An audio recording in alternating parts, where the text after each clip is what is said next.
what is happening, it's a connivance between Tinubu and Buhari. If you notice, since Tinubu entered, he has not touched anything concerning Buhari's policies.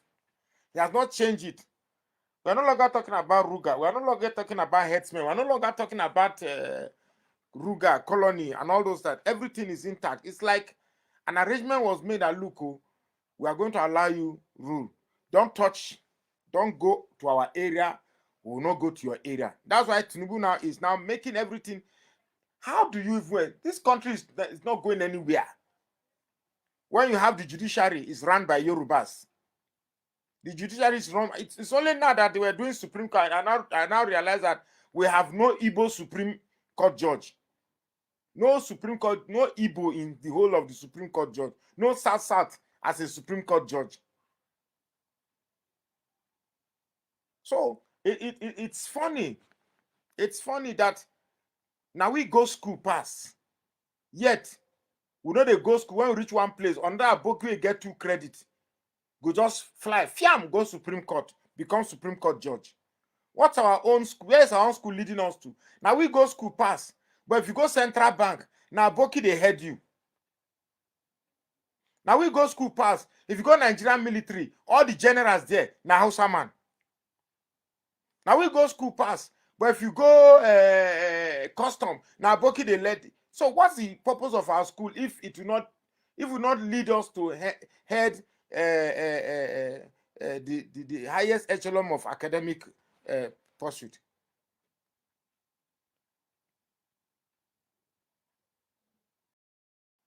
There is an Islamic agenda building straight up, and the first step is to create a one-party state.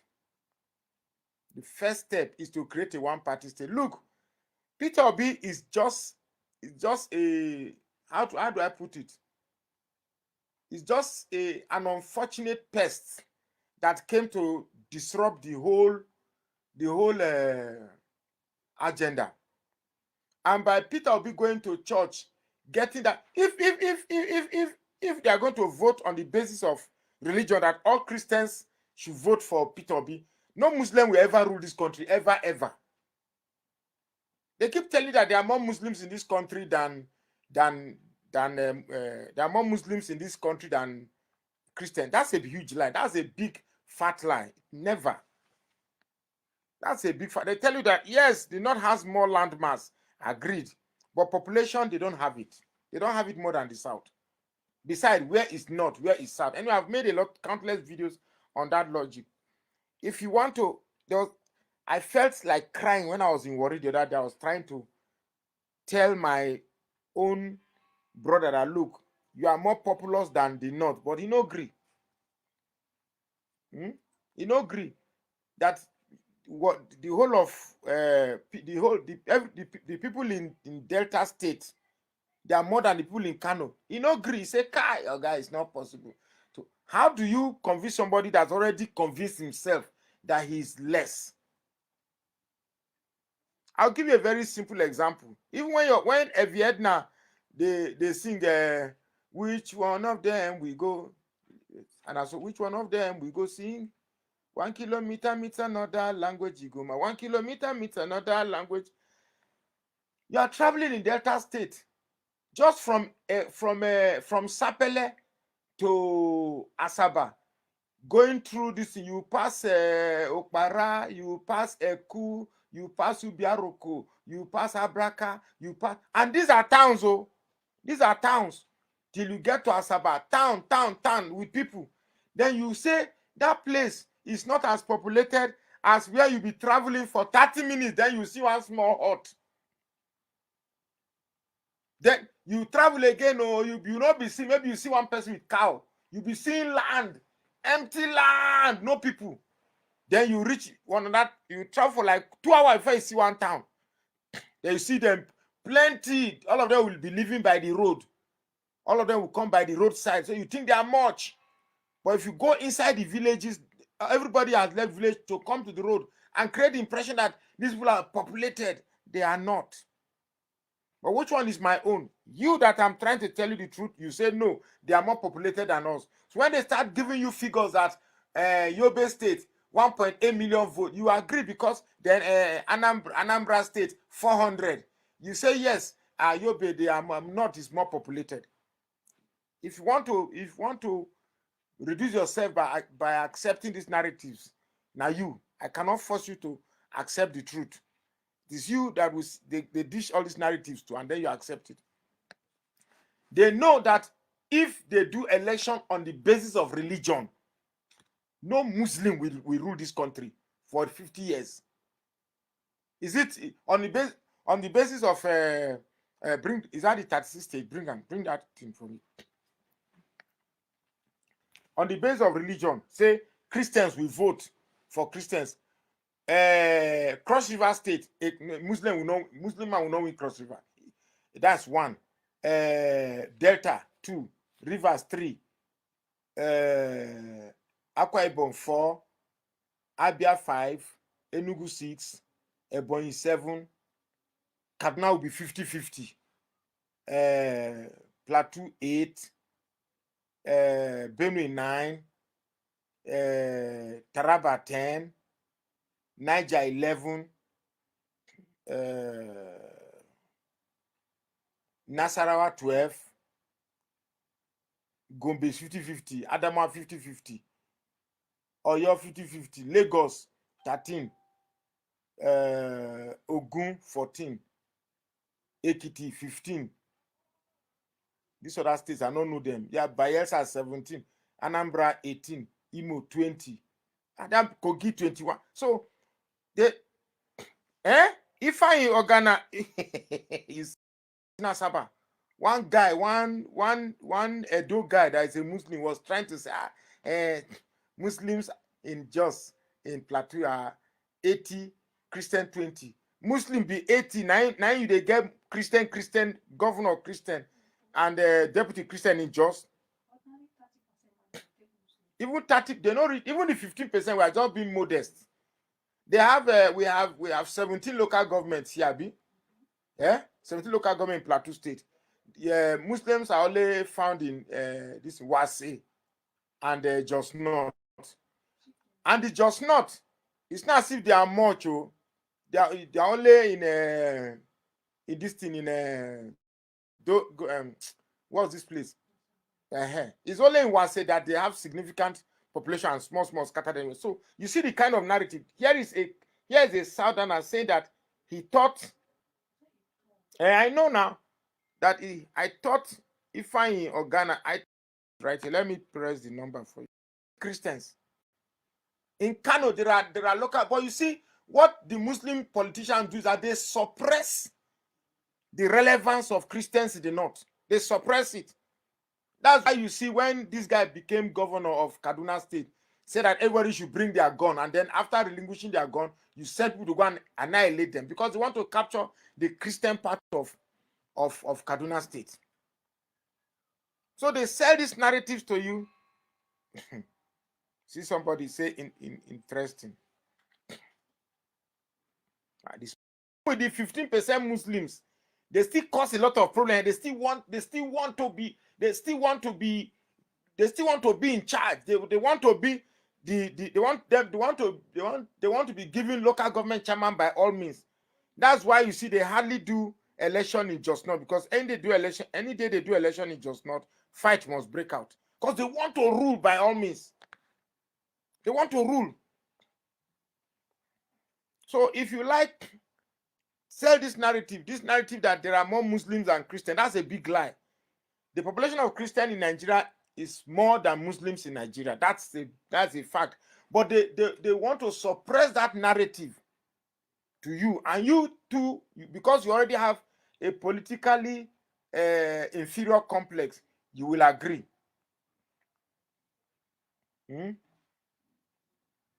You agree that yes, but the truth is that it's not true. It's not true. There are more Christians in Nigeria than Muslims, and don't believe that no Christian. And one of the other things, you are distracting me now. One of the other things that the Northerners do is they make you believe that you cannot win and you cannot, as a Southerner, you cannot get elections in the North. That's not true. That's what they did to Peter Obi. Well, in fact, in Bauchi, I was shocked. I was there because I covered the Supreme Court should take time on the case of Plateau. Just people no get joy at all. Yeah, I don't have. So I covered Bauchi rally, and I know I was shocked. In fact, I was shocked. In fact, the place was jam-packed. The thing is that because of this feudal mindset, they cage them. They come and see people throw a hijab, they twerk. I never know, man. It is fun to watch twerking inside hijab. Come on, oh yeah, shake body. And the man, oh yeah, mention. People they twerk die. When they see fine ass inside hijab, they twerk. So us mindset, these people they just lock people inside just lock people inside religion, cage you, say make you no do anything. It's just so unfortunate. It's just so unfortunate that INEC, because it just 2 days to the election, INEC realized that if they don't do something, sharp. My biggest regret, however, in this election is Wike. My biggest regret in this election is Wike.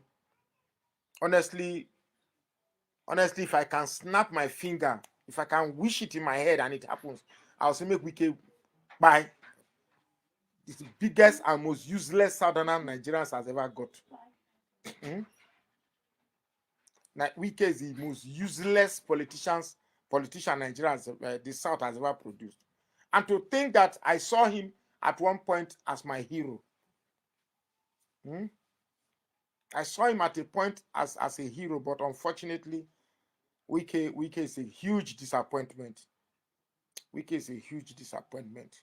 I feel so bad. All right. Good morning, good afternoon, good evening to every one of you. It's good to be back here again. Today is Wednesday, 22nd of November, 2023. Thank you very much for your time with us, my people. How are you guys doing today? Wow. Another day. I don't know how long we are going to do this for. But the beautiful thing about it is that the Northerners in Kano, they have taken the lead now. For those of you in South, who have been saying, oh, they know, sometimes even my panelists who have been saying that the Northerners, they don't pay attention or show interest to things like this. They have taken the lead now. So I believe they are waiting for you guys in South to see what you guys are going to do. But meanwhile, let me quickly appreciate the people on the comment section, even though I've acknowledged so many people already. Good evening to you, mommy. Thank you very much for all you do. How are you doing today? Greatest mom ever. Thank you very much, everybody right there. Appreciate you all watching Omorige. Thank you, Messi, Ayo, Evie, Jack. God bless you all. Madam Tusa, be right there with us. Deswa, Osagede, Lady Eugenia, thank you very much. And thank you so much as well for the super chat already for my coffee. I really do appreciate this. This actually boosts my energy this evening. Thank you very much. Oh, okay, Kenny, you already asking for a link. I'll do that. Okay, let me just post the link now before I forget. Let me post the link for those of you that want to join us. You can come in now and let's take this one together. A link have been posted. Thank you very much. I can see more people right there. Kenny, thank you very much. Thank you, Evie Jack, Wajiti Omarige, Ezewango. Thank you very much, sir. Nell James, Messi Ayo. Thank you. Everybody right there. Constant, I can see you as well. Mr. Ike, Jude. Thank you. Love God is my strength. Thank you, my wonderful people. Ipa Godwin. Thank you very much, Jennifer. Thank you. I can see you, Lucy, Eno, and many others. CXL, thank you. Michael Organemaro. Good evening to every one of you, my people. Now, God will bless you now. Please help us to press on the like button and let's do this together. It's another day. Madarita, I can see you already. Give us a mandate. I can see you already. Thank you very much, my people, for joining us early today. Let's do this. As you all can see, I believe some of you have seen it already, but let's take this quickly so that you can see that yes, the Northerners have started. They are actually waiting for you guys in South. But many of you, they drink beer right now. Now they beer parlor, they drink 3310, they press the blow for there, while other people are already coming out now to fight, because the way Nigeria is going right now, everybody is going to regret it. You said what? Elvis. Yes, sir. Yeah, so sorry to I don't mean to do this. I'm so sorry.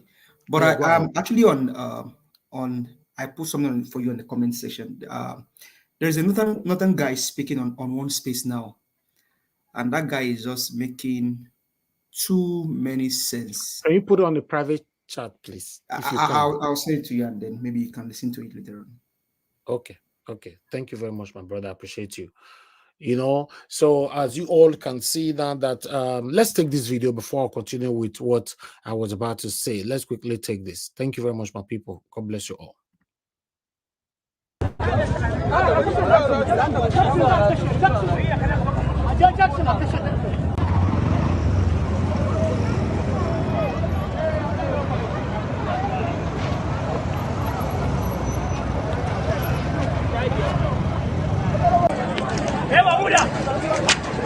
This morning, the concerned citizens of Kano arranged a peaceful prayer session in the Mahaha field.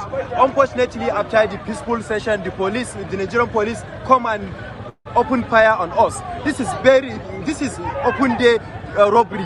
The Kano mandate has been stolen by the APC. The APC are trying to turn the Nigerian political system into one-party system. This will never be accepted, and we are calling on the masses to start bringing us food, water, and other supplies. We will not leave this place. We are going to die here. We are going to sleep here. We will not move. We will keep staying here until the justice prevails. Our appeal has been already submitted to the Supreme Court, and these people are calling numerously on the issues to defend APC. APC is a fraud. APC is a one-party system. We are here to die for Abba. Abba is the governor we elected. We are here to die. It's either police to kill us or go and kill Ganduje. Ganduje is the culprit behind all this, what is happening in Kano. Enough is enough. We cannot continue this way. Enough is enough.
All right, guys, that is all we have for you right now. Yes, the beautiful thing about it is that people are already coming out in the north.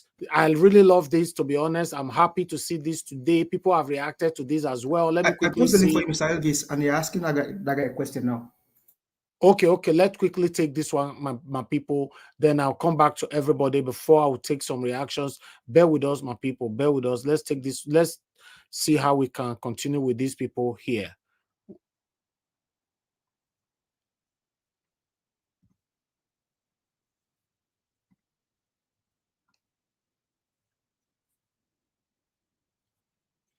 We are fighting the judiciary or the government as a whole. Like here in Kano context, we are not even government, because here we are trying to uphold the government, the sitting government, right?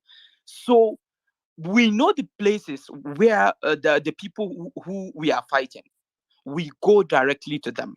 If it is the courts, let's hold the courts. They cannot go out. They either cannot go in or go out.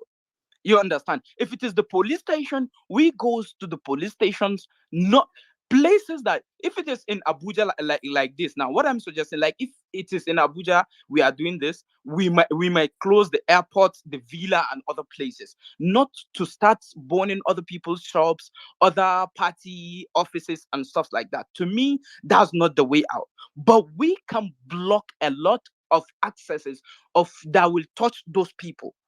If they hear it, we let them in their houses. They cannot go out. They cannot do their daily activities. I am sure they will have to find a way to resolve it. Mr. Steve, can I speak to him? Yes, but I still want him to give me a report on the ground. You asked him now. That's not what. See, if you know anybody that we can talk to, my brother Farouk, right? Yeah. Let's not go and block police stations or block a particular place. I don't know how to explain this, my brother. It should be a general thing.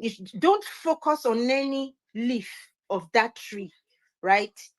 Because if you are focusing, like, let's take the judiciary for instance. If you focus on the judiciary, right, what do you hope to achieve? When someone comes and says, oh, you guys are disrupting the life in Kano, you are disrupting the economy. When someone comes to stand in front of you, okay, let us talk about what you are asking for. What are your demands? What would protesting against the judiciary do?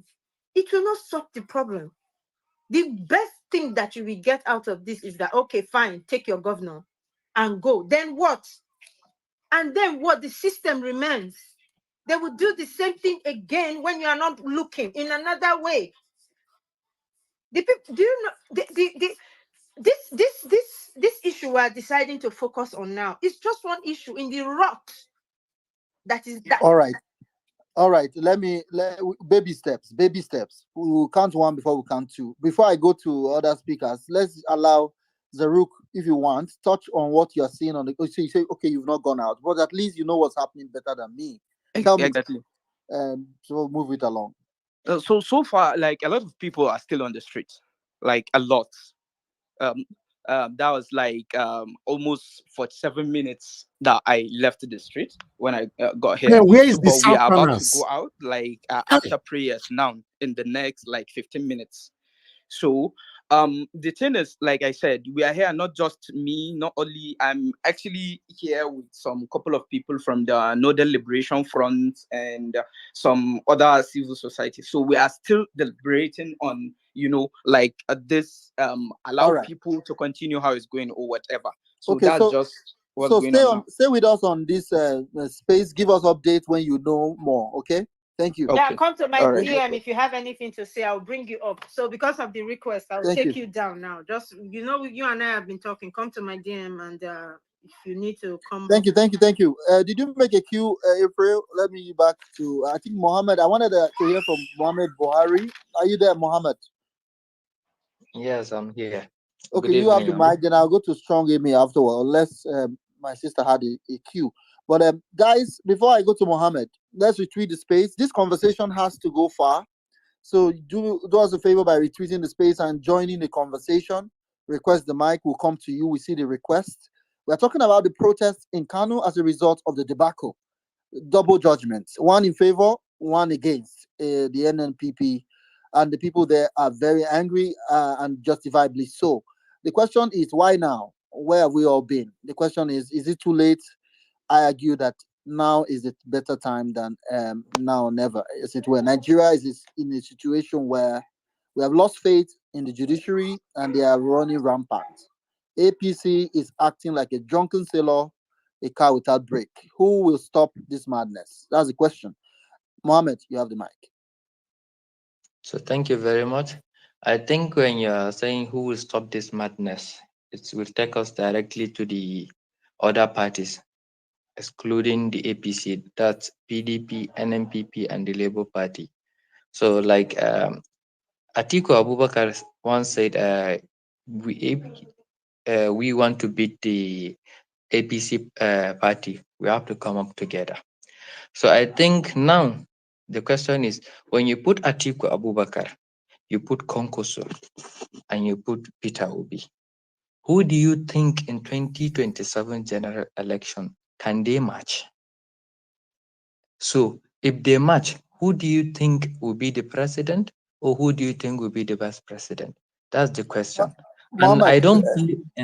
Mohammed, apologies. I apologize. Don't lose your train of thought. Keep your thought, please. I wanted to quickly remind you that Peter Obi had the press conference day before yesterday, and he was asked that question about his parties coming together. He said the emphasis now is to save Nigeria democracy. Elections are not, in fact, this is not a time to talk about 2027. We have a major crisis. So he says, come together to resolve our problem. Let Nigeria work. Then later, at that time, they will resolve that matter. So I want to react to what's happening in Kano from your perspective as a northerner and give us views that we may not know, and we'll move it from there. But let's leave 2027 out of it. Exactly. Because for me, there is no I had people 2027 say if in we continue in this track. 2027 revolution, we should do that, we should do this, we should do that. So I think, well, from their own elite group. So let's just leave that matter you said till 2027. So Oga, talk about what is happening now in Kano. Did we lose Mohammed? Avril, can you hear him? No, I can't. Nobody can hear him. Please, I would just want to say one thing. I just want to say one thing. You have to raise your hand. Mohammed, if you can hear, just drop, come back up so you can finish your thoughts. All right, maybe leave the space and come back in. I don't know what is happening to Joe Paul. The network is just bad. Hafsat, at 1 minute, you said you just want to say something, right? So that we can bring other people up. You know what? Me, I just feel bad when someone is bringing about political parties here. Me, I hate that word. I hate that word. I'm not here for that.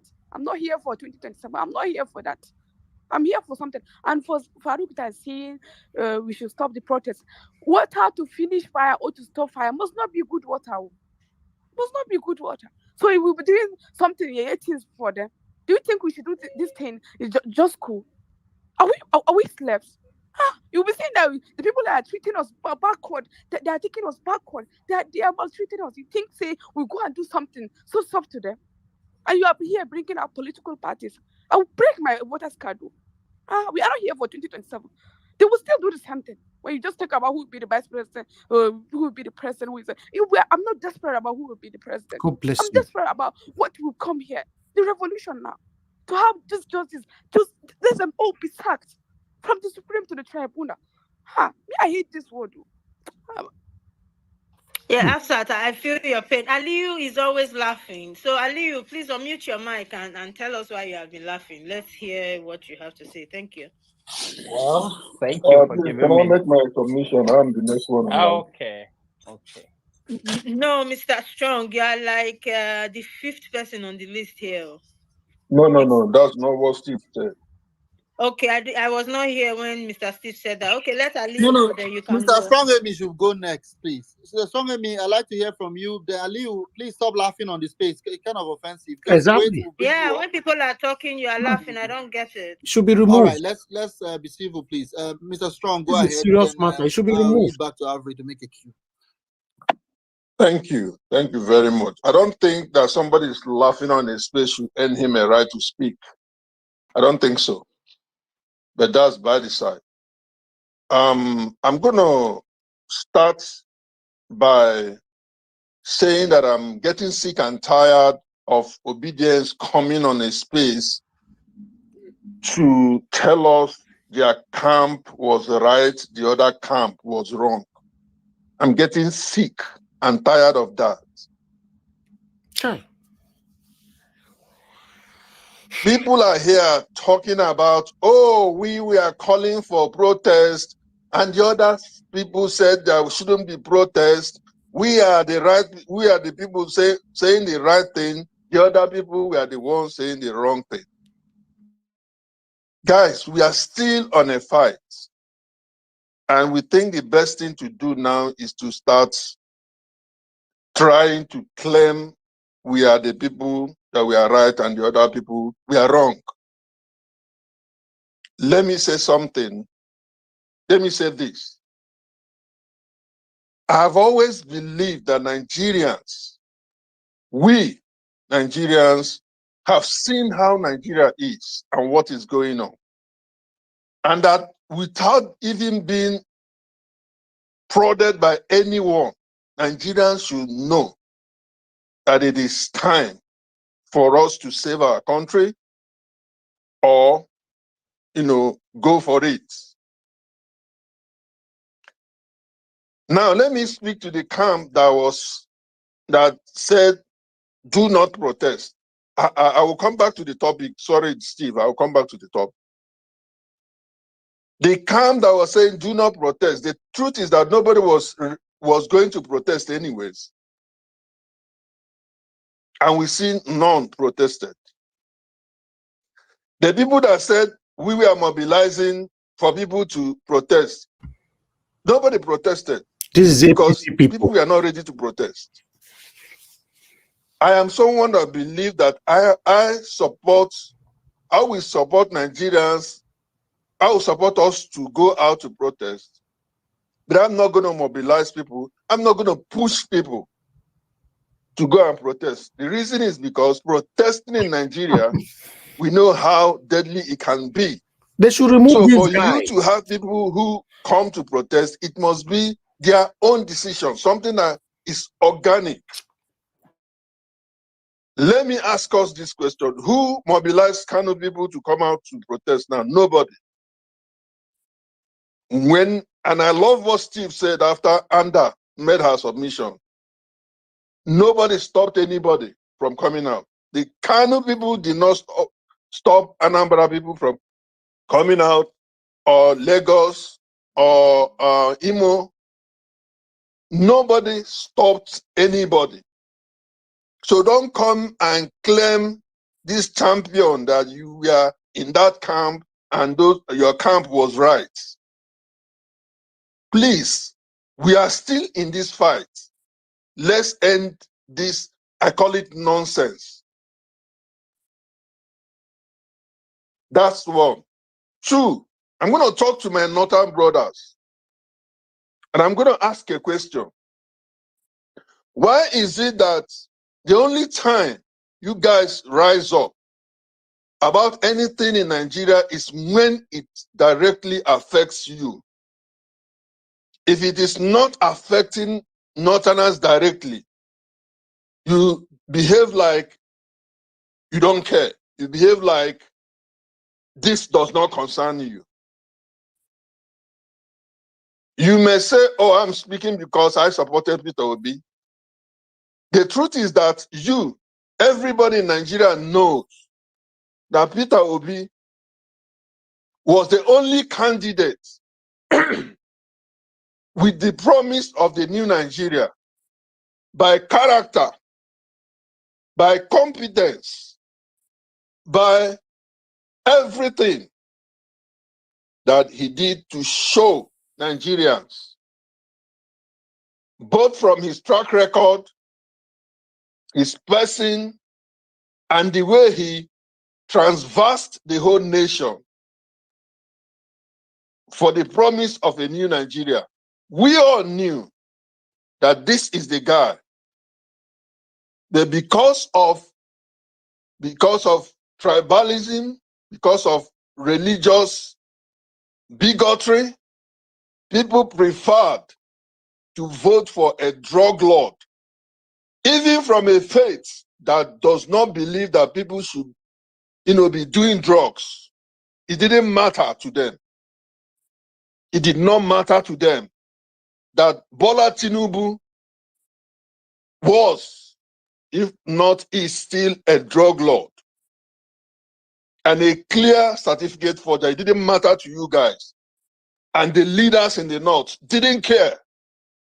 Even the highly placed clerics that we are supposed to bow when we see them, it didn't matter to them that a criminal should not be the president of our country.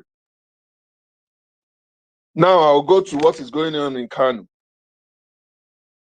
I will not say that because Kano people over there only come out when it concerns them. I will not, because of it, say, oh, what they're doing we should not support it. No, we are going to throw everything behind them to support them. The responsibility we have as citizens is to undermine this government. Hear my word, undermine, capital, underline. I'm not saying undermine Nigeria, the state of Nigeria. I am not saying undermine Nigerians. I am saying undermine this criminal government that we didn't vote for, that came by criminality of INEC, the criminality and what Odinkalo called what? Sexualized, let me use that word, sexualized judiciary. That government needs to be undermined. We didn't vote for Tinubu. So if what is going on in Kano is the first step to the revolution we are looking for, even if after it stops, something is better than nothing. If we have not been able to mobilize Nigerians to understand that they need to go to the streets, and we have the people on their own, whether you think it's out of selfish reasons or not, on their own, at least like something they say in my in my language. When you're rejected, you don't reject yourself. So if something happened in Imo State and Imo people did not do anything, because Nigerians didn't do anything, why will you reject yourself because people have rejected you? Kano people said, we are not going to keep quiet to this criminality. They deserve our support. They deserve our support because it's going to hit at the heart of this criminal government. And people will understand how crooked the judiciary has become. Nigerians, I think we need to be looking at things, objectively. Let us not be too sentimental about things. Oh, because what we wanted didn't happen, therefore it shouldn't happen any other place. What is happening in Kano today is a welcome development. Every obedience should be excited about. Every person that has looked for some kind of demonstration in Nigeria should be happy about. Let's count this one down. Maybe more will come. If we don't have Kano today, it doesn't guarantee that anybody is coming up tomorrow. Please, let us take care of these things. Thank you very much, and God bless you guys. Thank you. Mr. Steve, let me bring someone up that is from the north. He just reached out to me. Yeah. Okay, we'll probably need to drop Strong Amy. We'll go to VIP so that we'll get more space. Thank you for your very powerful submission. Before we go on, I want to agree with Strong Amy. This is not a time to say I was right, you are wrong. The war, the battle for the country is ongoing. And those who want to truncate our democracy are seemingly, emphasis on the word seemingly, winning. So let's not point fingers. Let us support those who are standing on the right side of justice. I believe that NMPP won the Kano election by a landslide. Their votes should be protected.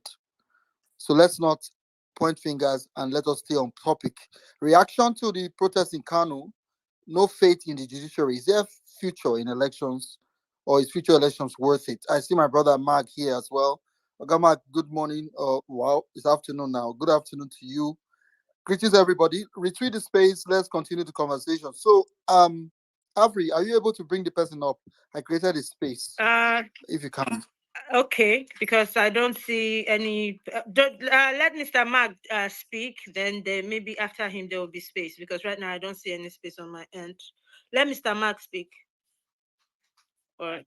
I thought I was next. No, you are not next. I only wanted you to speak because you kept laughing at what Hafsat was saying. So relax. To speak. Mr. Mark is here, so out of respect, let Mr. Mark speak, please. Mute your mic, please. Mr. Gideon, no vex. Mr. Mark, Avery, let me come in here. Guys, it is not fair. This is not like INEC. with the rig election for space sometimes. The reason is because some persons have held on to this race a long time, and there are many people, myself included, that would want to hear from them. That happens. It's not a fair thing. So don't feel slighted. We'll get to everybody. But sometimes people like Mark do come up to kind of make corrections and also to give advice. So that means he's kind of prioritized. It's not for any bad reason. He has paid his dues. And so we are reading this one. Okay, Mark.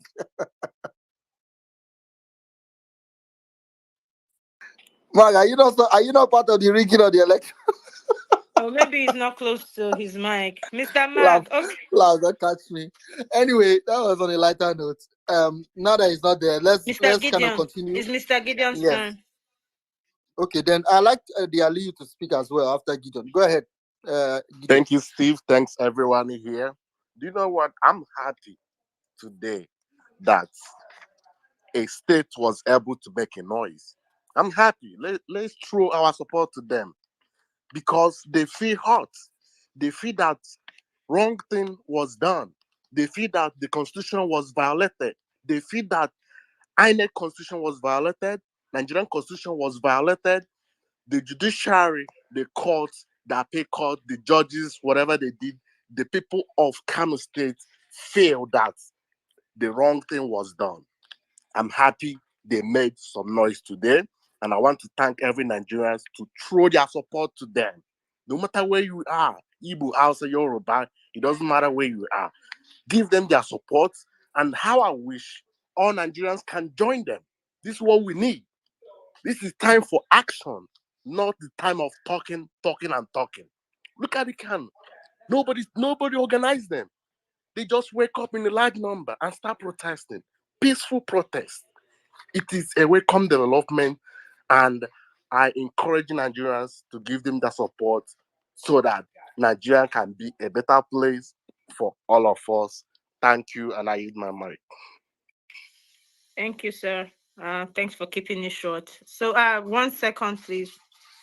Let me create a space for the guy that wants to. Okay. All right, Mr. Presdor, are you in Kano? Can you hear me? Because Mr. Steve wants to hear from people from Kano. He's still connecting while we wait. Aliyu, Mr. Steve said he wants to hear from you. Aliyu, Mr. Laughter, please unmute and speak. Yeah, I wanted to start by asking you a question. You were referring that I'm disrespectful, that I was laughing, but you never see anything wrong calling the Northerners that they should be offered admission based on what's it called? Is it merit or what? I don't really get that. So this thing has been going on for a while, that Northerners felt that we are not at par with you guys. So that's okay. I know you guys are too sophisticated for us. And regarding the Kano State, we don't need anybody's support. You guys should do your thing. We are going to do our thing, right? But when 2027 came around, I'm sure you guys will came running, and then, well, we'll see what happened then. We'll really see what happens. So what I'm trying to say in general. Yeah, Hello, Can you just imagine? hear you. Can I call you Alaji? Have you No, gone to? I'm not an allergy. Seriously. I don't want you to on this space. Let's not have this. You pick you guys, we guys. No, let us. It's let us already try. started because every started it that they No, shouldn't no. join us, and nobody is asking the Southerners to come out and protest on behalf of the Northerners. Nobody is doing that. Are you? Yeah. On this case, what's happening now in Kano? I feel pain. I've never been to Kano. I know Kano people understand their rights, and I'm proud of what they are doing to at least to make their voices heard. I feel disappointed, particularly I'm from Edo. I'm disappointed that we largely have accepted what APC is doing. Again, we need to find a way to understand that we are all in this Nigeria together. So let's not continue this we versus them. Let's stay on topic. What's your reaction to what's going on in Kano? And how can we bring more light, educate more people about the injustices happening? Go ahead, Ali. Well, the injustice doesn't start today. PDP did it. Now APC is doing it. And who knows, when Labour Party got to power, they will do it the same thing. They are all politicians. So just do is like maybe to take our time, um, get to know the good candidates, and then vote the good ones, and then we can take the bad ones out. I think that's what I can say. But on this No, case, no, on the when we protests in Kano, I want you to stay on that. I know we may disagree on politics, but let's stay on the what's going on now. Nobody seems to be able to get justice except you are of the APC now in Nigeria. Are you okay with the one party state? I know the argument is that PDP did it, but to be honest, we've never seen what is going on. This is likely the worst case scenario where everything is like it's a state capture. So what do you want to pass along? We have over 400 people listening. Go ahead. Well, I don't want a one-party system in a big nation like Nigeria. I don't think it will be. It's not a good option for Nigeria because there are so many parties we can vote in. And regarding the Kano protest, well, my prayer is that all things that happen in the north, when all such riots started, when they see nobody to lay their hands on, I think they tend to like go the extra mile of like burning the properties and everything. But my prayer is that it shouldn't reach that level. The citizens of Kano, because right now I'm not in Kano, I'm in Kaduna, so I pray that everything should douse. Well, we get the justice that we needed. But to end my submission, what I really want is, if we want a good nation, we should see ourselves as one, regardless of the education class or background. We should really see ourselves as one. Yeah, if not, I don't think we are ever moving forward. Yeah, thank you for giving me this Yeah, opportunity. Mr. Ali, please, 1 second, because you mentioned me by name, Mr. Steve. Please give me. No, he April, said no. Let me correct an impression. I'm not attacking him. I don't one attack second, people. April. 1 second. You have to reserve the right to speak. But I just wanted to first of all thank Aliu. Aliu, personally, I struggle to find my brothers in the north to join spaces.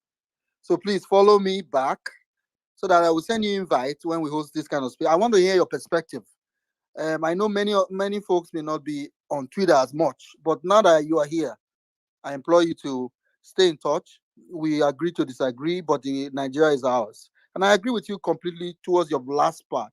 We must see ourselves as a country, folks, first. We may disagree on other things, but let Nigeria work for all of us. So thank you, Aliyu.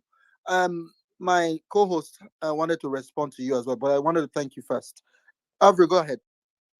Yeah, Ali, thank you very much for the last part of your submission, because that's what I'm after. We all have to work together. That division is not helping anybody. And you said something that I said, that if it is 300 cutoff mark for the South, it should be the same for the North. Because from what I have been hearing, that it is always lower, and the cutoff marks are not the same all over the country. If you know that statement I just made is wrong, you correct me, and then you tell me what the truth is, and we'll work together to fix everything. Because the same thing I talked about, that the politicians use you guys to threaten us, is the same thing you just said here. All right, that's the same thing you said, that if you are not begging us to help you, but in 2027 we'll come back and be begging you. So let's work together and not have that kind of mindset anymore. I am in your DM. I just followed you. Please follow me back so that you and me can talk after now, so we can fix issues like this. Thank you, Aliu. Please, before I leave, you want to speak back. I think you've really tied it together. There are many other issues, but today let's stay on the Kano issue. Let's leave the education part. That one is back and forth. I'd like to welcome everyone to the space again. I see Big Auntie Bolanle here. Ariwa Chig, I see you as well. Thank you for joining, of course. Let's kind of move it along. So many requests, almost 20. So 3 to 5 minutes, please. Yeah, please bring Joe Paul back as the Joe Paul has a network challenge. I'm going to have a. Anyways, all right. Let's keep it going. So who should go next? Right now, Avery. Yeah, it's Mr. Mag. If it's okay, let Mommy Bolanle go since she's here. All right, let's make a queue. Antibola, you go next. I have a queue. Good to see you. What's your queue? Let's just say it out so people know who should speak. Okay, Mr. Gideon has spoken. Prince G, are you still here? Prince G is still here. Muhammad spoke and left. Mr. Strong left. Onyinye, Harry, Tosin. Tosin dropped off. Okay, anyway, that's fine. Let Mommy Bolale go. I have my list. I always write them down, Mr. Steve. Don't be worried. As they come up, I write them down. Good evening, everybody. From my side, I wasn't going to say anything, but I've kind of been listening to the various takes on what is going on in Kano, and I don't know about anyone else, but I know from my perspective, anywhere they are agitating against injustice, I am there. Right? I don't care whether it is in Kutuenchi or if it is in Ilorin or if it is in Aba or if it's even if it's in Lagos. As long as people this take into their own hands, right, their future, I am there. And that's kind of the mindset, because we can easily get caught up in this.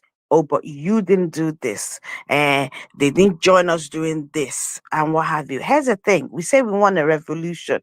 Revolution is never mapped out beforehand. It happens spontaneously, right? And we can never tell what is going to be the catalyst for it, right? So we have Kano going on. We have the youth of Adamawa sitting outside the court, waiting for their own judgment. Eh, I kudos to them, because here's the thing: when we were screaming for people in the south to come out, people in Abuja, when the court judgments were going to happen, these people didn't ask for money beforehand. They're out there. So if you can support them, support them. If they say they need food, help them if you can. Because guess what? They are the brave ones who have decided that if I die, I die. But I am not standing for this injustice. Right? And we need more people like that who can do it. You see, we get bogged down by, oh, we should have protested here, there, and whatever. But like Stephen, you always say it that best time to have planted a tree was 20 years ago. The next best time is now. So I would rather focus on what is going to get us a new Nigeria. And it is if it is the people of Kano, right, who have decided that this overreach has reached a point where they, you know, we should really try and support them, right? Because whilst everyone can get angry about the apathy when we're calling people out to protest and what have you, one thing that I have realized myself here in the UK is, if people do not feel as if this matter affects them, they themselves, and this isn't even, it's not about ethnicity, it's about you as an individual, right? Everyone is in this for different reasons. Eh, some of us can just decide to not join any spaces anymore, not talk about Nigeria, and we'll get on with our lives.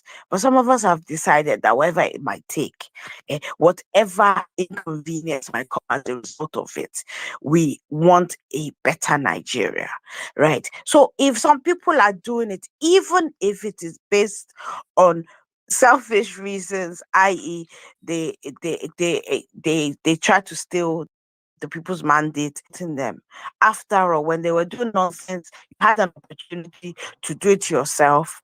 When all the judgments were coming out, Enugu, no be miscarriage of justice be that. Where were the people? How many people turned up to court? If you had done like these kind of people had done, maybe the judiciary would have been a bit scared. Because the problem we have in Nigeria is all arms of government are not scared of the people. And that is the problem. Because if they are scared of the people. They will consider your reaction to anything they do before they do it. And there will not be this wholesale impunity that we're seeing. So kudos to the people of Kano. Yes, I would have loved that they came out earlier, but we have to remember that we unfortunately, Nigeria is really polarized.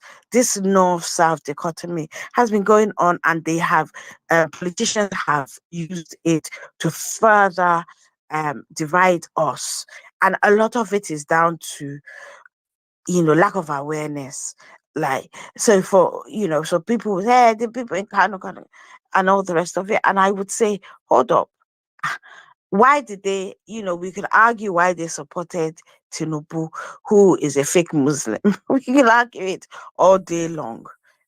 I remember trying to do research on why would a good Muslim want somebody who has spent his whole life being a criminal and all the rest. I couldn't find answers to it because all the mullahs, whether they in all over the world, in actual Muslim nations, will tell you that Allah would rather a upright person, because he is not a God of injustice. He's not a God who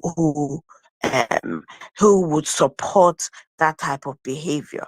But unfortunately, political Islam is very different from Islam religion, and we need to bear in mind. So when you want to go and attack people based on their beliefs, understand that you need to first understand them, right, before you even have any basis to go and argue with them or complain about them reacting in a certain way. Look, our politicians have rigged Nigeria. It's rigged in a sense that we always do this us and them mentality. But here's the thing, it has gotten us nowhere. In fact, we have seen democracy die, literally. So why are we now still doing us and them? And they didn't join us. They are dead now. So is it time to pay them back? No. If you really genuinely want a new Nigeria, join them in any way you can, because theirs might be the catalyst that leads to the Nigeria that we need. And in terms of wanting, what is our agenda? Our agenda is, number one, INEC has to be disbanded. Because as it is at the moment, the way it's constituted, it means that it can easily be politicized, right? That is number one. Number two, right? We want the end of this government, because at the end of the day, not only did they rig the election, not in a sophisticated way, blatantly rig the election, right? The person that sits on the highest seat in the land is somebody who forfeited money to the US government, money that were proceeds of heroin trafficking. He has lied about absolutely everything: his education, his work life, in fact, his name and his age. So we don't even know who he is. Right. And that's one thing. And two, right, the rascality of the judiciary, right, to a point where there is no justice anywhere. If you can pay for it, you get it. And that's not justice, right? The process in which they all come into deep various courts and levels is flawed, and we need something new. And in order to do it, in fact, the whole judiciary, let them just first step, everyone sacked or retired compulsorily. They should choose their poison, right? And let us start afresh, right? All the loopholes that the legislative arm, right, tries to put in, that spoils everything for us, because that electoral act was supposed to be the game changer. But they ensured that there were loopholes that they too can exploit, so that they can return to the chamber, right? So they too, they need to be gone. We need a new Nigeria. And me, I applaud the people of Kano, and I salute the people of Adamawa, because from the get-go, Okay. they no agree. Women bearing breast they quickly changed it, and now they want to do the judiciary. You see, when you know a people who have said no to injustice, you have to applaud them, because guess what? There are a load of other millions of people who have not done fuck all. Thank you. I yield the mic.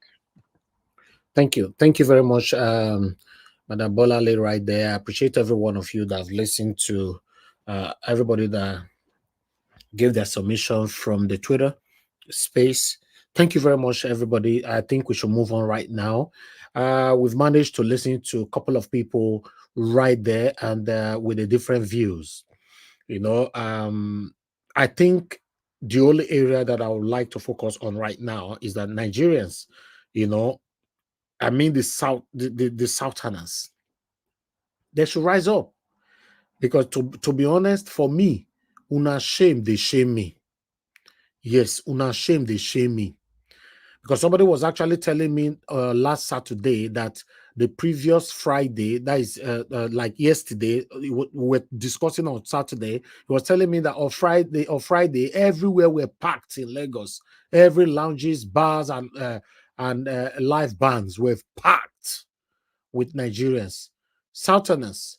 It's very, very sad to see that even the Northerners now have taken the lead. They are protesting. We never hear say that they buy anybody life. When you have a peaceful protest, no government, like I've repeated before, no government will just wake up and start taking your life. Except when you start stealing. Because I've seen that so many times. Most of the protests that have happened in Lagos, you see protesters who now start stealing from commoners, breaking shops and all that. They are saying hoodlums hijacked it. I don't know. But for me, the Northerners have taken their lead right now. Unfortunately, that our Northern brother said that you guys don't need to join us. If you want to do your own and all that. That statement, I didn't like it. But although he ended up with his submission with a good speech. Let me say the last part of it, that we ought to come together. I don't know, maybe he was seeing reactions from the people on the comment section and all that. They quickly reversed back, but that was a very, very wrong statement. To be honest, my people, we can't continue like this. Like I said, the Southerners, all they know now how to press blow and drink 3310. Nothing else. Friday is around the corner. Today is Wednesday. If you think that I'm joking, or maybe it has become a comedy show, go out. Tell your family members to drive around any of the states. Don't worry. It doesn't have to be Lagos. It doesn't have to be those states. Any of the states at all. Choose any.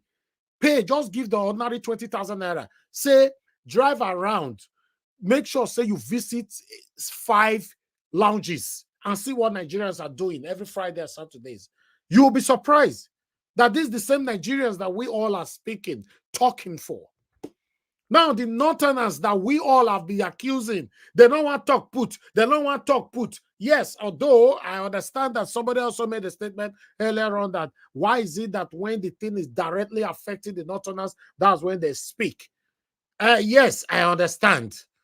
But now they are speaking. You should applaud them. They are speaking now. This is the opportunity for everybody to come out to express our displeasure. Right from the presidential election. But they are there. They are there. They are on Instagram commenting on rubbish. Rubbish. They are there. It's very unfortunate that things are going on like this. I would like to take this call, my people. Good morning, good afternoon, good evening to you all. Dr. Alexander Gomez, it's good to hear from you. It's been a while. Good evening to you, sir. Thank you very much for joining us today. Thank you so much, my people. Please press on the like button and help us to share. We are going to start talking soon because other videos that are supposed to present today, because of time, I think I'm going to leave them for tomorrow so that we can just start talking. But I'm still going to take reactions and one article as well. But let me take this quickly. Mr. Bright, Asamota, my brother, thank you very much for calling in. Good evening to you. Please talk to us, sir. Good evening, Mr. Nanjawash, and thank you for giving me the audience. I will salute everybody in the house, the panelists and the commenters, and our listeners around the globe. I just firstly want to respond to your submission. You just made that the Southerners are still carried away, unlike what is happening in the North now, why the people are revolting against the decision that was made by the court. You see, if you look at the north and the south, we have a very different way of life. The people in the south are carried away. Most of them are carried away with material things. Yes. Like I said earlier, in your last two broadcasts that I called in, I told you that if we want to make a change in Nigeria as Nigeria stands now, let the government shut down internet. The people in the north, the people in the south, most of them will come back to their senses. Yes. Because of the internet, a lot of people are busy on TikTok, they are showcasing their business, they don't care. The people in the north, they don't have anything to lose. Most of them don't have anything to lose. Those things that is taking our time in the south does not take their time. Yes. That is why those people can easily go on the street and be angry. The people in the Exactly. south, most of them are thinking of making money. Some are thinking of my Benz when I just really buy. I want to go and exactly in the club. That's what they are doing now.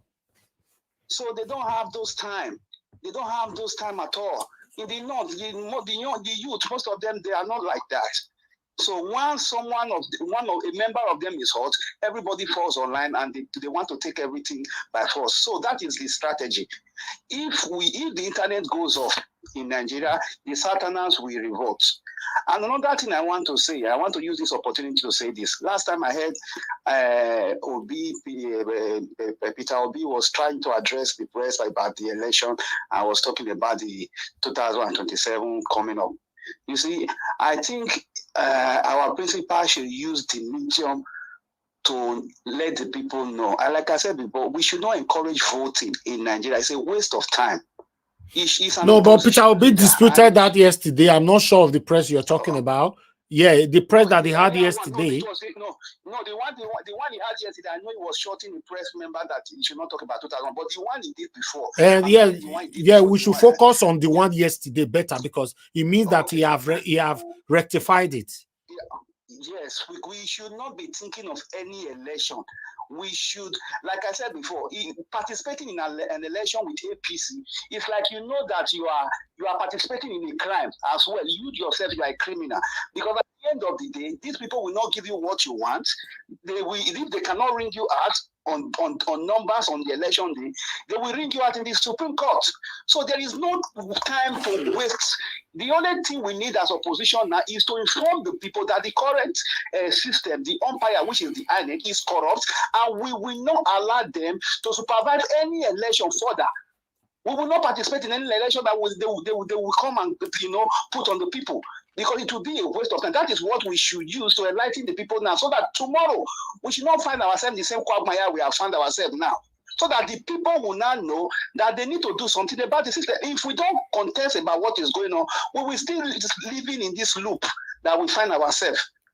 So that is my submission this evening. Thank you so much. Thank you, my brother. Thank you so much. God bless you. You see, to be honest, that was a wonderful submission from my brother Brighter Semota. You see, at this moment now, the Southerners are celebrating rubbish. To be honest, go to, in fact, now Instagram be their depot and TikTok. Now be their depot. Where they get all those meetings. Why blogs will be posting bomb. All of them will now be commenting. How people will be interviewing girls. Girls will be saying they use 5 million, 10 million naira to do their bomb. That is what they are discussing, nothing else. Then you will have 10,000 comments on top of that video. We are so distracted. The things that is affecting us, our immediate problem, in most cases, we seem to bypass it.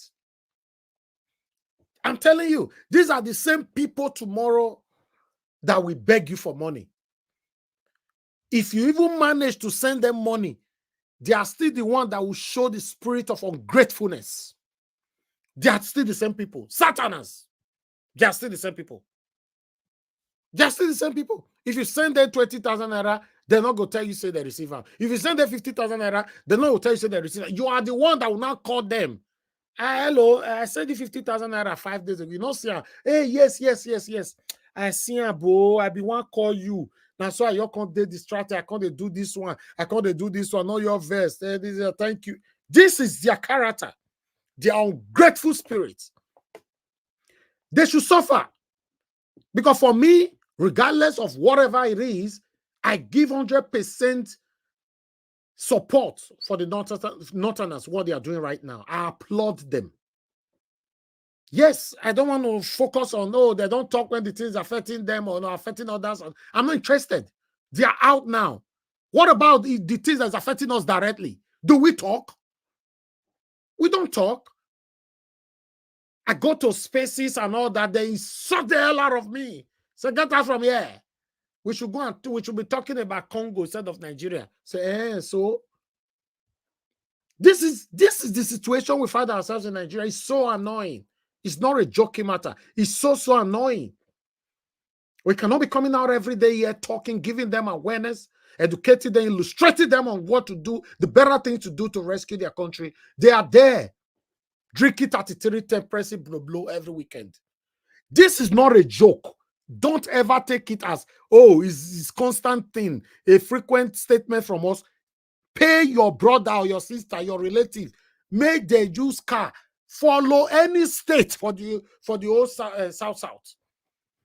For Saturday and Sunday, Friday and Saturday, you will be surprised with the report that I can give you. Because if me reporter and you might think I'm biased. Now make me say, give 10K or 20K, may your brother or sister take by fuel. May they follow lounges Friday and Saturday. You will be surprised. How did they press blow, they drink 3310 there. They are not interested. What about the youth, the Yahoo boys, who have sold their souls to devil, to Satan? All those Yahoo boys, they go come, they go spend 6 million naira, 10 million naira for lounge. Now all those want this guess where they do bomb, they target. All of them are affiliated in Satanism. That's why I said that it's not only the government that is our problem. The big problem we have in Nigeria is the citizens. I'm telling you, because this government have seen the stupidity of the citizens. That's why they are taking advantage of the citizens. There are not so many of us don't get sense now. They know now. What are we talking about? We should say it how it is. Yeah, somebody might be hot with this broadcast. I'm sorry. It's the fact. The government, the leaders, the politicians know, say many of us not get sense. Say, no mind them, they talk small, the rest. You know, just leave them, make they talk. Just find, give area boys money, make they take drink beer. All of them go enter house. If I not the area boys go protect you. That one say, not true. We'll say sacrifice, do sacrifice for them. We'll say, okay. Go y'all call the area boys. Go y'all throw away 300,000 naira for them. Say, make una take day this weekend. Ah, my chair, leader, like our stupid youths, disgraceful Edo youths. At the year that said, they say some useless satanic youth, they travel all the way from London, now go fight for Obaseki and return back. Now they say the person now they cry, say they're not the carry call again. This is what you get. This is what you Oga Hello. That's your life. Exactly. Oga Hello. My leader. I loyal to your government. You'll be using your mouth. You see educated youth, my own Edo youth. Many of them are disgraceful. Most especially the frontliners. Make una do na research, you know what I'm talking about. Most especially the frontliners, check them. They go school, they don't have sense. They are there fighting for their selfish interest, for their stomach, how to look after their wife and children. They are not interested about you. Why we focus for years, say Nigeria must be better in our time. Now most of these satanic people look down on. Because I've never pledged my loyalty to any satanic, in fact, to any politicians in the history of Nigeria. Now make them not like me. The reason why I pledged with Peter Obi, because Peter Obi have also pledged his own to Nigerians. We've never seen Peter Obi with any kind of corruption trace. Have you? If you get anyone, I beg, let us know. I promise you, I go put my car for reverse. And I know so you don't go find. You don't find any. How long are we going to continue like this? In fact, let me move on to the, thank you very much, Dr. Alexander Gomez. I appreciate you. I can see Dr. Aruna is with us. Good evening to you, sir. Thanks for joining us. You left us a message right there. You said, have you noticed that many of the Nigerian celebrities are from the South? Yes. Do you hear them address what is happening in Nigeria? No. They are just concerned about making money. Fact. Dr. Aruna, you said it all. All these satanic celebrities, they are not for you. Everybody is piling up how to make money, how to structure themselves, how to compete within themselves. That's all they are doing. Everybody cannot allow themselves to be bought. If I wanted my soul to be taken by these satanic people, it's not hard to do. But that was not how I was brought up. I was never born poor. And I can never be poor in my life. I want to leave a trace where you that is listening to me today, whether you love me or you don't love me, whether you like me or you don't like me, you get where they go talk about me, you go say, that's why I don't like that guy, shall not be a fan. But this one are true. We never say with things like that. That is what we call footprint, a positive footprint. If you know you've given me money secretly, in secrecy, to do any satanic job for you or anyhow, expose me. If not, God will continue to punish you. But everybody have sold themselves for rubbish. 1 million, 2 million. I hear now they say the one way they say travel from London all the way to Nigeria, go do Alagoda Summit and all that. They say when they come on at £2,000. Now Obaseki government give up. Allegedly. Just imagine how much is £2,000 for Christ's sake. They bought your ticket, you flew to Nigeria, to Benin, Edo State. Okay, after the days and all that 10 days you were living, then they not give you £2,000. For Christ's sake, my people, how much be £2,000 so you go sell your soul for? Even though we know so you don't sell the soul, you don't sell your liver, you don't sell your kidney, you don't sell all of the finish. It's so sad. All of them are fighting for themselves. How long are we going to continue like this? How long? How long? This is disheartening. Let me go for a quick break, my people. These guys are trying to attack me here. Let me go for a quick break. When I come back, then we'll continue from where we stopped. Thank you. You are the pillar that holds my life. You are the pillar that holds my life. Master Jesus, you are the pillar that holds my life. Lily of the body, you are the pillar that holds my life. You are the pillar that holds my life. You are the pillar that holds my life. Lion of the night, you are the pillar. Chickadee, you are the pillar. Daddy, you are the pillar that holds my life. Lion of Judea, you are the pillar that holds my life. Walking the way, you are the pillar that holds my life. Hey, yeah. Master Jesus, you are the pillar that holds my life. You are the pillar. You are the pillar that holds my life. I said, Jesus, unibu kalabati sinduwe. Nibu kalabati sinduwe. Ojo biemede, nibu kalabao. Nibu kwa kalabano. Nibu kwa kalabati sinduwe. Ojo biomi ko nibu kwa kalaba. Chikani nibu kwa kalabao. Nibu kwa kalaba. All right. Thank you very much, my people, for your understanding right there. Okay, I would like us to quickly take these reactions here. Then we can take it from here. Please press on the like button. After these reactions, then we can start talking. I appreciate every of your time with us, my people. Press on the like button. It's very, very important.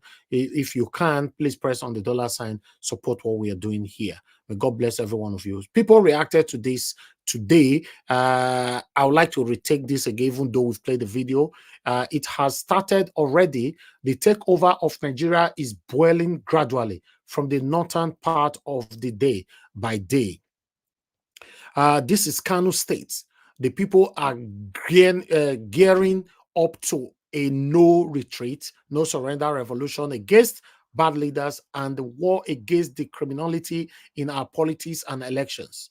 Everybody must start getting ready for the Nigerian people to take over our own property called Nigeria.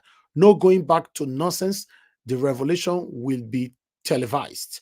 Watch what will happen very soonest. Nobody will be spared. The revolution will be recorded in the Guinness Book of Record as the world most peaceful protest revolution take over by the people of any nation. That one is coming from Dr. Barry Avotu Johnson first. So, but people reacted to that. People reacted, and some people have already started to talk about 2027.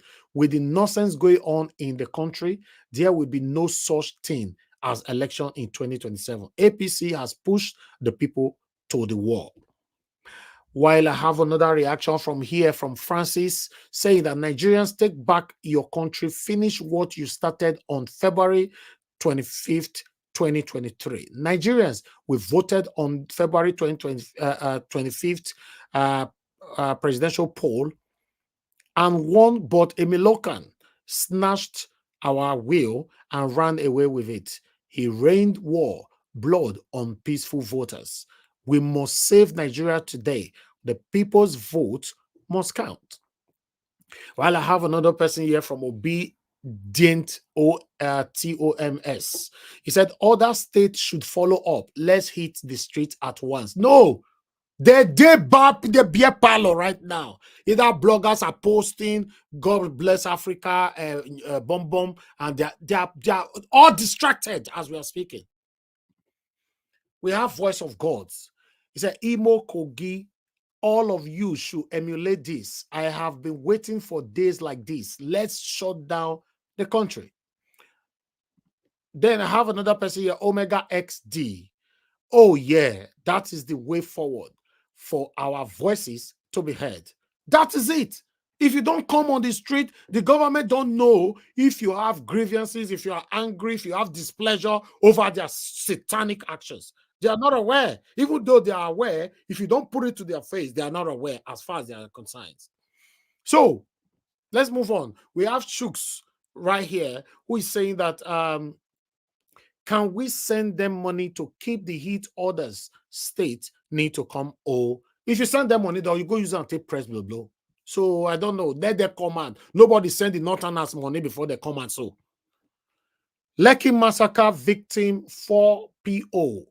Maybe Nemo of this one. He said, so this is what APC reduced the judiciary to. Revolution now.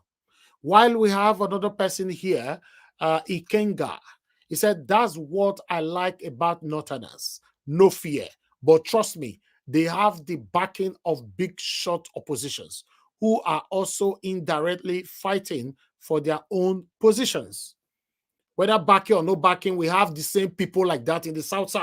All of them have sold their souls. We have them in religious leaders, traditional leaders. Our elders, all of them are there in South.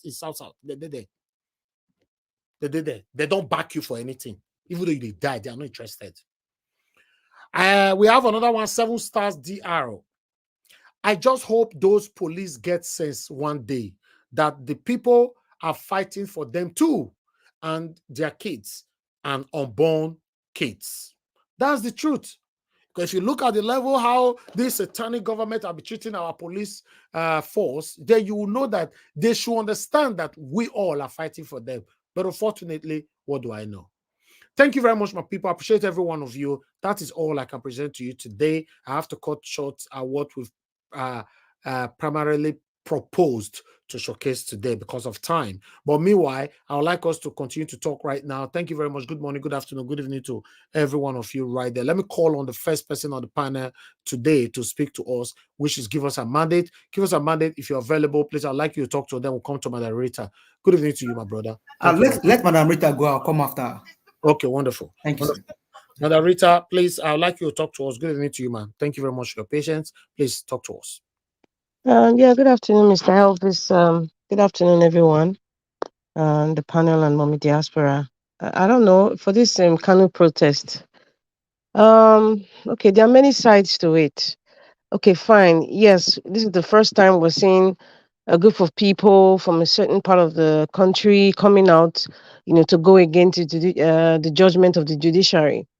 However, sometimes, well, I'm the kind of person actually like to go to the root of the issues, and not just cower down to what our expectations are, even if it's just cosmetic. This is cosmetic. However, I would say they tried their best. But see, there are different sides. One of the comments that you voiced out, Mr. Elvis, was, I think is I've forgotten the person's name now, that was saying that it's good that these people came out. However, we should also know that definitely there are some big wigs who have paid them to come out like this, right? And I would say allegedly it's very, very possible, because in the past we have seen it, and I'm sure many of you have seen it, the body language of the Northerners so far. I'm speaking on what I have experienced. Anytime you see a group of Northerners come out like this en masse, definitely there are some big wigs who have paid them to come out like this. It does, even if it seems like they're fighting for a certain cause, 95% of that cause is not really what you see. Going by what was happening in the space, the Twitter space that you were playing, when that Northern guy was saying, it's our problem, we don't need any support, sometimes I feel, and I'm happy the way the lady responded too, because sometimes your self-esteem, kind of, your low self-esteem kind of beclouds the kind of things that you say or how you would feel.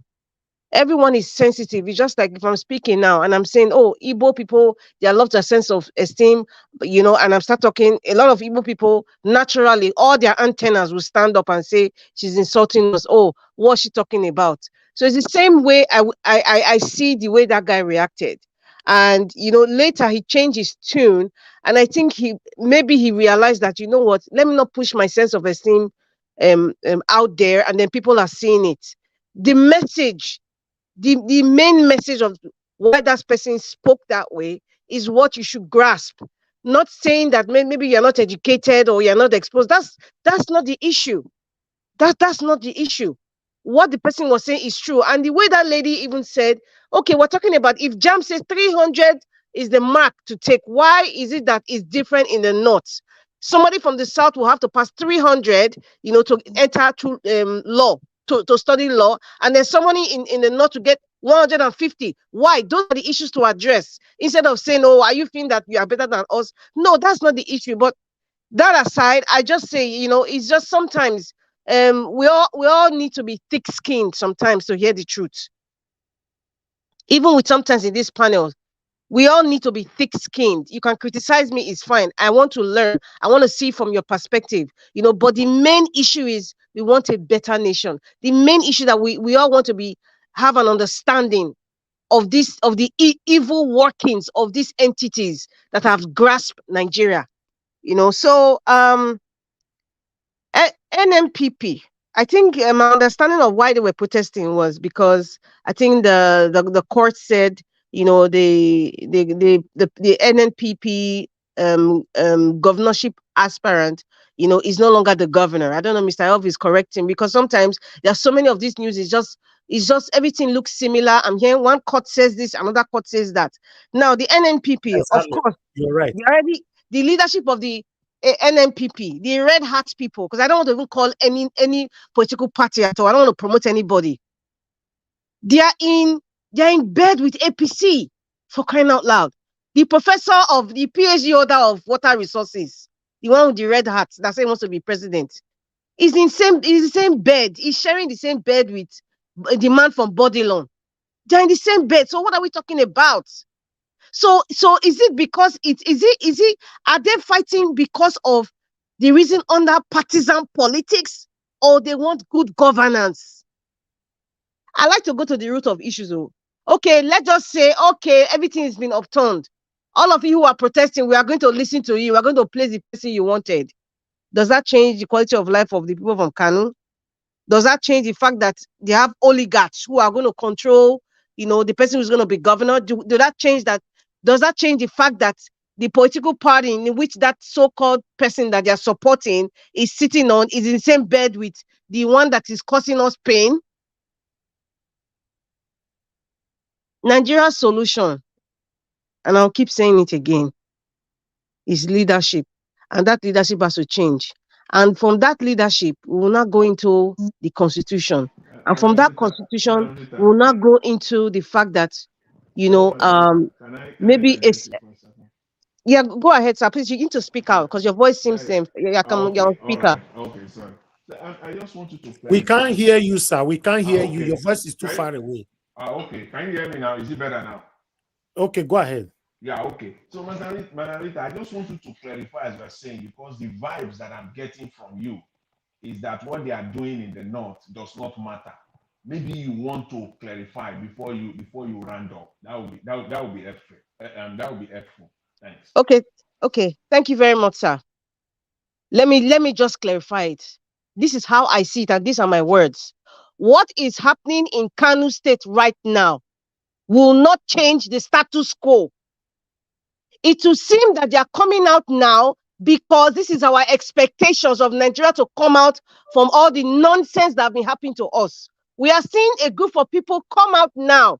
We like what we are seeing, but the essence of why they are coming out is not going to change the issues we are facing today. It's not going to change the evil, useless judiciary we have today. That is my point. Let us start looking at things deeply. That's how I see it. It's good they're coming out. Many people in North, like what Mr. Elvis said, is true. They're in bars right now, they're in clubs, they're going for parties, they're wearing ashrebi and spraying foreign currencies and the highest denomination. They're having a swell time.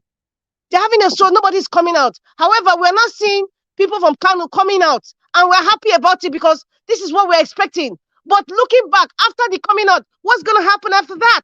The purpose in which they're coming out, is it going to be effective at the end of the day? The answer is no. We all know that. I will commend them for even attempting to coming out, whether they've been paid or not, whether it's an organic coming out or not. But the way I see it, this is work done in futility. But if they have come out to show people or show the people in the South how it's done, maybe this is like an encouragement, because in every nonsense, you have to find the sense inside. So the only good thing I will take from this coming out in Kano is that the people from the South, in fact, the entire country, let's not forget this North-South thing right now. The entire country should look at these templates that you can come out. And maybe when they come out, it can aggravate or it might elevate to what we actually want. I don't know if I'm making sense. I don't know if I've answered your question, Mr. Jonathan, and everybody else. So going forward,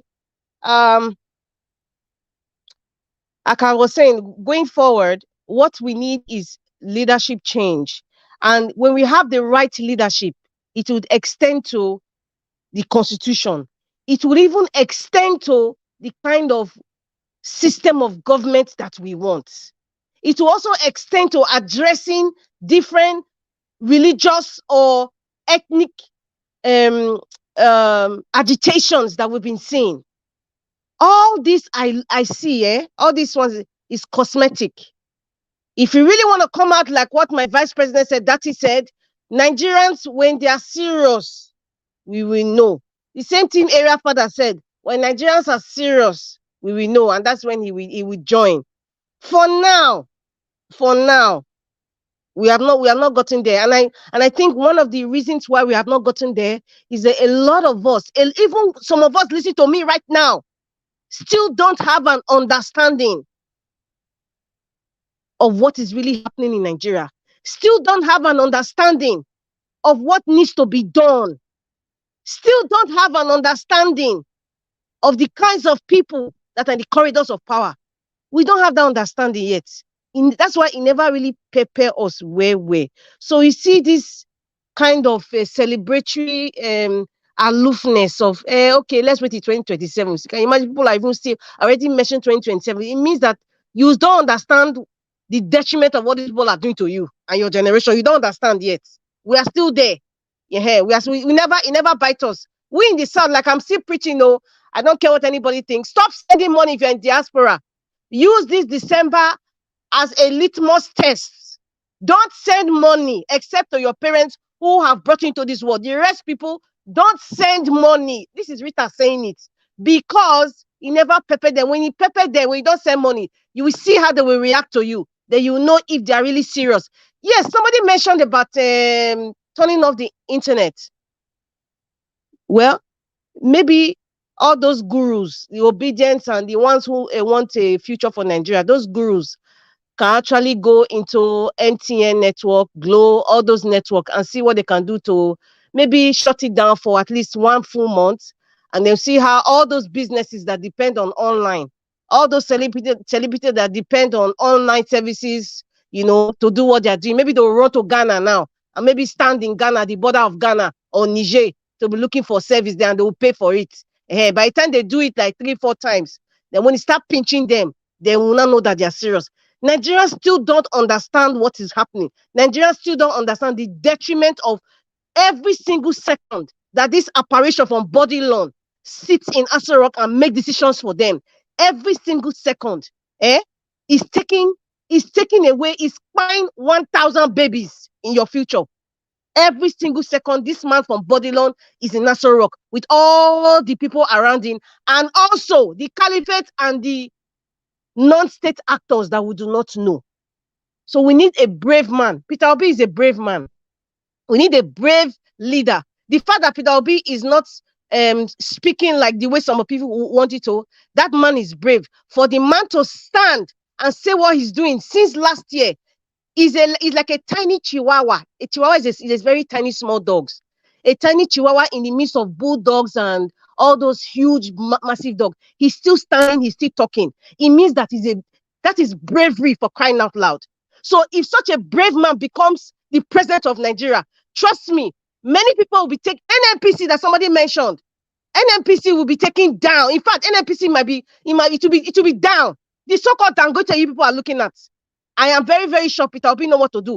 Even with the so-called caliphate or the so-called non-state actors, all those business so-called mandates, they call themselves billionaires, that are traveling with Agbado everywhere. We see them, we know them.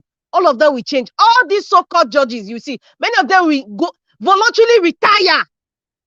Voluntarily retire, even if they've not gotten to the level of retirement. Many of them, whether they're Supreme Court or whether they're in the lower courts, all of them, they will retire because they know what is coming.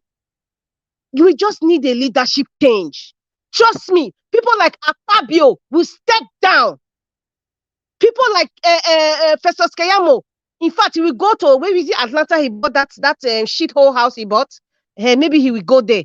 You won't see them again. You wouldn't. So, and they know it. They know when you have a leader like that. Because Peter Obi will be giving us what they call expo. He will start to expose people. He will start to, and they will not have dirty that does not look at even his family. He does not look at anybody. There is it you look at. So they know these things. When the leadership is down, when a fish is rotting from the head, every part of that fish is going to be rotting. So no matter what these protesters are doing, there is a rotting fish in the head. It's not going to change the quality of life of Kano people. What we are seeing is cosmetic. We all know what cosmetic means. When you use something beautiful to cover something that doesn't look nice, in the outward, you say, oh, it's nice, but the roots, when you remove that makeup, when you remove that cosmetic, you see the ugliness of your situation. So, Mr. Elvis, let me stop for here now. Thank you. Thank you. Thank you very much, Madam Rita. God bless you for your submission. Okay, let me move on to the next person. Please indicate whenever you are ready. Give us a mandate. But let me move on to Mashallah for now. God, Mashallah, please, I'd like you to talk to us. Good evening to you. Thank you, sir. Good evening, Mr. Elvis. Good evening, Nigeria Watch family. Good evening, Nigerians. And good evening to Kano. Good evening to Kano, where human beings have started thinking. Thank you for coming out, knowing that your rights have been impeached. Nigerians that are watching, the ones that are still watching Big Brother should continue. The ones that are looking at the internet and you have seen Kano in protest, they should not tell you by tomorrow that you should be outside. They should not tell you. The suffering is much. Kano people are feeling the heat. So you cannot tell me you don't have that same heat and you're still in the house, see soaking gari that you still grumble to eat. It is time for you to come out. This man in government, Tinubu, stole our mandate. It is time to collect it because she has stole the mandate. He feels he can steal the full Nigeria.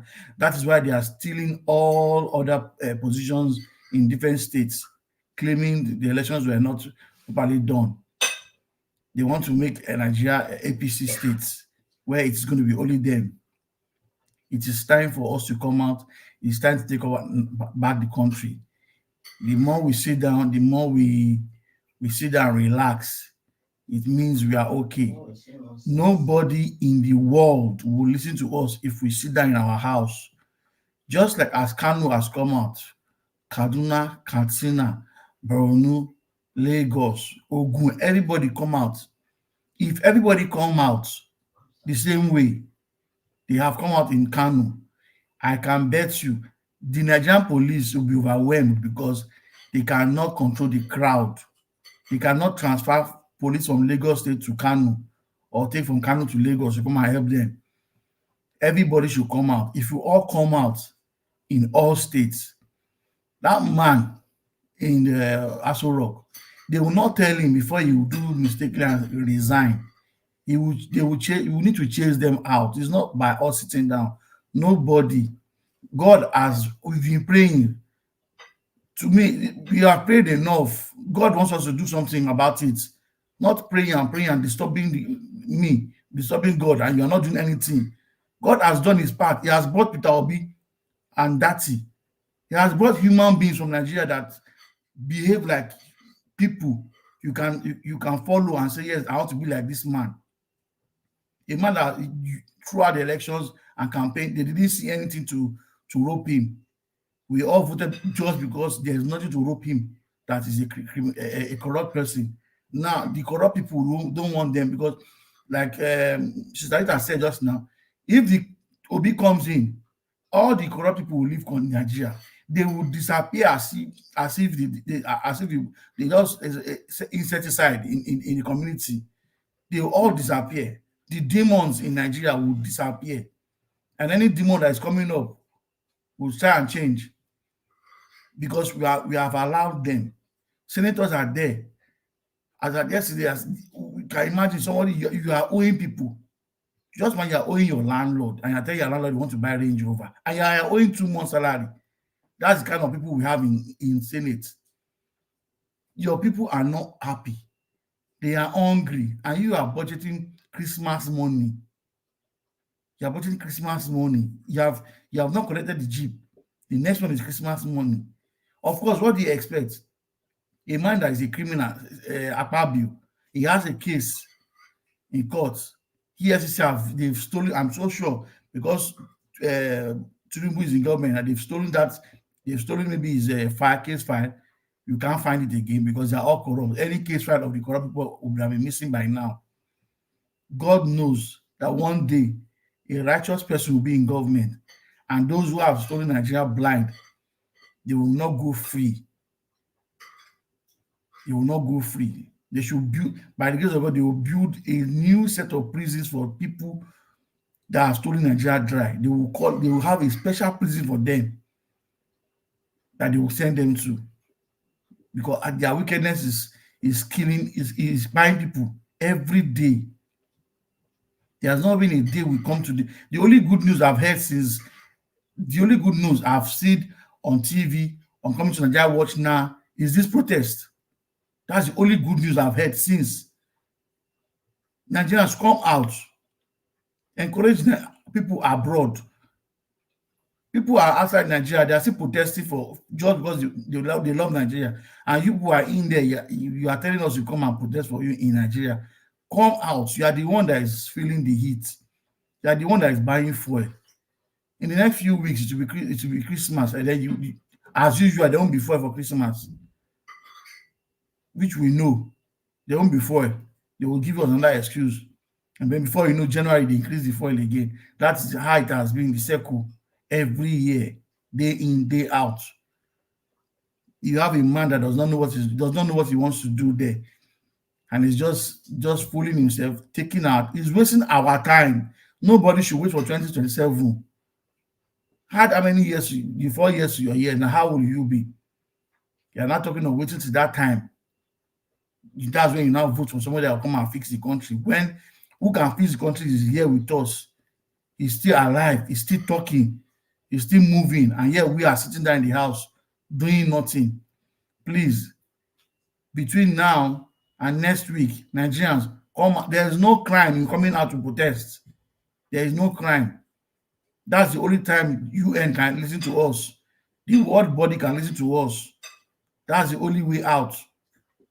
Thank you, Nigeria Watch. Let me keep it at this point. I'll stop here. Thank you. Thank you very much, sir. Thank you very much. I appreciate you for your submission. All right, let me come to the next person quickly. Give us a mandate. Are you ready to speak now, or I should move on to the next person? Move on, sir. I will let you know. Let me know. Okay, better. Okay, Mr. Jonathan Kingsley, thank you very much, sir, for your time with us. Good evening to you. Please talk to us. Please be close to your mic, sir. We can't hear you. Thank you very much, Mr. Elvis. Can't you just be close to your gadgets, sir? You are far away. Obviously, you are not with your gadgets. Wow, that's interesting.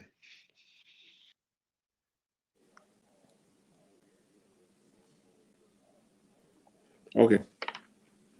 Now you are with your gadgets. You know, please. Yeah. Thank Is you. it better Talk now? to us. I believe I'm better now. Yes, you are with your gadget now. We know. Thank you. Talk to Okay. us. Thank you. All right. Thank you. Thank you very much, Mr. Elvis. Thanks to everyone. Thanks to all the submission made so far. It's very interesting, what is going on in northern Nigeria today, specifically Kano. For me, I would just want to call a spade a spade.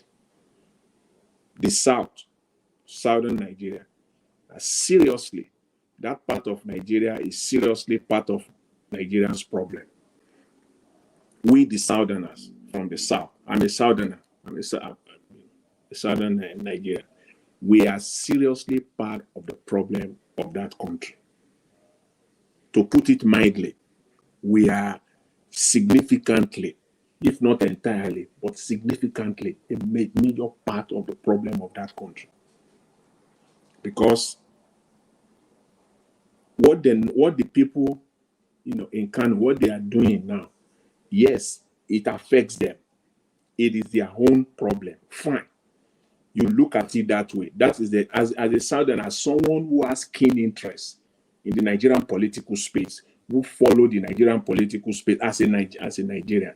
Yes, one of the first thing, is like your antenna. You have your antenna that is ready to pick signals. The first thing that will come to your mind immediately you see this from the north is that, wow, this is just a show. That's the first inclination you will have. Fine, we can have that. It is their problem. They are fighting for themselves. Yes, they are fighting for themselves. But we can also fight for ourselves too in the South. There is nothing wrong in anyone fighting, for himself or for herself or for his rights. They are fighting for themselves, fine, because it affects them directly. That's the first thing. We also can do the same thing. What happened in Kano is not any far different. In fact, it is the same, exactly the same. We will compare it to what happened just in the last few days in Imo, in Kogi, in Bayelsa. It is the same. It is no less different from what happened in Lagos after the verdict was rendered. It is no far less from what happened in Rivers State. It is no less different from what happened in other southern, in other southern states in Nigeria. No. But nothing of this nature happened. That's the first thing. So we can also fight for ourselves too. So that means that we can fight for ourselves. So we have to be spoon-fed. We have to be spoon-fed in the South. Whatever goes until they will buy everybody one by one after the other. Then we will rise up. Is that what we're saying? we can fight for ourselves too. That is just the way I see it. There's no difference there. And the idea that, I know there's a comment, that, okay, is being sponsored. For me, yes. Can we say that we don't have people that can also sponsor such things in the South? We have them. That's why I started that we are problem. We are our own problem, because such people, we have them in numbers in the South that can just like this get people out. But they will not do it because all of them have been bought. They are selfish. The only man standing, Pa Adebanjo of the Afenifere, is the only statesman that is visibly standing in the South, in the Southwest. I can't even pinpoint anyone in the Southeast. I can't. Like, that you can match with Pa Adebanjo that is vocal in the Southeast or in the South, maybe in the South. Maybe we can point to one. You can't even see. So what are we talking about? So we don't have them. We have them plenty. We have them. But they just won't speak out because of selfish reasons, because they have their motives. The people in the North, in Kano today, yes, they are sponsored because as a Nigerian, as I said earlier, that is your antenna. That's the first thing that will signal to you that, yes, these people are being sponsored. For their own, they have some sponsors behind it, for their own selfish reasons. But here's the thing. As a Nigerian, even if these protests in Kano, as we see it unfolding today, even if they are being sponsored, people like us, there are millions of Nigerians like us, like-minded Nigerians like us. They will take part. They will get involved. And our involvement will override their selfish goals. I don't care who those sponsors are. We are more than them. Like-minded Nigerians like us, we will override their goal, their selfish goal, if we take advantage of what is happening now. Because even if for anything at all, what is happening in Kano today, if that has been happening in other parts of Nigeria, like say in the southern Nigeria, we will achieve one or more of two things. Significantly, one, the judiciary will not be emboldened the way they are right now. If on the first judgment, people came out strongly like this, the judiciary will enter house. They will call themselves to order. No matter how much money they have been paid, they will call themselves to order that this thing, we can't go on like this. And if they are going to do it, it will be more, it will make more sense. Because what we're seeing right now, there's no sense in it. All these judicial judgment we're seeing all over the place, they've messed up that country, because that country, everything has to be reorganized. All these judicial precedents, all this inconsistency in judgment that we're seeing all over the place, you don't even know where to start. Is it the one in Enugu State, Umba, the one we've just seen now in Kano? Is it the one in Plateau that we want to talk about? Is it the one in Lagos? All these judgments they are at variance with each other from the same court of appeal. That means that the entire judiciary must be entirely, clean up, because the judicial jurisprudence of that country, especially the electoral law, has been messed up as it is right now. So if anything at all, what is happening in Kano today, if that has been happening across the country, especially in the southern part of Nigeria, for one thing, judiciary will not be as emboldened as they are today, to have sent a strong signal message to them that you can't do this. Because they are getting away, they do it and people just keep quiet. Then they just do another one. They just keep quiet. Nothing matters again. Nothing. Because I believe it is, they don't fear the people. Nigeria is a disaster. In any crime, it is the government that fears the people. Yes, it is the government that fears the people. In Nigeria, it is the people that fears the government. They fear them to death, to anything, especially in the southern part of the country. The people are so afraid of the government. But it shouldn't be so. In a normal climate, it is the government. Judiciary should be scared of the people. If we run down this stupid judgment, if we dare to run down this way, what will people say? What will be the reaction of the people? That will always be part of their consideration when they are in their chambers, when they are inside their chambers, deliberating, discussing on the judgment they are about to deliver. They will consider the people. But now, they don't even give a damn about the people. The people does not matter in the scheme of things in Nigeria, especially as far as the judiciary is concerned. It is now the case of the highest bidder.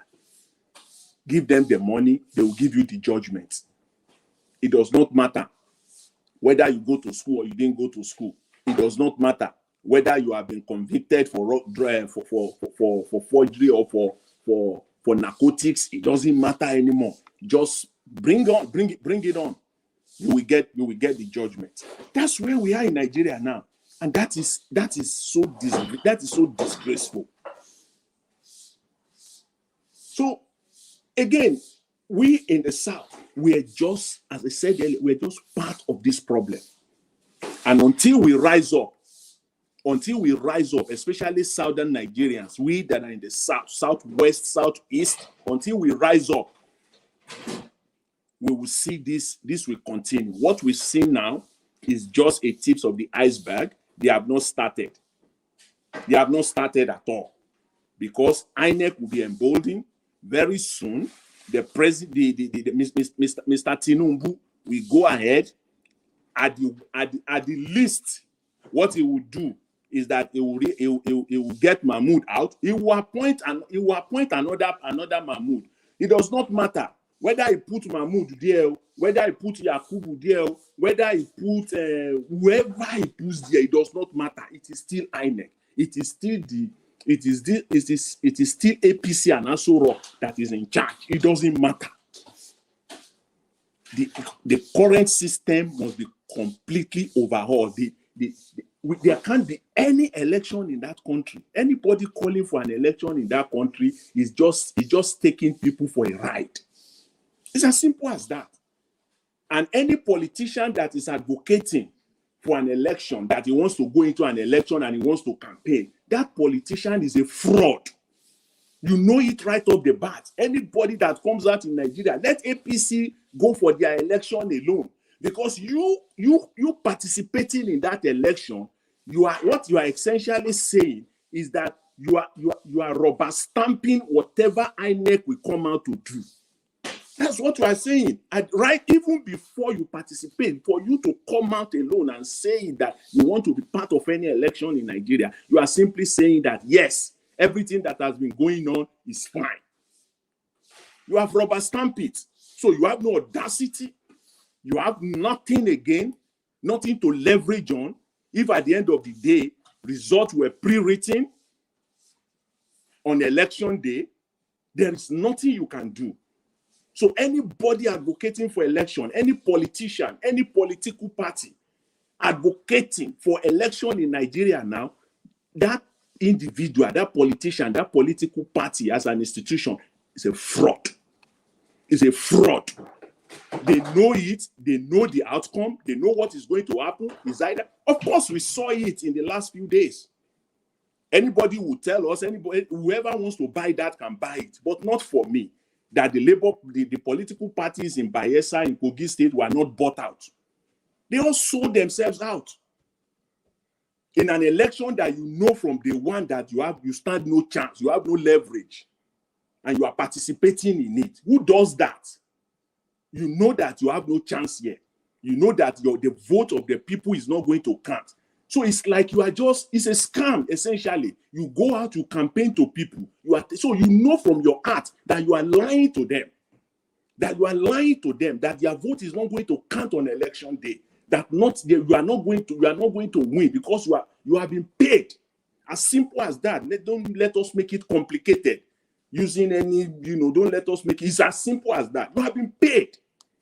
And you went on campaigning to people, going around the state, telling people, appearing on national TV, having interviews all over knowing fully well that election will not count. You as an opposition political party, you know very well. So for you to participate in that, you are a scam. You are a scam. So for any political party, any individual, any politician, from this moment on, coming out, calling for elections in Nigeria without the needful being done, get rid of INEC as it were right now, as it stands right now, the necessary amendment or adjustment to the electoral act that has to be done, even though the electoral act as it is right now is okay, even though it is still okay in a normal climate, with a normal people, it is still okay.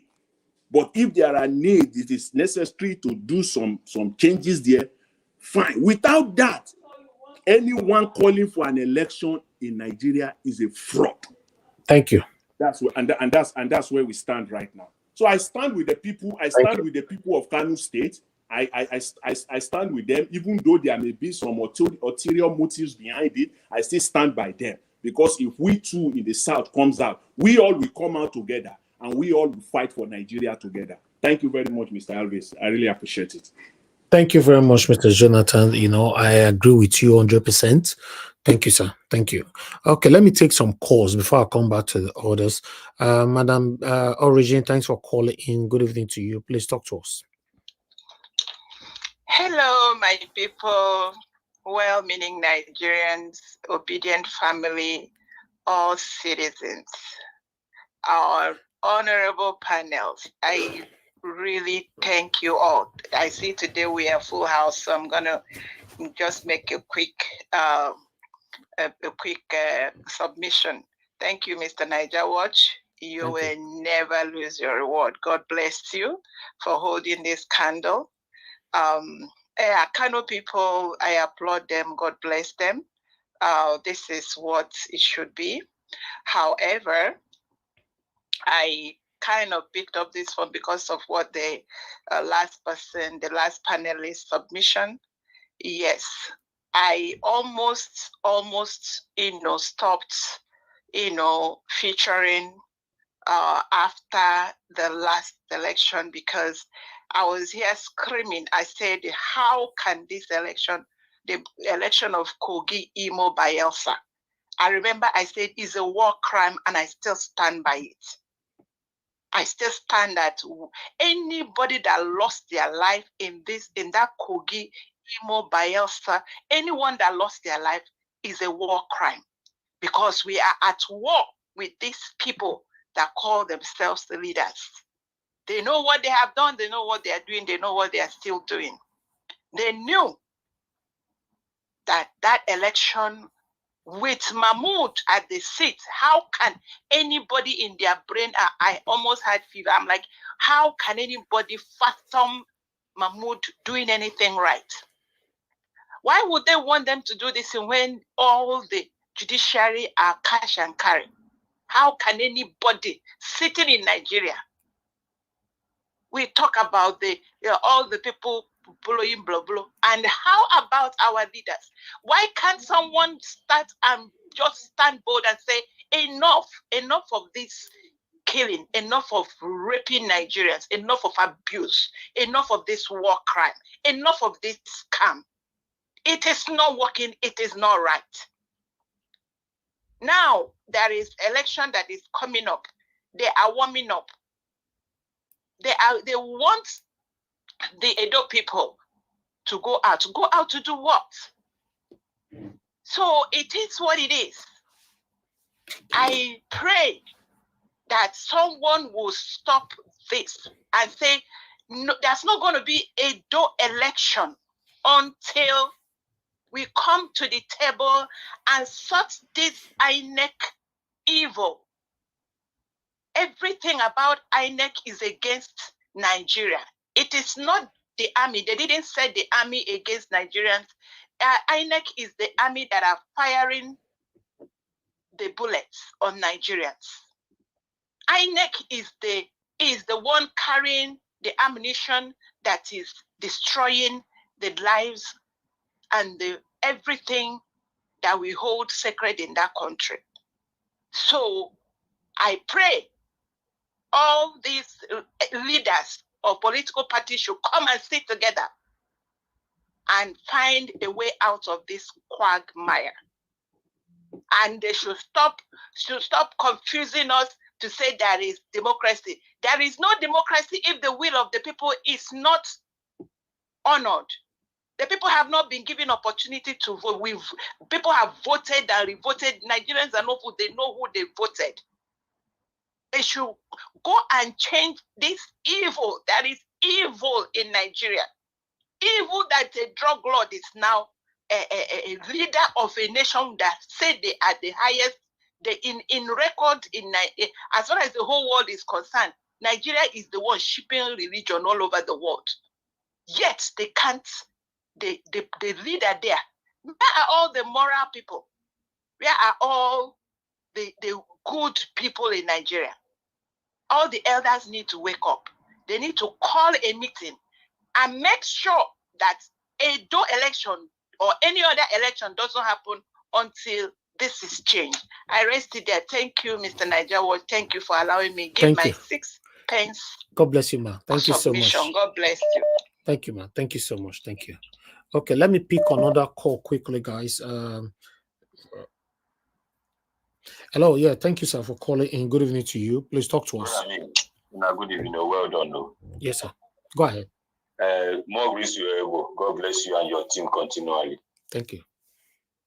I want to say something. You see, when you hear these APC men and their women, you know that actually it would have been better for us if we were in the military regime.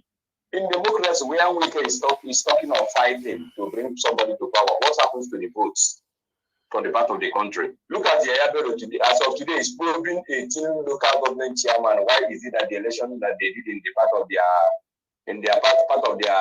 local government in the Kogi state did not go well upon every mobilization? Then those that voted against him as outgoing governor in democracy, that he will deal with them. How?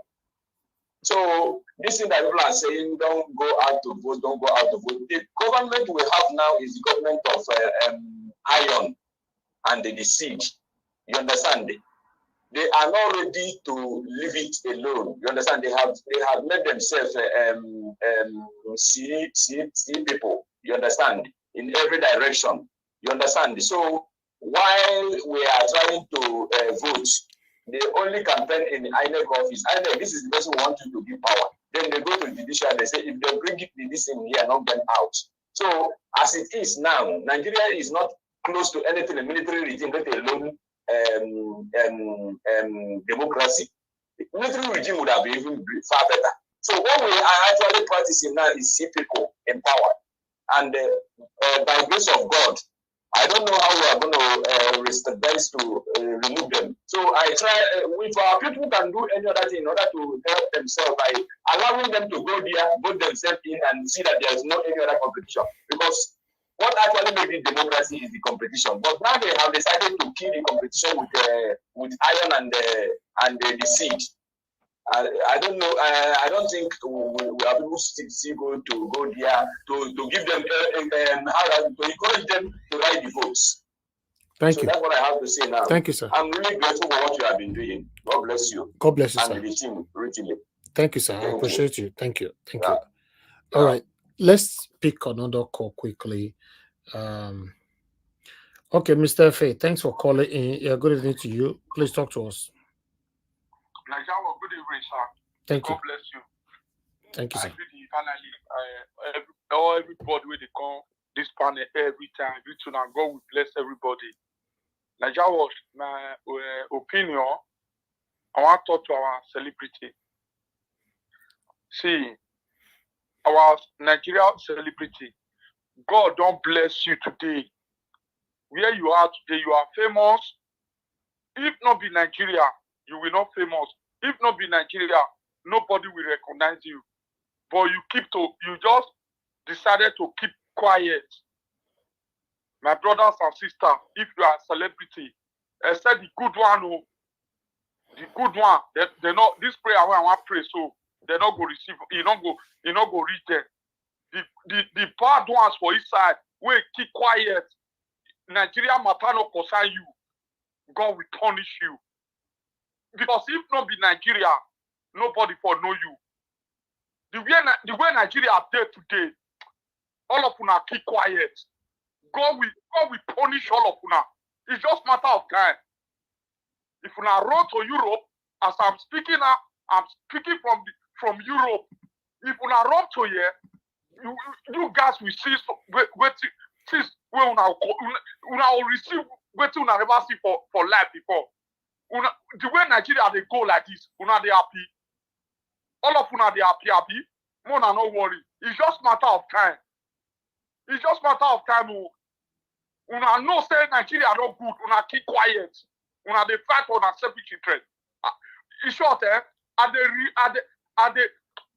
our politicians with our celebrity, they are the same. They are the same. We will not deceive ourselves. Nigeria watch. Now, you be. I respect you, part our celebrity, because you are blessed. You are blessed. You came from a region, but you decided to stand for your country. These people, they concern them. They don't even care for our country. If just sing, come out, sing, say man, if you compose music, all of them keep quiet. It's just matter of time. Thank you. One day, the person, deaf and dumb, he go cut. If he go message, he go according to my Benin lovely state, he go talk the message where they send out. No, not worry. It's just matter of time. And we don't need that. Thank No you. problem, sir. Thank you. Just want to greet you. God bless you. Now God will bless you, my brother. Thank you so much. All right. Okay. Good evening to you. Your name and where you calling us from? Hello. Hello. Yeah. Your name and where you calling from? My name is Harry Johnson. I'm calling from Germany. Thank you, Mr. Harry. Talk to us, sir. Thank you very much. What I want to say is that I will plead on people to stop calling out the celebrity. The celebrity are not our problem. Our problem are Nigerians. Nigerians in Nigeria are our problem. These people, they are not ready to fight for their rights. These people, they are not ready to say no to this ABC kind of system. Because these are the people that will still come on the line and talk and write different kind of nonsense online. They will go back and collect money from these people and still ballot paper for these people. These are the same people in Nigeria. They don't even know what is good for them. Okay. Please, you people should stop calling out the celebrity. The last time the celebrity protested for they came out for this answers. So what happened at the end of the day? He said, I'll say Nigerian people who are the ones going from one place and another to steal and attack the innocent people who are protesting peacefully. So please, we, the Nigerians, are a problem. Until the day we realize that we can occupy the Aso Rock, more than 10 million Nigerians out of 250 million Nigerians can occupy the Aso Rock and we'll get our freedom. That's the day the beginning of wisdom for Nigeria. Please, thank you. That is what I want to say. Thank you, you sir. very much. God bless you. Thank you. Okay, callers, I'm done. Let me come to the panel again. I would like to thank you very much, everybody, for your time with us. Those of you that just joined us right now, may God bless you all. Please help us to press on the like button. If it's your first time on the channel, endeavor to subscribe to our channel as well. Hit the notification bell to be notified whenever we are here. Let me call on Mr. Frank Emmanuel. Thank you, sir, for your patience. I'd like you to talk to us. Good evening to you. Mr. Evix. Yes, sir. Good afternoon. Just give me like 10 minutes. Maybe go to the next person, please. When you are ready, you let me know. Thank you, sir. Okay, sir. Thank you.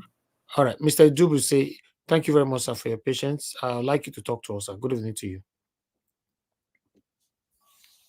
Good evening, Mr. Evans. Thank you, sir. Good evening to you. Can you hear me? Yes, sir, we can hear you. Talk to us. Okay. All right. Thank you. I didn't know that there was a protest in Kano. I just saw some of the few clips online now. Yes. So, well, the problem we have is that the judiciary has become part of the APC, just like INEC. So, I don't think there's any need to stress it further that anybody talking about further elections is just a waste of time. Apart from we starting to enlighten our people back home about need to protest nationwide, to start protesting every part of the country, and not just a one-day protest, a continuous one. There's need for us to come together and discuss Nigeria. We need to renegotiate the country, even if we have a new leader who is upright like Obi. The encumbrances in the constitution will not allow him to operate very well. The system needs to be broken down for a new beginning. We need to renegotiate how we want to live as a country. That is where I stand in this matter. And I don't know if you know about one group called NINAS. NINAS is an indigenous nationalities of Nigeria. It's a group led by one barrister, Tony Nadi. You may wish to invite him to your program. He will come Yes, and enlighten us. I know about it. We played this video about 3 days ago here. Yes. But I don't have access to it. I don't have access to it. I have access to him. I can let him know. If you want to invite him, I can send him an email. I have his phone number. Huh? Can I interject you for a moment? Please hold on for the interjection, please. He's passing information now. Okay. Please. So okay, it's actually it's on that information that is passing that I have one or two things to say Okay, about it. hold on, sir. Hold on. Yeah, that's fine. If you have his number, sir, that's fine. Please talk to him. We would like him to come here and talk to Nigerians, in diaspora. Tell him about our channel. So I believe he will be happy to come. All we are saying here is part of what he's saying, even though he has not supported this election because he knew that the system is decayed from the top. Because those people who are running, because why Obi wasn't giving the mandates, because they all conspired together. They don't want things to get better. They want things to be those people who say they own Nigeria. They want things to continue the same way because it suits them. It works for them. They want to lord it over the people and keep it going like that way. Once it suits them and they don't bother. So the only way to make it work is for us to renegotiate the country and for everybody to have equal stake in how the country is run and say this is how we want Nigeria to run. Based on that, we can now begin to have both a new constitution, both a new electoral system, and those who will man the electoral body. How do we be appointed? Because this system where the president appoints the INEC chairman and commissioners doesn't work because the president is equally a player. A player cannot appoint a referee. So that is what is going on. And the system is so corrupt. Our religious leaders are involved too. Traditional leaders, they are all involved because they've all been compromised. So this mass movement we are trying to encourage, like what is going on in Kano, is a good thing. I don't know, people have been talking about the South. It's true. People in the South feel that they are more sort of a bit comfortable. Not all of them, but some of them, and they don't really bother how things. Whatever the condition is, if they can just manage. Okay, if I can fuel my car a little, if I can still afford money for transport to go to my place of work or my business, go about and come back every day, is okay. But they're not looking beyond the problem, beyond what is happening now. The thing is so deep because the way the APC government is going about this thing now with the costs, they want to do what Tinubu did in Southwest in the first 4 years and the first 8 years of our return to democracy in 1999, whereby AD mainly kept hold of all the states. Though in the second election in 2003, Obasanjo was able to break it a little, but he wants to have a stranglehold on everything, and that is his system because the man is like we used to call him, he's a career criminal. He knows the only way he knows is just to grab and hold it tight. Whatever it takes for him to have control over everything, he will do it. And unfortunately, he has people who are compromised from the INEC, from the courts, even the military, the military top brass. So he has them under his control. It's only like when the people comes out, when the people come out, as it's being done now in Kano. I just hope they sustain it. Maybe they keep it going. But Nigeria. I don't know whether they can sustain it for a long time or so. But this is what we expect if we can have it across the country. Then it will be a good thing, because like somebody just who the last speaker said, the same thing happened in Kogi. Even the same thing happened in the 2015 on the February 25 presidential election and the National Assembly elections. At the end of the day, INEC cooked up its own result and called. The judges never looked at all the evidence. They just looked for one technical reason to ignore looking at them. So, and this will continue. These people are they are hell bent. And if Nigerians don't react, they will keep doing what they are doing and let the world feel that everything is all right. So I think we should keep encouraging. I'm sure some people in Kano have been watching what we have been doing here. I won't say it's our effort that brings them, but they know that people have been talking about the need to come out and do peaceful protest. I hope that maybe in the coming days, some segments of our people in the south will take it up as well, because they have to start it. They are the people who are at home. They have to start it. Let me stop so far. Thank you. All right. Thank you very much, sir. Mr. Jonathan, you wanted to say something earlier on. Go ahead. Yes, thank you very much, Mr. Elvis. So I just want to say something about Mr. Tony Unandi. Please, I just want to say clearly here that bringing him to the platform should be you should think it through. I've followed the man for the since after NSAS. He's a polarizing figure and it's all over the space. So should be careful about that. So the man is opinionated. He has his own opinion on issues in Nigeria. You have to track him, his position as far as Biafra is concerned, how he worked with Nnamdi Kanu, how eventually he disengaged with Nnamdi Kanu, how he came to Yoruba Nation to get involved. In fact, he's a potential mole. He can be. I asked you a question sometimes ago. I said, where are those people that after the election that were protesting at the early stage of the tribunal, at the petition tribunal, that are supporting the Labour Party, fighting for the mandate? All of a sudden, they disappeared. We didn't see them again. Yeah, that's the box where I will put Tony Nandi. I followed him for more than 2 years. Okay? Can I say something when you are done? So initially, I didn't want to bring that up. What is he fighting for? Is it a better Nigeria? He's fighting for a better Nigeria, but he always wants. You see, he always wants to take charge. He always wants to take charge. Of any movement where he is. Yeah, that's just his goal. Is it again? Mr. Elvis, I would like to speak when he's done, please. Please let him finish. That's fine. Okay.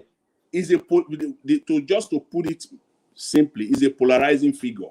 He has his own opinion as far as Nigeria is concerned. You can do, Mr. F, you can do a simple Google search on really know him or I played one or two of his videos YouTube search on him. You will see but what I played one of two of his videos here, and no. I'm not saying that. Yeah, I'm not saying that. I'm not saying that it's not. I'm not saying that it's not accurate. See, it's deep. It's deeper than that. That's what I'm saying. It's a polarizing figure. I can't say it more than that. I'll do research about that. All right. Thank you, sir. Thank you. Go ahead, sir. You wanted to respond to him. Okay. Yes. I'm not holding. I don't want to hold brief for him. I think they say it's not good to shave somebody's hair in his absence. If you really want to hear his own side of this about his concern for Nigeria, to be good, you invite him. You ask him questions, he will answer. But since I've been following his YouTube channel, listening to what he has been saying, all he has been saying is that Nigeria has been talking about the need for that we don't have a constitution, that our constitution was handed to us by the military, that we should go back and negotiate Nigeria this thing after 1966, that first military coup ended our constitution, that we need to renegotiate our country again. Please let me finish. So what he's saying is that the country as being run now is not equitable. There is no justice. Some people want to lord it over the rest of the country. So he still talks about the resources, where the resources are coming from, that the people who own resources are not having a fair share of their resources. That both their own people from that part of the country who have connived with those who call themselves owners of Nigeria, they are all in cahoots to punish the people. He even talks about the north, that the problem going on in the north, the killings. He talks about the Fulani problem, which he's not attacking the Fulani race. He's only attacking those who brought in terrorism into the country from into that part of the country. That is one thing. But above all else, what he's saying is that going for future elections, he has been saying this since 2019, before 2019 elections. He said going for elections always will not solve the problem because the problem lies on the constitution that has so many errors in that it gave one man who will become president power over so many things, which is not how it should be. He even give example of the American constitution that even in America here, the president cannot just wake up one day and declare something because he's president. Unlike in our own, that our constitution was coined into the military dictatorship that we had. So yeah, that is what he said. He is not a polarizing figure. The only problem is that some people who don't want the kind of change he wants are against him, who feel that it's just to amend some sections of the constitution and we are good to go. But he's saying that is not. He's saying that first of all, we have to come to the table and discuss and agree to remain as one country, which he wants, but on equal basis for all ethnic nationalities that make up Nigeria. That is his stand. Okay. He will tell All you right, more Mr. if you invite him. Okay, fine. Let me ask you this. All these things, all these problems you highlighted, everybody knows it. Even a baby that is still in the womb knows the problem of Nigeria, the Fulani problem, the economic problem, the corruption, and all the. Everybody knows the problem, and everybody can talk about it. Fine. What I want to know is this: what is Tony Unani's position after the election of February 25th? Can you just give me one digital footprint of his Okay. comment with respect? No, wait now. His digital footprint on his position or comment after the election, during the presidential election petition tribunal, after the judgment, both the appeal court and the Supreme Court. I want to see it. See this man. Tell me his position on every item as highlighted by Labour Party or as highlighted by Mr. Peter Obi. I want to hear Tony Unani's position on each and every of those items. On each, I know that his position is Nigeria to break up. Yes, he stands on No. Nigeria There's to nothing break up. Nigeria should break up. You don't. Can I interject No, here? no, Yeah. it's not Can true. I It's not true, interject? Mr. Jonathan. All right. Mr. Can I Jonathan, you interject, are Mr. jumping the gun. Jonathan? I Mr. said what I hold said on. earlier Mr. is that Jonathan. can we know his position Mr. Okay, no, but Jonathan, you you've just already asked asked your the on the question. question. Mr. election of Jonathan, Mr. Peter Obi, Mr. because for Jonathan, me, I believe Mr. Mr. Peter Jonathan, Obi Mr. was really Jonathan, elected. Mr. Jonathan. Yeah. I'm calling you are just talking. That's not fair, sir. You know, you've asked a question and you are answering the same question. You've asked a question, you wait, let him answer it. You've asked All right, that's fine, because he interjected me on the way. No, he didn't. Okay. He waited for you to finish. Waited for you to finish. You know, right. before Mr. Idibisi, you wanted to interject Black Panther. Please go ahead. Yes, I want to interject. You see, I want to answer the question. I want to go on this dimension. Everybody know about the problem of Nigeria, but not everybody understand the problem and the dimension of the problem of Nigeria. We should note that very well, because even us speaking here, when we say something, what that man was saying, that guy that you are mentioning, his stand is like this: there should be no election in Nigeria because we don't have a constitution. We are only concerned about our tribe, and we are not concerned about the country. That is the stand. There should be no election where there is no constituted a culture you have. You don't have a country, and you are doing election. Okay. We are divided. That is the stand. Thank you. When it gets to your time, you can expatiate on that. All right, Mr. Idubisi, you have only 1 minute to quickly respond so that I move on to the next person. Okay, let me just end it this way. What his stand has been all the while, even before Obi came to the scene in this 2022 election, he has been saying it even by 2015 that there is no need to go for any election because the system has been run. We keep repeating the same thing. When somebody comes, since we still get back, but we knew that Obi came with a big huge change, and if Obi was able to become president, things will begin to align gradually. It won't be overnight magic. But he himself says that we have to address the root causes of our problem before we even talk about election. That is his stand. So it's not as if he's against Obi or so, but he says election will not solve the problem because the law book we have was not was not agreed by Nigerians themselves, meaning all ethnic nationalities coming together just like we did before independence. So, Mr. Njawash, if you want me to find a way to give, I don't call him, but I will just exchange WhatsApp message. I Thank can you. tell him about your platform. If he agrees to come, I will let you know. That would be nice. That would be nice. All right, thank you. We'll definitely welcome him here to hear him out. Yeah. All right. Thank you, sir. God bless you. Okay, let me quickly move on to the next person so that we can move on.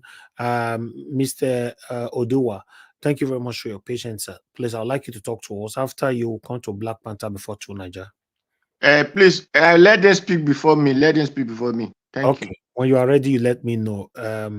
Everybody that I've called that is not available now, is your duty to let me know because I'm going to continue to skip you, Mr. Elvis, I'm ready now, sir. Okay, go ahead, sir. Talk to us now. Mr. Okay. Frank Emmanuel. Good evening to you, sir. Thank you. Afternoon, good morning, good evening, wherever you're listening from. I want to thank each and every one of you again in the panel. Thank you for keep pushing. I want to say something specifically with respect to, let me borrow lead from what is happening in Kano. That was at least a good step in the right direction. The only challenge we have in Nigeria is that most of us have become so much comfortable under oppression. That's one thing I've noticed about all of us Nigerians, both home and abroad. We have become so comfortable under oppression. Then another thing too is fear of the government. Fear of the government is one other major thing that has held us bound. We forget that the government is us. The power is in the hands of the people. Then number 3, disunity. I'm just highlighting those areas that has made us to be where we are today as a people. If you want to keep these hooligans aside, the microscopic few that has decided to keep doing what they are doing and they are still getting the same result they are getting, is because we have refused as people to know or to realize that power is in our own hands. Why? Because of lethargy, fear of government, being comfortable under the oppression, then disunity. We are too divided to fight for one common goal. So that is one major thing that has kept us where we are. The government, the few have succeeded to see our temperament. They tested our pulse and they say, is it not Nigerians? They will only shout for 1 or 2 days and everybody will continue and move on. So they have sensed that. That is why they keep doing what they are doing. My advice for us is to push back. And what do I mean by push back? The letter P there for me is to protest. We need to protest and let them know that we people are the ones that have the power to elect those that will lead us. Another thing is we have to unite to get that done. When we unite, they will push. Then the next one is S. We need to save our country. When we protest in unity, then we'll be able to save our country. From who? I'm going to H now. From these hooligans. So, Nigerians, let's look at push as a mantra to getting back our country. P stands for protest. U in unity. Then S, save. Then H, from hooligans. So they have succeeded in doing this over and over. Why? Because they have seen that we have accepted, a kind of accepted what they do. That's why they keep doing it, and they keep getting they keep getting the same results. So it is only when we inject, when we push back to them, we push back to them, and we inject fear in them, then they will begin to sense, these people are beginning to revolt. So let's be careful with our dealings. That fear we have as a people will now begin to go back to them. So until the microscopic elite begin to have fear of the people, I guarantee you they will keep doing what they are doing. So Nigerians, let's push endlessly to make sure that instead of us being afraid of government, let the government be afraid of us, the people. On that note, we'll begin to gain back our power as people and in unity. Please, let's not join them. No matter what they offer, they have turned our economy to become the first or the second poverty capital of the world. We need to arise and push endlessly, never to look back. Then recovery is guaranteed. We know we've been talking is good, but the result is only achieved when action is implemented. Mr. Evix, thank you so much for giving us opportunity to air our view, to keep talking. That is the best step in the right direction that we're already doing. But thank you. Result can never be achieved until action is implemented. Otherwise, we'll just be building castle in the air. I rest my case. Thank you, sir.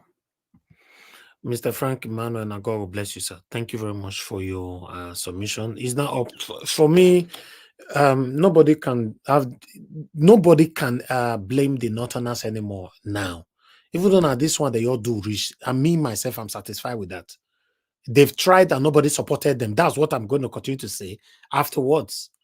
They came out, nobody supported them from the South. So even though they have elites that supported them, that financed them, that did this and all that, we have the same elites in the South.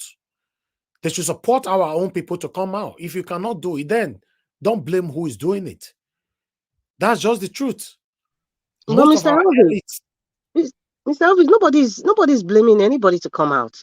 I mean, it's a free world. I mean, it's just they knew their rights, regardless of who is supporting them. But the essence of that, of what they're doing now, of what we expect the Southerners to do, the essence of it is in futility.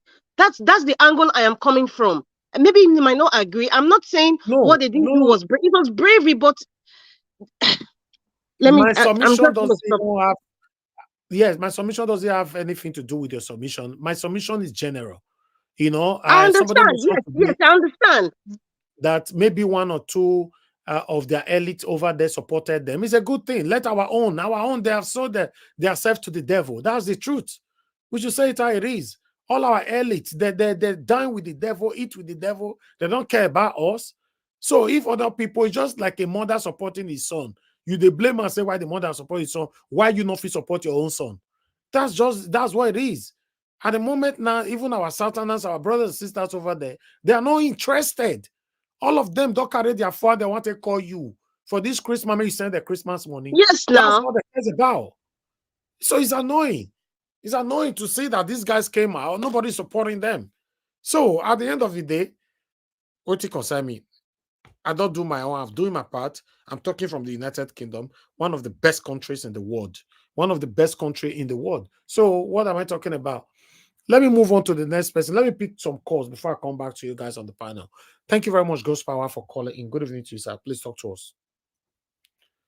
Good evening, Mr. Heavens, and good evening, all Niger Watch family and the panelists and the commenters and everywhere meaningful Nigeria. I want to say God bless everyone. Mr. Heavens, I want to say thank you so much, and God bless you for what you've been doing. God bless you for sacrificials and everything that you've been doing for your father's land. Well, in addition to what you said, I think I don't want to mention name here.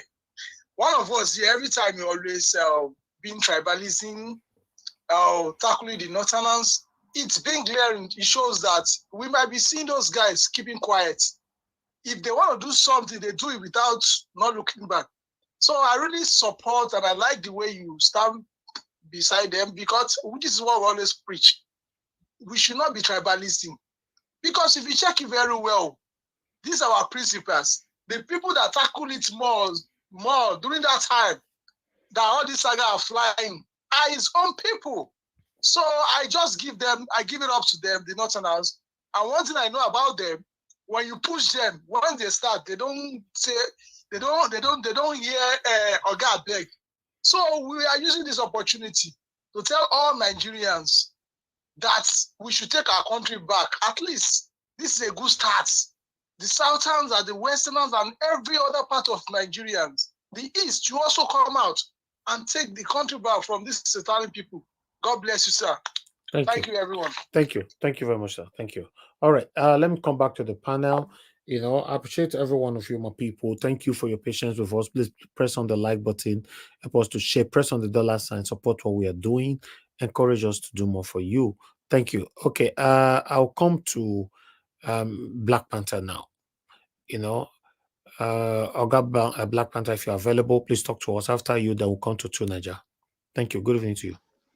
Good evening, sir. Good evening to everyone on the panel, other protocols observed.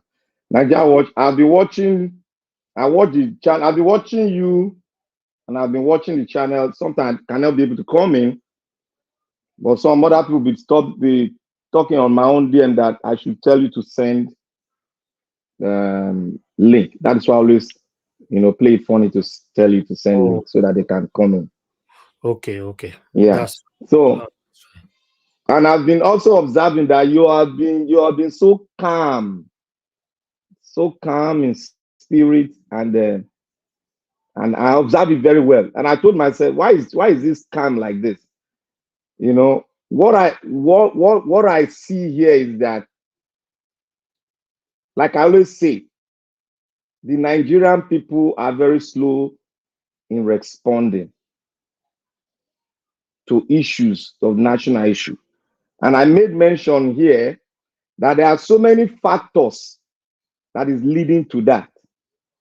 And I also made mention of one thing, that the South has always, people might like to say, look, I always say that we should face this thing headlong. When I say South, when I say North, I'm not dividing the country. I am trying to pick it as a segment and put them together. Not right. So don't think Nobody should think about it as if I'm separating. You should understand where we are coming from and where me I'm coming from. When I explain the South, I explain the North. There is always a point of merging. Now, the South itself, is prepared for anything. The South has always, all along, carried the burden of national issue. The North has been dragged into it. Remember my word, dragged into it. Because there are so many factors in the North, which everybody knows, that is affecting our northern brothers, which they need to solve. We cannot solve it for them. They have to solve it. Because in every family, there is always a problem there. It is the family, not external body, that will solve the problem. It is the family that will solve it. Now everybody is praising, oh, the North has come out. They are fighting for their state. That's a state issue. They came out, and mind you, everybody should know this. There are political sponsors. And I made mention of one thing, that Nigeria corruption is now it has been localized, and it's now a source of income to 75% of Nigerians. Why do I say this? A hungry man, an hungry man can easily be manipulated. Why is it that we have so many poor people, our poor brothers in the North? Because they have been deprived of what really belongs to them. And it is generally now that Nigerians have been deprived. But there's one thing we got to know. We have to understand Nigerian issue. One, ethnicity, tribalism has played a very big major role in Nigeria, why it has not been able to come together. And we think that is just by the wayside. Oh, you mentioned, oh, your nation, your nation. Nigeria is not yet a nation, but a conglomerate of segmented tribal group that still love their tribal group rather than to love the nation as one body that comes out to speak. That is what we should not run away from. What is happening in the North now has happened before in Kano, has happened in Jos, where the political leaders who want power, who have been cheated, we sponsor people to come out. Okay, where there is hunger, where there is naira problem, where the naira was exploding in everywhere, did you see that the North were quiet? The South were carrying all the burden. There are so many examples I would say. I'm not saying that they are not Nigerians, but we need to know the reactions of every section of the countries. There are some parts of the country that are saying we should come together as one so that we can forge and talk to make a nation. Remember, quote and unquote, to make a nation is one of the most difficult parts to do. We need to make a nation. Nigeria is not yet a nation, but a conglomerate of tribal and ethnic groups that are still fighting to support their own ethnic group rather than forging ahead as a nation. And this is why we cannot have any good election. Whether you come pray from Jesus, we cannot. The conclusion, I beg to put my money down. We cannot, I repeat, we cannot have a good election in Nigeria until we decide to become a nation. And we have not yet decided to become a nation. We are just doing what? We are just focusing on the peripheral. Oh, this one comes and oh, yes, they are coming outside. They are doing. Why can't the South come outside? You remember what the South have done in the past? Go and look at how they come out to fight, how they call on the North to come together when the human rights. Look, now in Nigeria, the South already, where the human rights headquarters is, has been captured. By what? By corruption. Look at the lawyer, SAN, Falano. Instead of speaking on the subject matter, is speaking on the peripheral. Only Chief Ade, the old man of like something years old, is the single man out of the South that is speaking on the issue of a nationhood. We need a nation, not tribe. But in the South, they have been captured, and all of them are thinking about their tribe. That is why when politicians come to tribe, you can easily be captured, because all of us are always, I don't know whether I would say we are hypocritical in our analysis. We are always talking, oh, one Nigeria, but when we go into our room, we'll be talking about our tribe. How my tribe will do this, how my tribe will this, how my tribe will take power. We are not yet a nation. That is why I say Nigeria is divided on that tribal line. And we have to break and detribalize it if we want to become a nation. We have to look at the nation first. If we don't focus on the nation, we keep on getting the same result, the same year, the same time. There's nothing you can do about it. We have to look at how we can come together as one and see yourself as equal, brothers and sisters, irrespective of your tongue. That thing is in our constitution, but in the constitution they gave us, it has been there, but we don't recognize it. Why should you recognize one tribe in the constitution they gave you than the other tribe? And you are contradicting yourself that we the people, where did we the people gather? And quota system is there. Why should you put quota system in disguise in your constitution? When you are talking about a nation, that when you are talking about building a nationhood, trying to be strong, if you don't have a nation, you cannot have a good, strong army. If you don't have a nation, you cannot have a good immigration system. If you don't have a nation, you cannot have a good police system. Men have been coming out. Why are they so selfish about their ideal? Is because when you bring that ideal into the populace, it will be staying with tribalism and nepotism. That is why you see men speaking, they are using the media to talk, because that is what that is how they can voice it out. If you put it in a round table, bring Falano, bring all these people to talk on it, they will be talking on the periphery, on the surface. They won't talk on nationhood itself.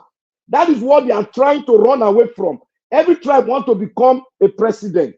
No tribe is looking at the nation. Our infrastructures are down. Our political atmosphere is rotting. Corruption is there. Nepotism is there. No good road, no good water, nothing. We have people are talking about aerospace, AI. We are still talking about localizing and counting somebody 1, 2, 3 in an election, instead of us to take drastic approach towards taking advantage of AI and internet to make sure our election comes out without hindrance, without manipulation. We can do it. Yes, we can. But why can't we do it? Because we are not yet a nation that will come as a bond to fight this cause. When we talk about nationhood, when we talk about constitution, people will come here and say, oh, it is not the constitution. It is the people running the people. Yes. When you start something in a bad foundation, what do you expect? You expect people to obey it? Part and parcel of it. Do you expect them to obey it? When we talk about, oh, it is Abdul Salami that did that, people will come up again. Oh, there were some Satana that were dead. A leader is the one that is responsible for everything. Abdul Salami is responsible for the dilemma and the problem we are having in Nigeria. He has not come up because he's dying with his sickness, because of the evil they have done unto the land. They want to put particular section of the country more than everybody. Stop that and let us come as a nation. Why are we having uprising in the southeast? It's because we are not yet a nation. They are being deprived of that nationhood. Why should you deprive a Benin man from not being a president of Nigeria? Why should you deprive? Why should you say this? Why should you elaborate on the minority? Why don't you elaborate on majority, that Nigerians are the majority? We need to sit down and talk. Whether you like it or not, Jesus Christ come. If we don't do that talk, and Nigeria and everyone, If you start keeping on saying, oh, that man is selfish, he's not a leader, he will be selfish because the foundation is rotten. We don't have the foundation to spell it out. We don't have. Nations, Benin Republic is there. Benin Republic has a constitution. They have been having problems, but they are striving hard, taking some things from Nigeria, having an economic relationship, doing business together. They have been trying. They have been growing up now. What about Ghana? They are having problem, but they open their border. What about Kenya? They are having problem, but Kenya is signing treaty with other African countries in East Africa to trade in their currency, not in dollars. What have we been doing? We are borrowing more money. After we borrow the money, we now take the money and go to the people who borrow money from and buy cars from them. Is that man leading you? Is he thinking about nationhood? Is he thinking about the country, or is he thinking about his tribe? And some part he's trying to make sure that he give to this tribe and give to this tribe, but he's not thinking about the nation.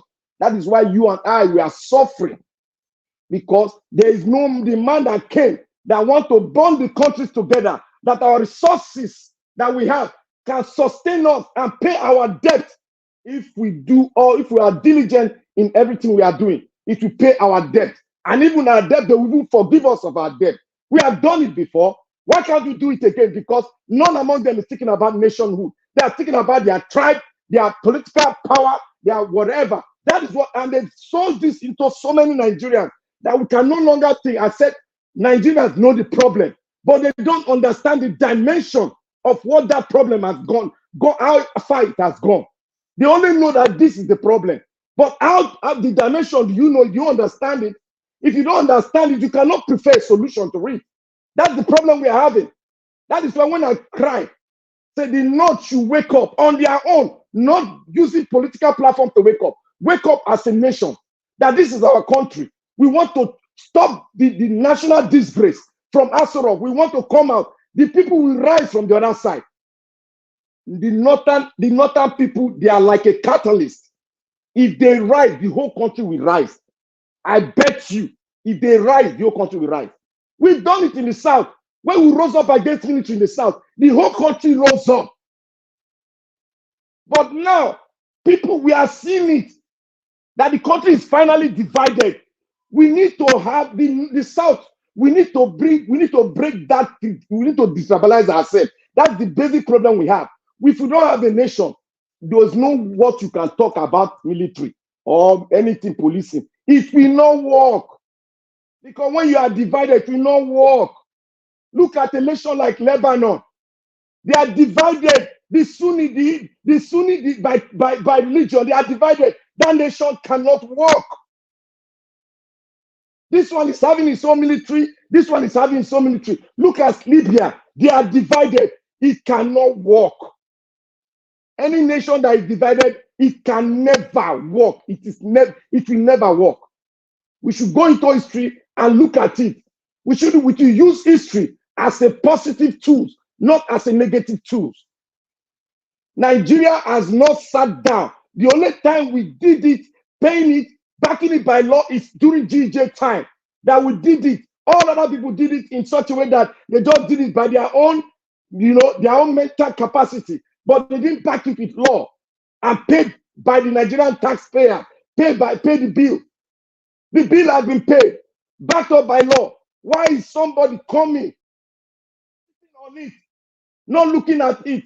Always report is there. Why are we sitting on it? Judiciary is having problem. Falana is talking left. You have a problem in your house. You are talking left. How are we a nation? That is to show you that that man is tribalized. Why is it that it's only the Southwest and the North that are in the panel, the Supreme Court head? Why? Can't an Edo man be the Chief Justice of the Federation? Can't a Calabar man be Chief Justice of the Federation? Can't a just man be Chief Justice of the Federation? Why is it being rotated between two tribes?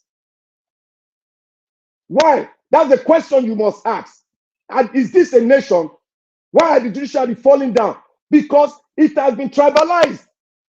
That is why you can easily bribe them, and they will go along with it because they themselves are tribalized. They say, Omoluabi, when they are talking, and some people are taking Omoluabi negatively. That if you don't support the Yoruba, you are not an Omoluabi. But Omoluabi is somebody that stands for the right of the people, somebody that stands upright. But they took it in a negative form. And that is the cause we are seeing today. Where people, they are castigating any Yoruba man that stands for one Nigeria. They are castigating any Northern man that stands for one Nigeria. They are tearing him apart. Because the leadership you have there, they have decided and talk to themselves that no minority, as they say, will ever become the president of Nigeria. Because we are the majority. We come from this tribe. We come from that tribe. We are the majority. We own the resources because the majority are the same. So we should understand the problem of Nigeria. We should not make it wear us down. Because I said it before, look, history has a way of repeating itself. This problem we are going through, we are going through it very well. And we are going to be successful in it. There is no nation, go and check history, that have battled and battled and battled to become a nation that is positive, that has not had this victory. No matter what dimension they took it through. They will definitely, as long as we keep on preaching the good news to driving the ideal into the hearts of men in Nigeria, they will rise up against tribalism and nepotism. That is the bane of our problem. We need to stick and rubber stamp it so that we detribalize ourselves and look for a nation. That is our problem. We are not a nation yet. We are divided under tribal line. We should talk on that and not talk on the person itself. We need to detribalize ourselves before we have everything to work for us. Thank you, Mr. Naija Watch. Wow, that was a very, very good submission, Mr. Black Panther. Thank you very much. God bless you. All right, let's come to Naija. Naija, thank you very much for your time with us. It's been a while. It's good to have you back again. Good evening to you. Talk to us, sir. Yeah, greetings, Naija Watch, and greetings to everyone on the panel and to the chat and to the viewers. Yeah, it's been a while. I've just been roaming the wilderness and checking out the world and other places. Yeah, the protest in the north is a shame that it's occurring because of these judgments, and as a matter of fact, it's quite important because if the judges are become undermined and compromised, then you can see a situation whereby nothing ever functions, isn't it? And nobody will believe in the rule of law anymore. Even the today I was listening to our defense chief, the chief of defense staff. He was complaining that when they arrest people and then they find that the people get released, you can see why that is frustrating for security officials. He gave an example of a ship that was seized, stealing oil, and only to find the ship out again. So you can see why security officials will find it difficult. That why what's the point of arresting these people? And they're going to hit me, and then the judges are going to release them again. So, and that's some of the stuff. So I can understand why the people in Kano felt that, okay, this is undermining democracy, because I actually thought Kwakwaso was quite popular in Kano. So I don't know what that judge is thinking.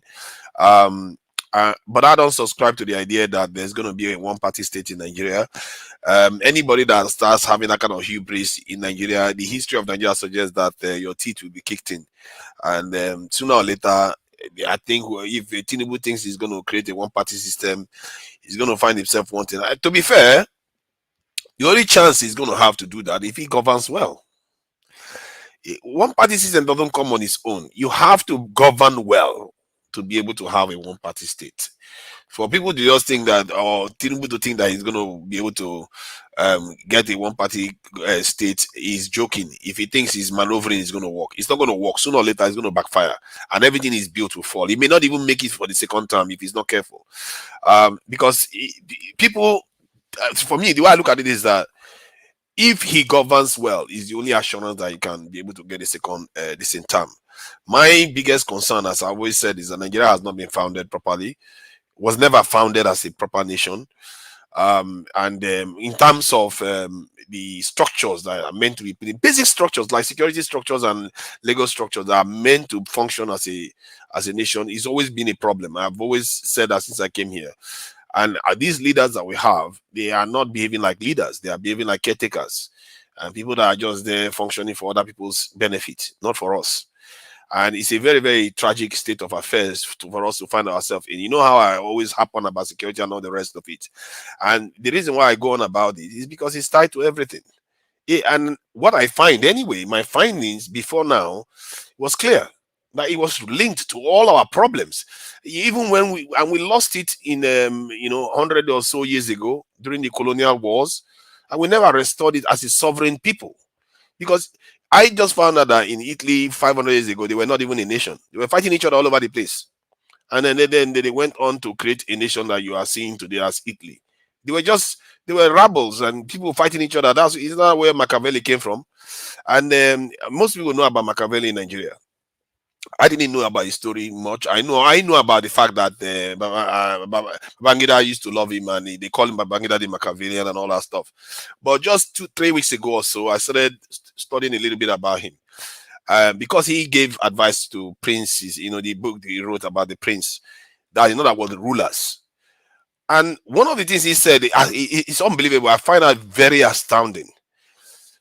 Almost every single thing I've been complaining about, that's some of the stuff he's advising, and our people don't learn the right lessons. Machiavelli said, to get good laws, you need good arms. In other words, you need good security stuff. That at the core of it, he didn't even talk about economy. He said, at the core of it, if you don't have good arms, forget it. You're not going to get good laws. That's how he put it. And then he also went on to talk about mercenaries that Showore wanted to get. And I keep complaining that these are our people. I don't know what is wrong with them.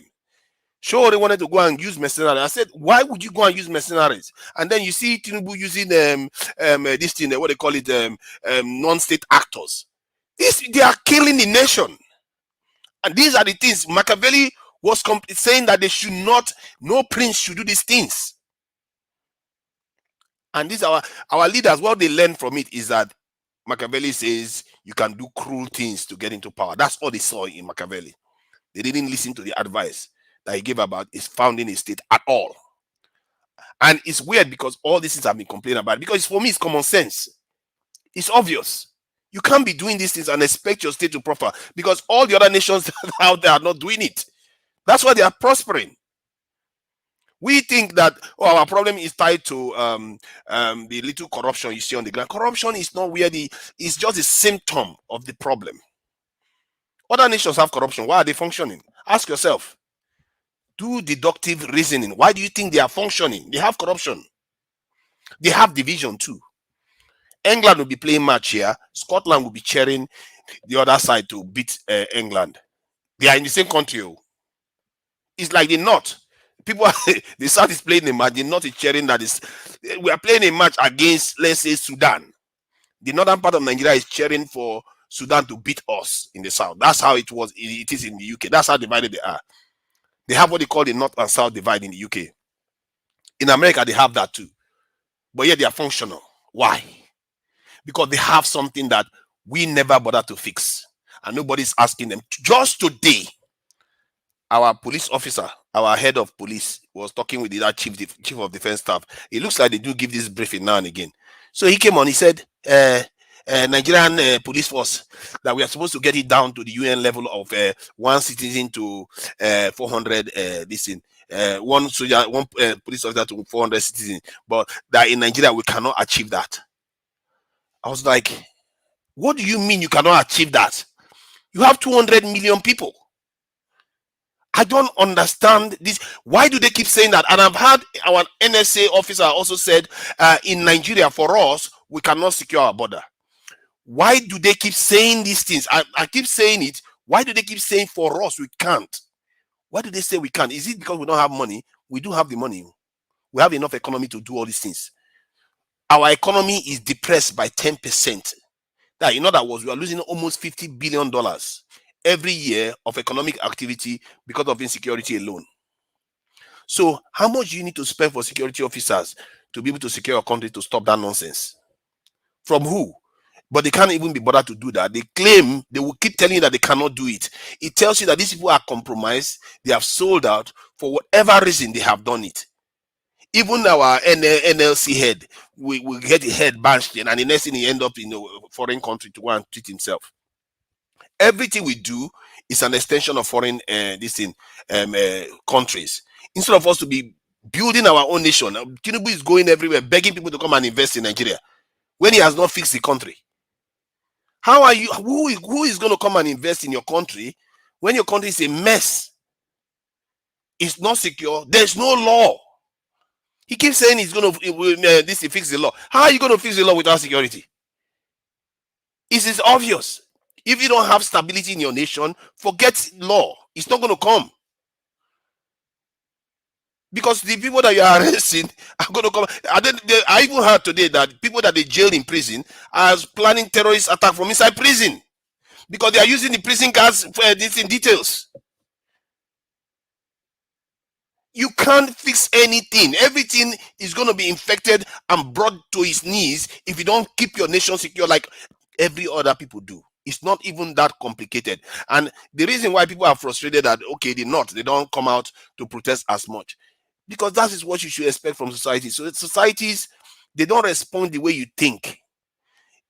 Crowds don't respond the way you think. And for good reason. If crowd responds every time anybody says anything, your country will be on fire. It takes a while for people's consciousness to synchronize to a point whereby they actually are able to act. This is why you will get frustrated that people are not coming out to protest. You get frustrated that people are not doing what you are expecting them to do because you are thinking about it as an individual, but not as a group. Most people are not seeing what we are seeing. They don't, and many of even the ones that see it, they are busy trying to hustle. Do you know how many Nigerian youths that are working online? Many of them don't care about all this stuff we are talking about. They will just be working online, go watch Big Brother Nigeria, and talk about the latest this release in Afrobeat. That's what most of these young people care about. As long as you are not in their way, like the NSAS was in their way, they are not going to come out. So that's another area that we are not paying attention to. That is why you're not seeing the kind of actions that you're supposed to see on the ground. And I don't subscribe to this idea that we should just leave these people to just do as they please with the country. You have to start challenging them. You have to start going down on the ground. I actually think this is quite a good time for anybody that wants to change the country to actually engage, because you have so much real estate to work with.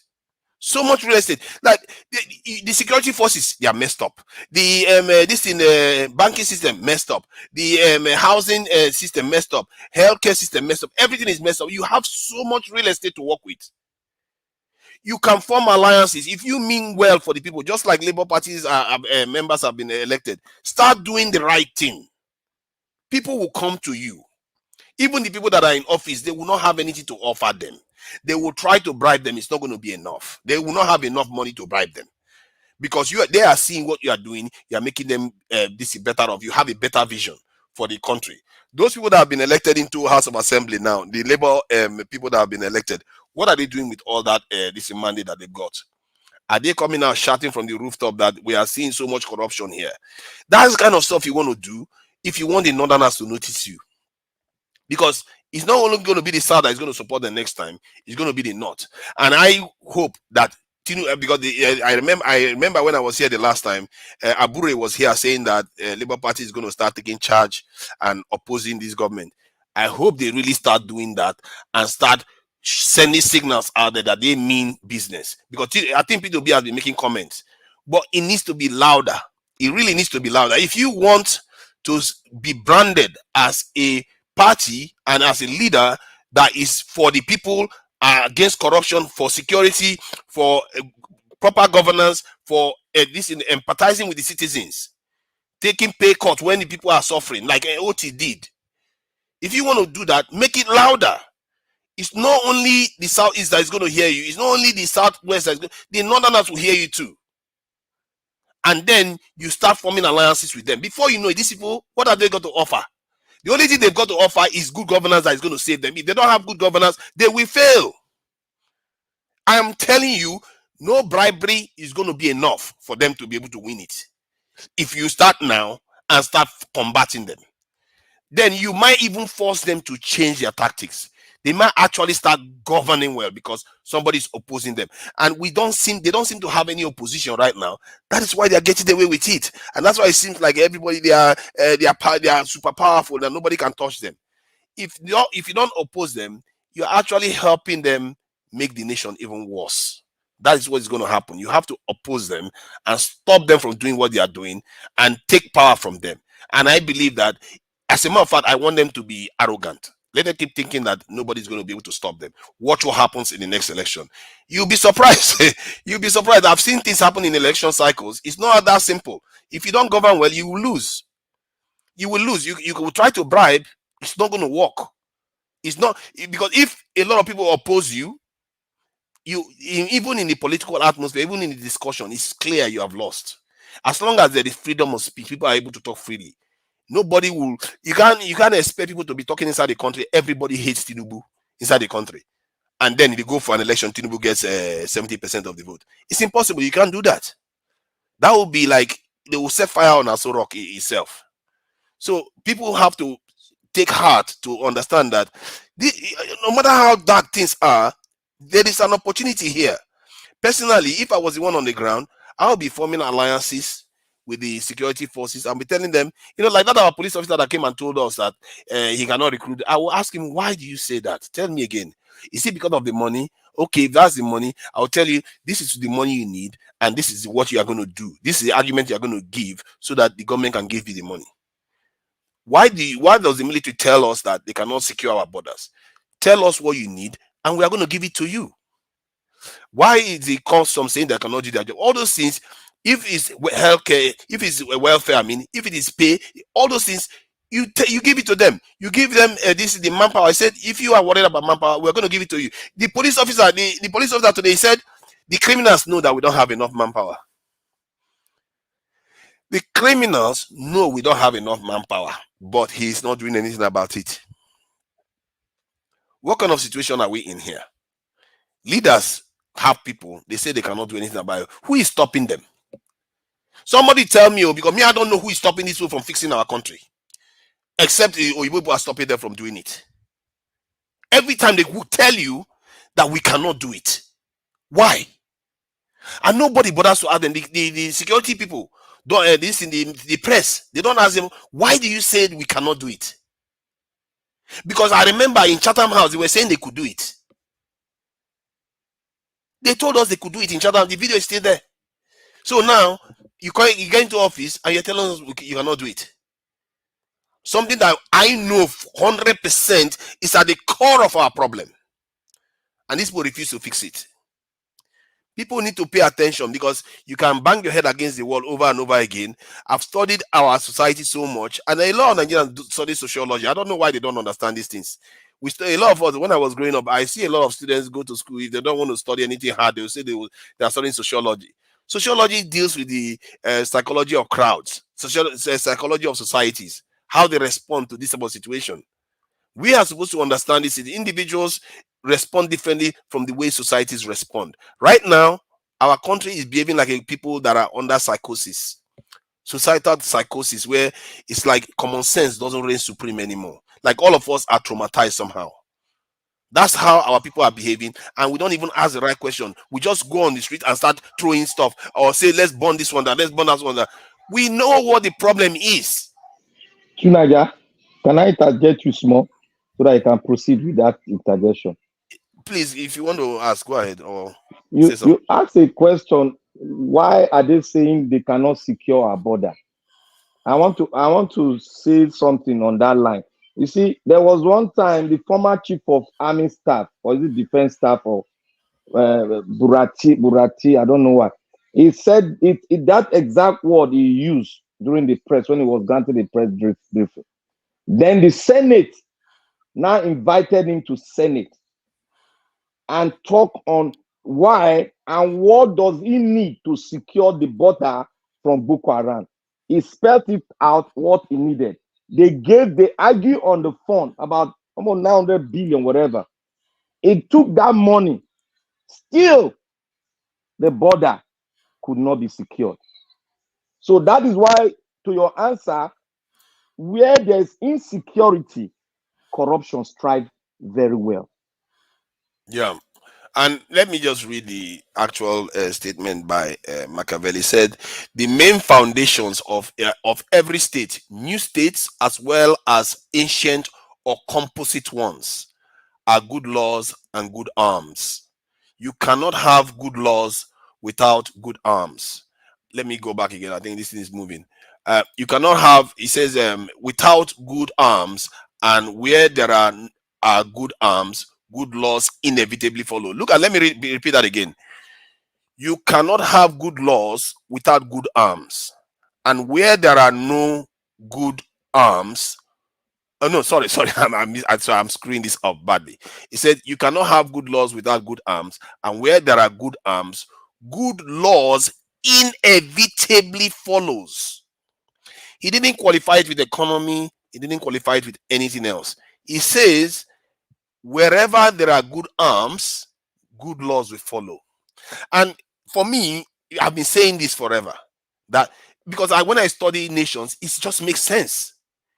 When there is anarchy, there's no space to secure yourself. You have anarchy. The laws or everything will be undermined. This is why our nation is messed up. Nothing is going to work until we fix it. And how are we not even alarmed that it's not only Nigeria, all the black nations in Africa, almost all the world is like that. If you go to Haiti, it's the same thing. But other people are different.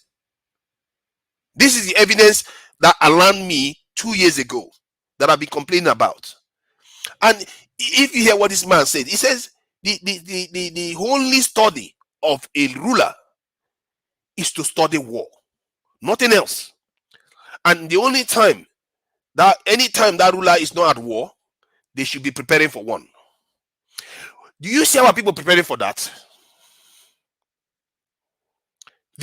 All the white people that watch this, they talk about Machiavelli all the time. Did they even bother to read that chapter where he said the only thing a ruler should be worrying about is war?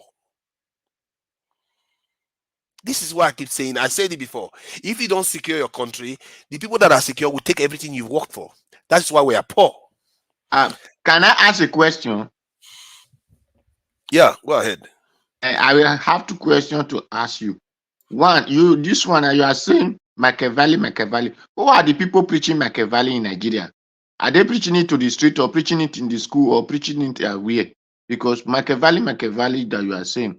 The second one, you said Strowell want to use machineries. Who are the machineries and where from? Or which type of machineries he wanted to use? He didn't even state. He just said he wants to get mercenaries into the country. And I knew from instinctively that was a terrible plan for him to do. That why would you want to use people that are not loyal to the nation? They are going to come into your country, especially the more skilled they are, the more powerful they are, the more dangerous. He said, you know what Machiavelli said? Don't ever bring foreign people, that's militaries or mercenaries from a country that is far more powerful than you. It makes sense. It's not because the person you are just brought in is more stronger than you. He can take over, or he can undermine your security one way or the other. It just makes common sense. But our leaders don't they don't even think about these type of things. The other day, I think 2 years ago, one of our House of Assembly member was in the House of Assembly itself saying, let's get mercenaries. It's not a shame. We should get mercenaries to come and save us. I was like, what is wrong with these people? You have 200 million. Okay. Why do you need mercenaries? Round up 1 minute. Thank you. Yeah, thank you. So let me read precisely what he said about this in the leader. He says, war should be the only study of a prince. He should consider peace only as a breathing time, which gives him leisure to contrive and furnishes his ability to execute military plans. And this is how America operates. America never stops. The West never stops. There's always one war that they're fighting. Acquiring power, constantly acquiring power. They never stop. This is the doctrine that they are following. If you think, the more you read Machiavelli, you know that that's the doctrine that they are following. They don't stop. They finish Afghanistan war. They've already gotten themselves into 2 more wars. This is the nature of the world, and we are not prepared for it. And our leaders are not telling us the truth of this world. And we need to start understanding these things. I would like to see people go out on the street and say, you know what? We need to upgrade our security posture. We need more soldiers. We need more police officers. We need more customs. We want to be protected. Watch what happens. Remember, when you do that, most of our diaspora will return home. They don't have much of it. Many people don't want to stay in overseas. I've been on this channel when men are shedding tears that they want to come back to Nigeria. Men crying on the phone that they want to come back to Nigeria. Why do you think they are not doing that? Because they cannot feel safe. There's anarchy everywhere. Thank you. All right. You are right. I support you to Nigeria 100% on that. A lot of people are crying to come back to Nigeria, but they cannot because there's anarchy. The insecurity rate is very, very high at this particular moment. Look at the young man that we showcased yesterday that was working with Zenith Bank, who was kidnapped and later died in the process. So visiting Nigeria at this particular time is just on your own risk. And the funny part of it is that the government don't care about the security of the citizens, but their own securities are intact. Nobody can get close to them. They have lots of money. It's because people don't know. How can they know that this is the things that they need? They really don't know that we don't have enough people. Most of them don't know. Our police officer is telling us today, and it's making it look like my hands are thrown up. I can't do anything about it. He actually admitted we don't have enough, and he says we cannot do anything about it.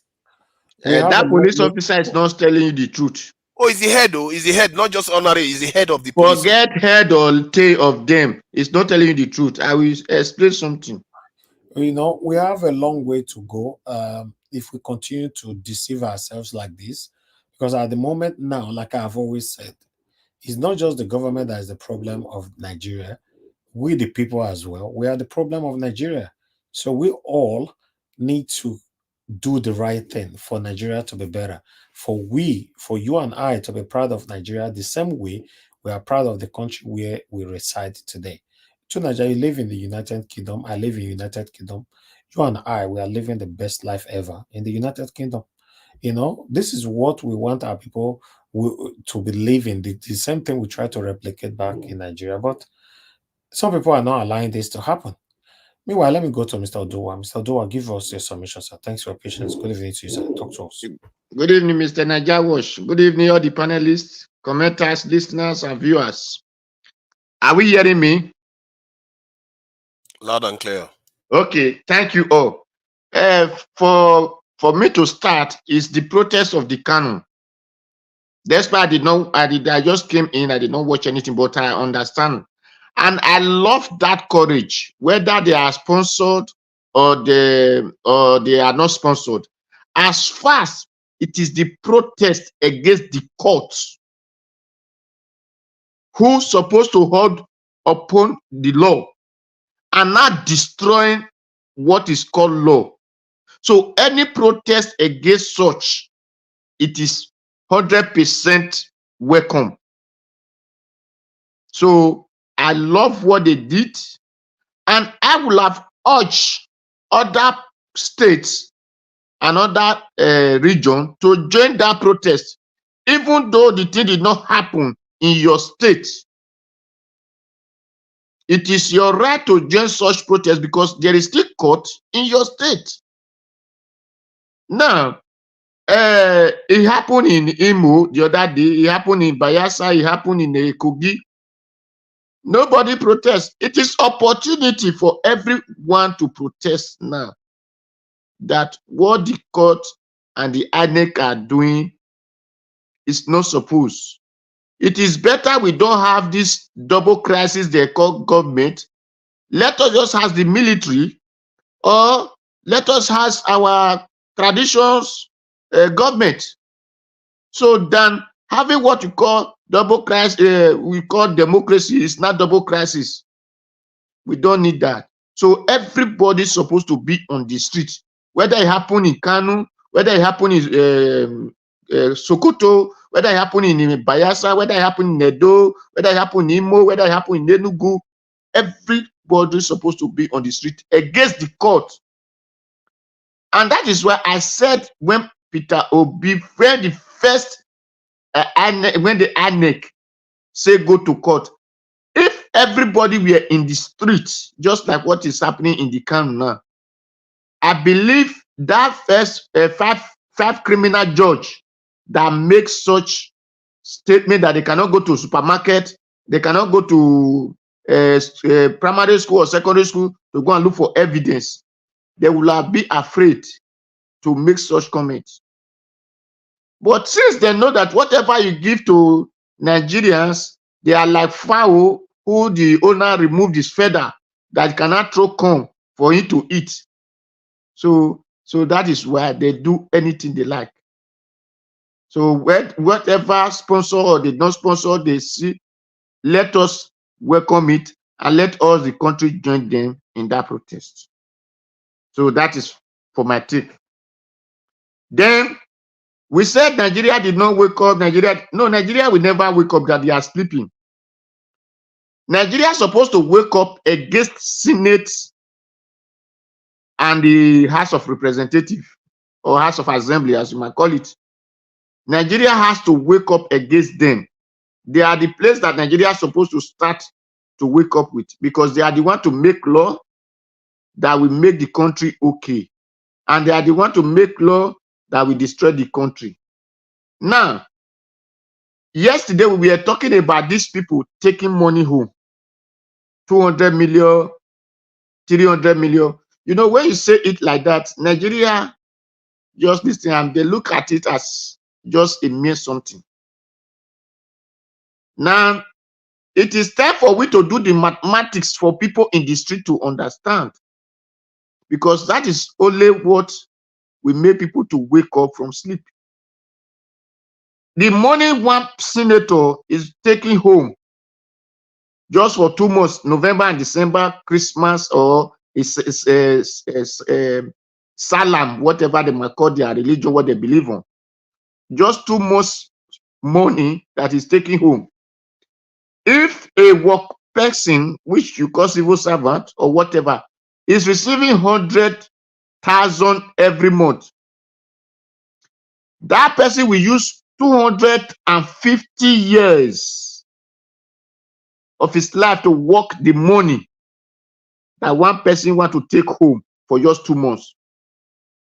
So it is time for Nigeria to understand that that person will work and die. His son will work and die. The money that the senator, one senator want to take home has not yet finished. It will not become his grandson or granddaughter. So when Nigeria begin to hear this kind of thing, they will wake up from their sleep. Because the one the House of Assembly is taking home, anybody that is receiving 100,000 as a salary will use 166 years plus 8 months to work the money that the House of Assembly is taking home in just November and this December. So when Nigeria begin to see practical explanation, then they can wake up from their sleep. Then, because even these professors or the judge or the lawyers, by the time they begin to see all those kinds of things, explanations, they will now know that people have understand. And when INEC will now say go to court, I believe that INEC will never have office to enter again. Because when people begin to know they are done for the reason of their failure, the reason that their children are doing Babiyala in the streets of Ring Road, in the street of Mandama, in the street of Osodi, then they cannot fight for their life, for their children to live better life. With all this kind of thing, a person that is receiving 50,000 will use 500 years to just to work the money. So with all these things, it is better all of us wake up and collect the country from, when we say take it back, collect the country, to take it from these lawmakers and their ANEC. Because the lawmakers are our problem, not even the president or any other thing. Now the ANEC, our problem is the House of Assemblies and the House of Representatives. So by the time those people make a law that can drive the president, they will be driven out of the office. If they make a law that will drive judge, the judge will know that when he do evil, he's going to prison. So these are the people we have to hold accountable, because the vehicle they bought, 160 million, a civil servant who is receiving 100,000 will use 100 years of his life to work such money. So all these things will now begin to wake people up from their sleep. So that is for that of it. So we can unite if the poor people understand the reason that they are poor. The North have started it now. We were saying the North were against NSAS, which wanted to lead to end bad governance. But this end bad governance did not understand the reason, because their brothers who are those instead, no, it is religion. They are not fighting for you. They are fighting for themselves. Don't let Christian be of this, don't let Christian be of that. But by the time those people begin to understand that this is not about Christian, this is not about the religion, that this is about what Senate and the governors are collecting as money that is making me and you not to have good roads. That is the reason that the police saying that they cannot police our country. That is the reason that the soldiers say they cannot defend our border. Then that soldier will be forced to defend our border. That police will be forced to police our country. When the person did not have pot to cook enough for his children, what did he do? He buy bigger pot.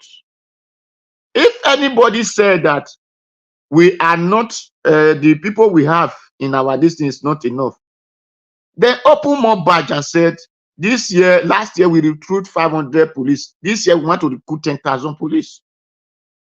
And if not even care, it's not even supposed to be saying we are recruiting 10,000. In Libya, every houses, if you are not a soldier, you must be a police. So why can't they do such in Nigeria? To see if our border is not a police, or if our border is not militarized. The thing is, these people who are in position, they are criminals. So they give you excuse to hold and tell you the reason that is why we cannot do it, so that they will be carrying out their business. It is their business. Now, I was telling person in this this thing, I said the country is not one, because if the country is one, you cannot have a score in the south and you are scoring low score in the north in the name of that is what the country need. No. And you want to recruit people in government work, you are recruiting 10 in the south that score 130, and you are recruiting 70 in the north that score 40. I say, is there anything that make one day? But let us not say that now. What we have to say is that we have the set of the criminal, because whether they are from south, whether you are from north, they are the same thing. The moment they enter there, they begin to buy the SUV. They did not separate the south from the north. When they want to collect the money, they did not separate the south from the north. When the judicial, when the Senate and this thing, annex is saying go to court, did not separate the south from the north. So he put those criminals who have occupied our positions that lead to our failure are the things that we have to fight against.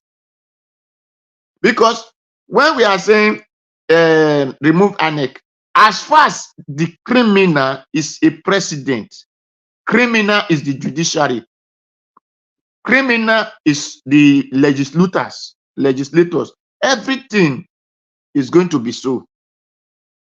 But when you have honest man in the positions and put honest people in the positions, everything will be honest. So we have to understand what we are facing is that the people not supposed to be holding power are the people ruling powers. So people will begin to suffer. Our brother said Tinubu are going begging investors. No, Tinubu is not going looking for investors. Tinubu is going to borrow money to put Nigeria more into debt. The money he want to give to legislators and the money he want to give to ANEC and judges. That is what Tinubu is going looking for. It's not looking for investors, because a country where there is no law, the courts have sold law. Who will come and invest in it? The court that people will have run to have sold law at, and the whole world are saying it. Nobody will come and invest in it. If Tinubu want investors, Tinubu have to go out of that government positions and said, I know you people did not vote for me, so I don't want to destroy your country. He will go and say, ANEC, who won the election, give to him. Court, this is who won the election, not me. But you cannot occupy another man position who you even said you know that many people did not vote for you, but we are surprised at how you are there. Then you want people to come and invest in your country. Nobody will come. So that is it. People should understand that you cannot go and say it's just traveling from here to there so that you can have more money. Because whenever you travel, you have traveling allowance. Whenever you move to any place, you have travel allowance. And he's using Nigerian money. It's not his money. So he can do it as many times he wants so that he can have more money. So those are what Tinubu is doing, not that he's looking for investors to come and invest in Nigeria. So that is, please, Anna, please, let all of us join Kano in this protest so that the judiciary will know that we are no longer playing. The North have started. Let the South wake up. Because my brother said just now that the South are the problem. I will agree. I agree with you, our brother that made sure that we the Southerners are the problem. I agree to you. Because we the Southerners, if we unite in development, I believe when the North see it, they will follow. When Buhari was there, that they were holding, nobody can pass road. Even when they will catch the Boko Haram, they will say bring it to Abuja. If that the South unites and said no, we will not allow this person to go to Abuja, he must go to prison. Buhari will have no option than doing obeying. But it is when the South said no, we want to ban open grazing. Our own brother Obaseki went to Abuja. Instead of following the brothers to say no, this thing is affecting my people. No, Obaseki said no. He went to Abuja. When he came, he said he wanted to come and make open grazing. Is it not protest? We now let the people to protest against Obaseki. Is there any other people of Benin that protest? The Delta of Benin did not protest. The Bayelsa of Benin did not protest. It is only with the Edo who now protest. The rivers of Benin, thank God that that time we thought we were good for people. He was able to still maintain his side and do against the open grazing. But our own Edo of Benin, our own Edo, he went to Abuja. So we are our problem, not the Northerners. Until we begin to say, this is what my people need, and this is what has to be done for them. Our brother Bishop Papa Adebayo of the west of the Yoruba, do we have of the Benins? Do we have of the Calabas? Do we have of the Igbo? If not only one the Kano. So we are our own problem. Until we have who stand for us, until we begin to stand for ourselves. Now we can hear those words of Ariwa. This one will come and speak for the Ariwa. The other one will speak for Ariwa. But who are we? Who is speaking for us? Nobody.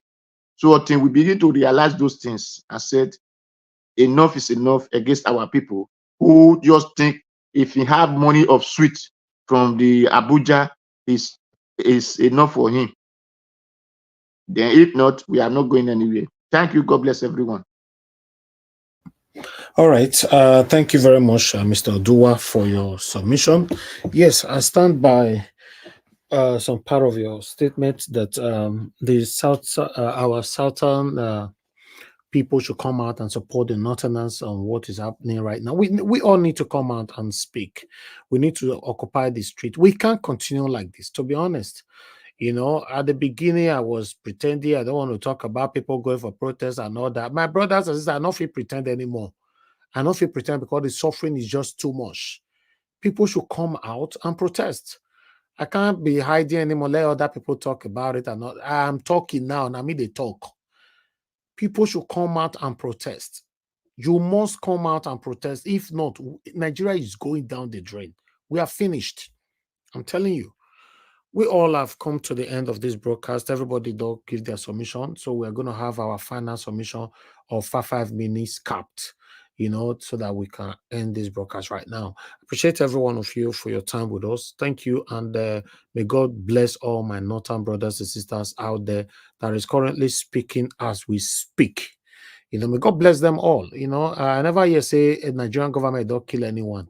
Now only for South, with the year say, no, if they come out, police go shoot them all.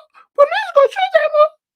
Make una dey deceive una self for them. Both una way they abroad and una way they Nigeria. Una dey deceive una self. Police go shoot them if they come out. How many Northerners they don't kill so? How many? Let's move on, my people. Let's have our final. Can I give my submission now? You said what? Can I speak now? Okay, yes. Okay, go ahead. Thank you very much. If you are ready. Well, thank you very much, Mr. Helvis, for all that you do and then your understanding. Appreciate you. Well, on the Kaduna issue, I mean, it's a welcome development. The people realized that their mandate was going to be stolen, and then they quickly they came out. Even though we may say that people probably organized them because somebody said they called them for a prayer somewhere, and after the prayer, they went on a peaceful protest. Now, one thing on our own when you come to the south, southeast, and southwest is that people are kind of, I won't say lay back. And then another thing is the fact that the NSAS stuff actually had put fear into the hearts of people. What one thing they must learn from the Kaduna people, from the Kano people today is the fact that when they went out, like Mr. Evans just said, the police, went there. They didn't buy anybody. They did their thing. I think later in the night they dispersed and then people went back home. Now, people need to stand up to realize the fact that it is your right to protest, in as much as you don't do anything that is violent. And that's what we've been saying. Peaceful protest against these evil people in power. Civil disobedience against these evil people in power. And I wish that people in the south region, south, southeast, and southwest can learn from this, and then we take action. Because if you look at the election of Bayelsa, Imo, and then Kogi, those are not election. Those are they just selected those people, and then so you know what, you guys are the governor, just take it and you just go. That was election. I think Achonu, they said is going to court. Well, let's see how everything plays out at the court. Because I don't know with what these APC people are doing. I don't know if anybody is going to get justice anytime soon in Nigeria when it comes to election matters, and even it may even end up even in civil cases, because this guy in the president now is going to rubbish everything to make everything look rubbish, so that everybody can become a leveler in the face of the law, and even everything will be rubbished. So Nigerians need to brace up and then take a cue from Kano, and let's move this country forward. It is high time for us to arise, and that is what that Mabame was saying. When you are ready, you can take your country is up for grabs. Once you are ready, the Kano people they were ready, they were determined that you know what, this is not going to happen. They stood their ground and then they fought it. Did you know that now the the judges or the appeal court is saying that the judgment, the certified copy of the judgment given to that NNPP governor candidate, there was a clerical error on that judgment. What kind of people are these, for God's sake? But I trust the people of Kano. I mean, they stood up today. They are going to keep the momentum because I can't imagine the number of Kano people I heard from on the space today. All our northern brothers just speaking out against impunity and against evil. So, and I think the emergence of Mr. Peter Gregory, my president, has actually brought unity to us. Is springing up unity, and is also opening the eyes of people, creating enlightenment and awareness for people that good governance is what we need. And that's what Mr. Peter said. He said, if there's good governance, I don't have to be the president. No. If everything is done properly, he does not have to be the president. But you know, Mr. Elvis, thank you very much for all that you've done as usual. Hopefully the R word we are praying for is going to start up. It's going to start very soon, and I hope it will start sooner than we expected. Thank you very much. Those sort of things is not going to make them change until you go and move them from office. I think that our people need to seriously focus on specifics. You have to demand, like the NSAS people demanded specific things. You have to demand specifics. If you just go out and protest for the sake of it, yeah, they will just say, "Oh, we are listening," but they are not going to do anything. And because it's not directed towards a specific goal, when you have the power on the street, you are not going to achieve anything because you are not telling them to do any particular thing. If you go on the street and say, "We are tired of our people getting kidnapped and murdered all over the place," they found dead bodies in Abia, this in the slaughterhouse area. Why all these things keep happening? Secure the nation, put the nation in a good footing so that we don't have to be going through this. Somebody was saying on the chat that you need a good institution to put this in.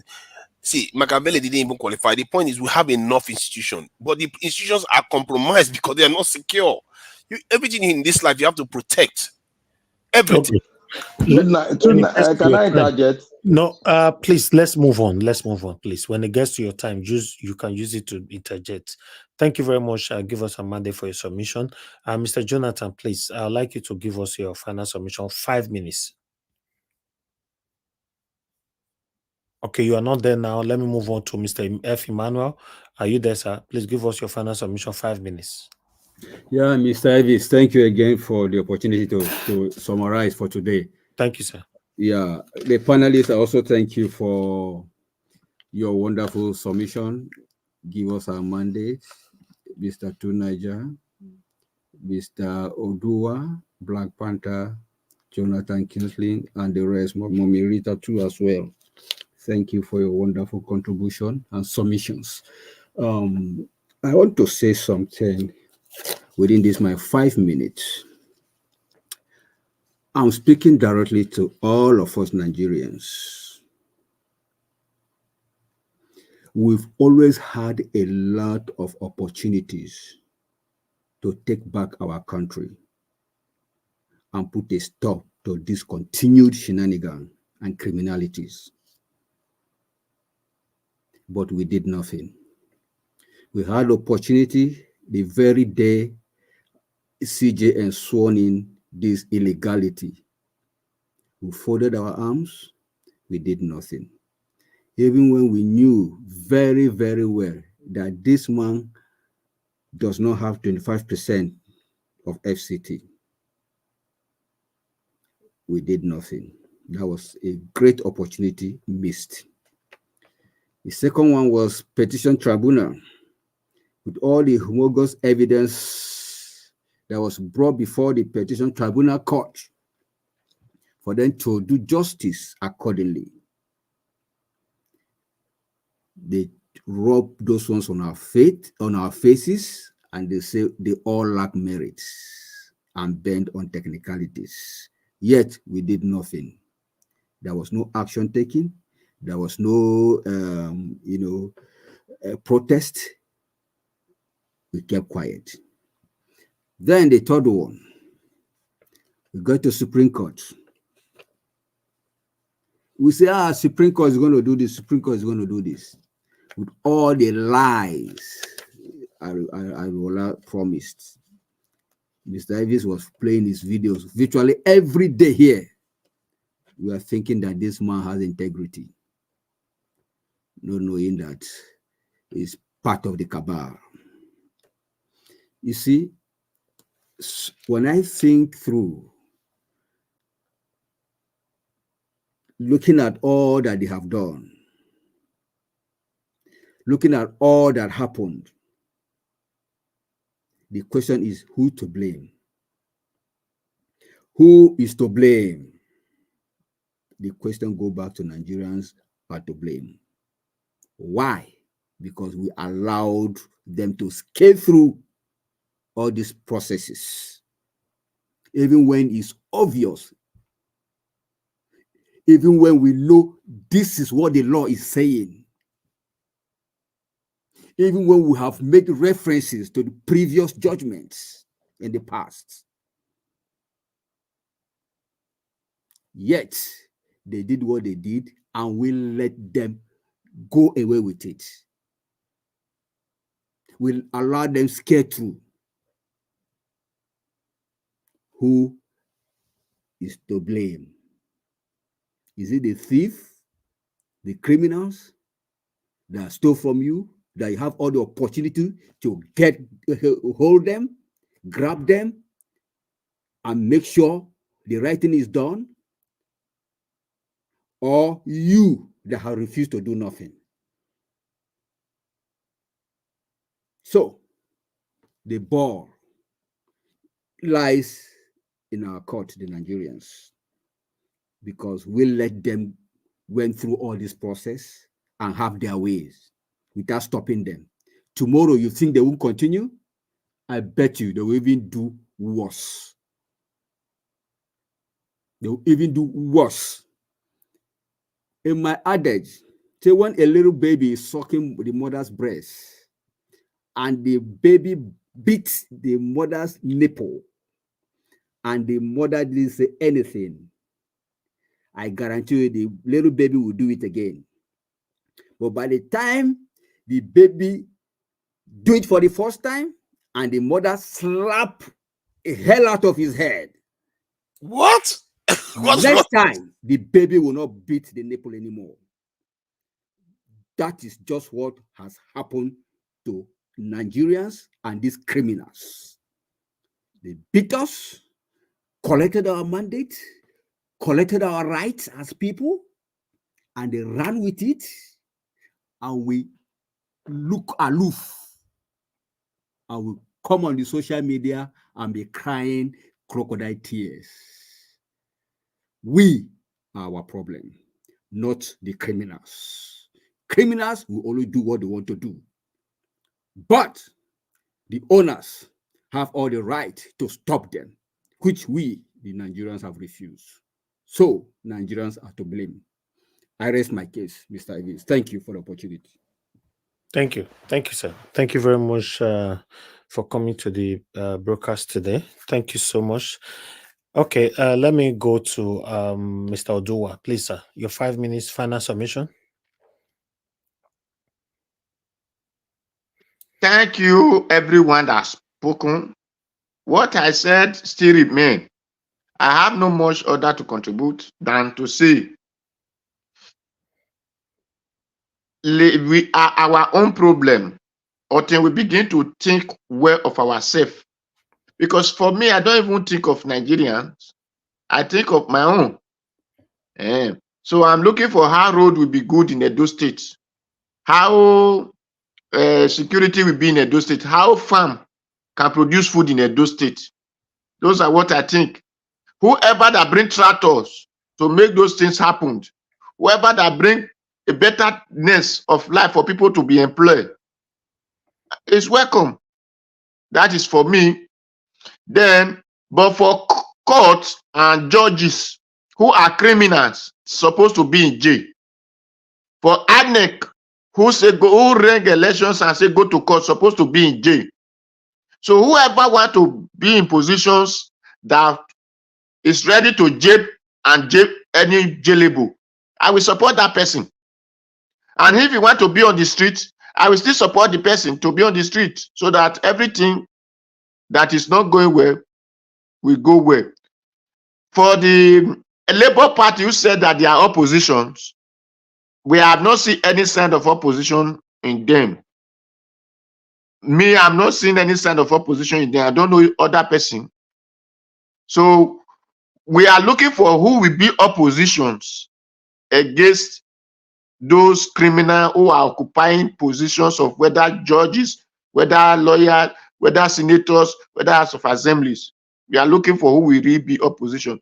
Because if we have opposition, when they are saying they want to take 200 million home, that person will have done mathematics for them and say this money, so and so amount is going to feed so and so people. Why will one person take it home? When they say they want to buy SUV, it will have let them know that in so and so years, if this person is working, so and so years, he will use to have this amount of one vehicle. How much are you going to use to tie the road that is not good from Edo to Abuja, from Edo to Wari, from Edo to Lagos, from Edo to Agbo, then from Onitsha to Inewi, from Onitsha to Port Harcourt, from Lagos to Ibadan. So the person will have asked them how much they will use to tie that place, instead of them buying 160 million car or taking 300 million home in the name of Christmas and Islam feast. So please, we need oppositions. We need people that have brain to think. We need people that have heart to feel for poor citizens. So that is all I can take over these things. Thank you and God bless everyone. All right, Mr. Odowa, thank you, sir. Thank you for your submission and thanks for joining us today. All right, let's come back to the next person, which is give us a mandate. Give us a mandate. Please give us your final submission if you're still there. Thank you very much, Mr. Helvis. I'm here. Thank you very much for the time and all that you do.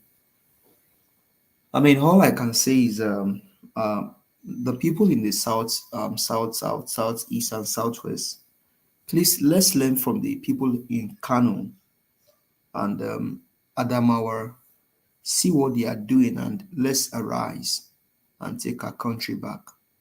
Know fully well that nobody that steals the power of the people that can ever use it that can never use it well. And that's what Mr. Peter Gregory Obi said. Before you must be addressed as His Excellency, the process by which you get to power must be excellent. You cannot jump the window and then get into the house and then start cleaning the house. These guys, they are still begging for legitimacy, still looking for legitimacy. They will never get it. They can never find it. And please, if you have a Twitter handle, if you have any space, don't forget that your duty now is to always put on Twitter, if you have any Twitter handle, that Tinubu is a convicted drug dealer. Tinubu is a certificate forger. Tinubu forfeited $460,000 US. That legitimacy they cannot get, they will not get. Let's do our part because we need to rescue our nation. Everything is corrupt. Everything is institutions they are not working anymore. Everything working now is who has the big money bag. If you can bring the big money bag, then you get it. But people are suffering. People are being pied of hunger every day, and these guys are not bent on. They are still bent on looting our commonwealth. So stand up, do the right thing, and we trust that we'll get our nation back. Thank you very much, Mr. Elvis. I appreciate you. All right. God bless you, sir. Thank you. I appreciate you too. Okay, let's come to Black Panther. Black Panther, your 5 minutes, sir. Final submission. Then to Niger. We'll round up. Yeah, thank you, Mr. Niger Watch. I want to say here that You cannot uphold your tribe over a nation. If you continue to play the trajectory of upholding and dividing who is going to be and who is not going to be, instead of having a nationhood, nothing will work. Your military will never stand. And I overheard Tunaja saying, oh, if the Agbado wants to get the next opportunity to rule well, he should start doing good things, start doing structuring of the country. I want to say here, who is a drug peddler? Who is a certificate forger? Can those characteristics of a personality create good thing for a nation? The same thing we spoke about Buhari. We are repeating that same language again. Yeah, that, oh, let him, if he rules well. Somebody that doesn't have the mental capacity, even his fundamental base of even attending a primary school, he doesn't have, and we don't know. We don't even know where he comes from. We don't know his history. Anything about him is a red flag. And you expect good thing to come from him. You expect him to do good governance, where he has been built in such a way that anything apart from being corrupt is the order of the day. For you to achieve anything, if you give more money, it does not go. You give more money.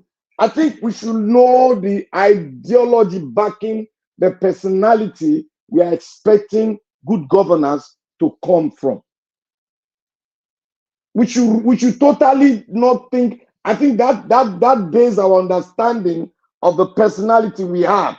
We think he is just talking, all his part talking. We think it's a joke. That is the ideal that is backing him as a person. If you cannot have it, more money, we get it. So a man that is built on that foundation cannot give you good governance, because he's going there to achieve his own selfish purpose, his aim and objective for his own group to remain in power. That has been the mindset of corrupt leadership, autocratic leadership all over Africa.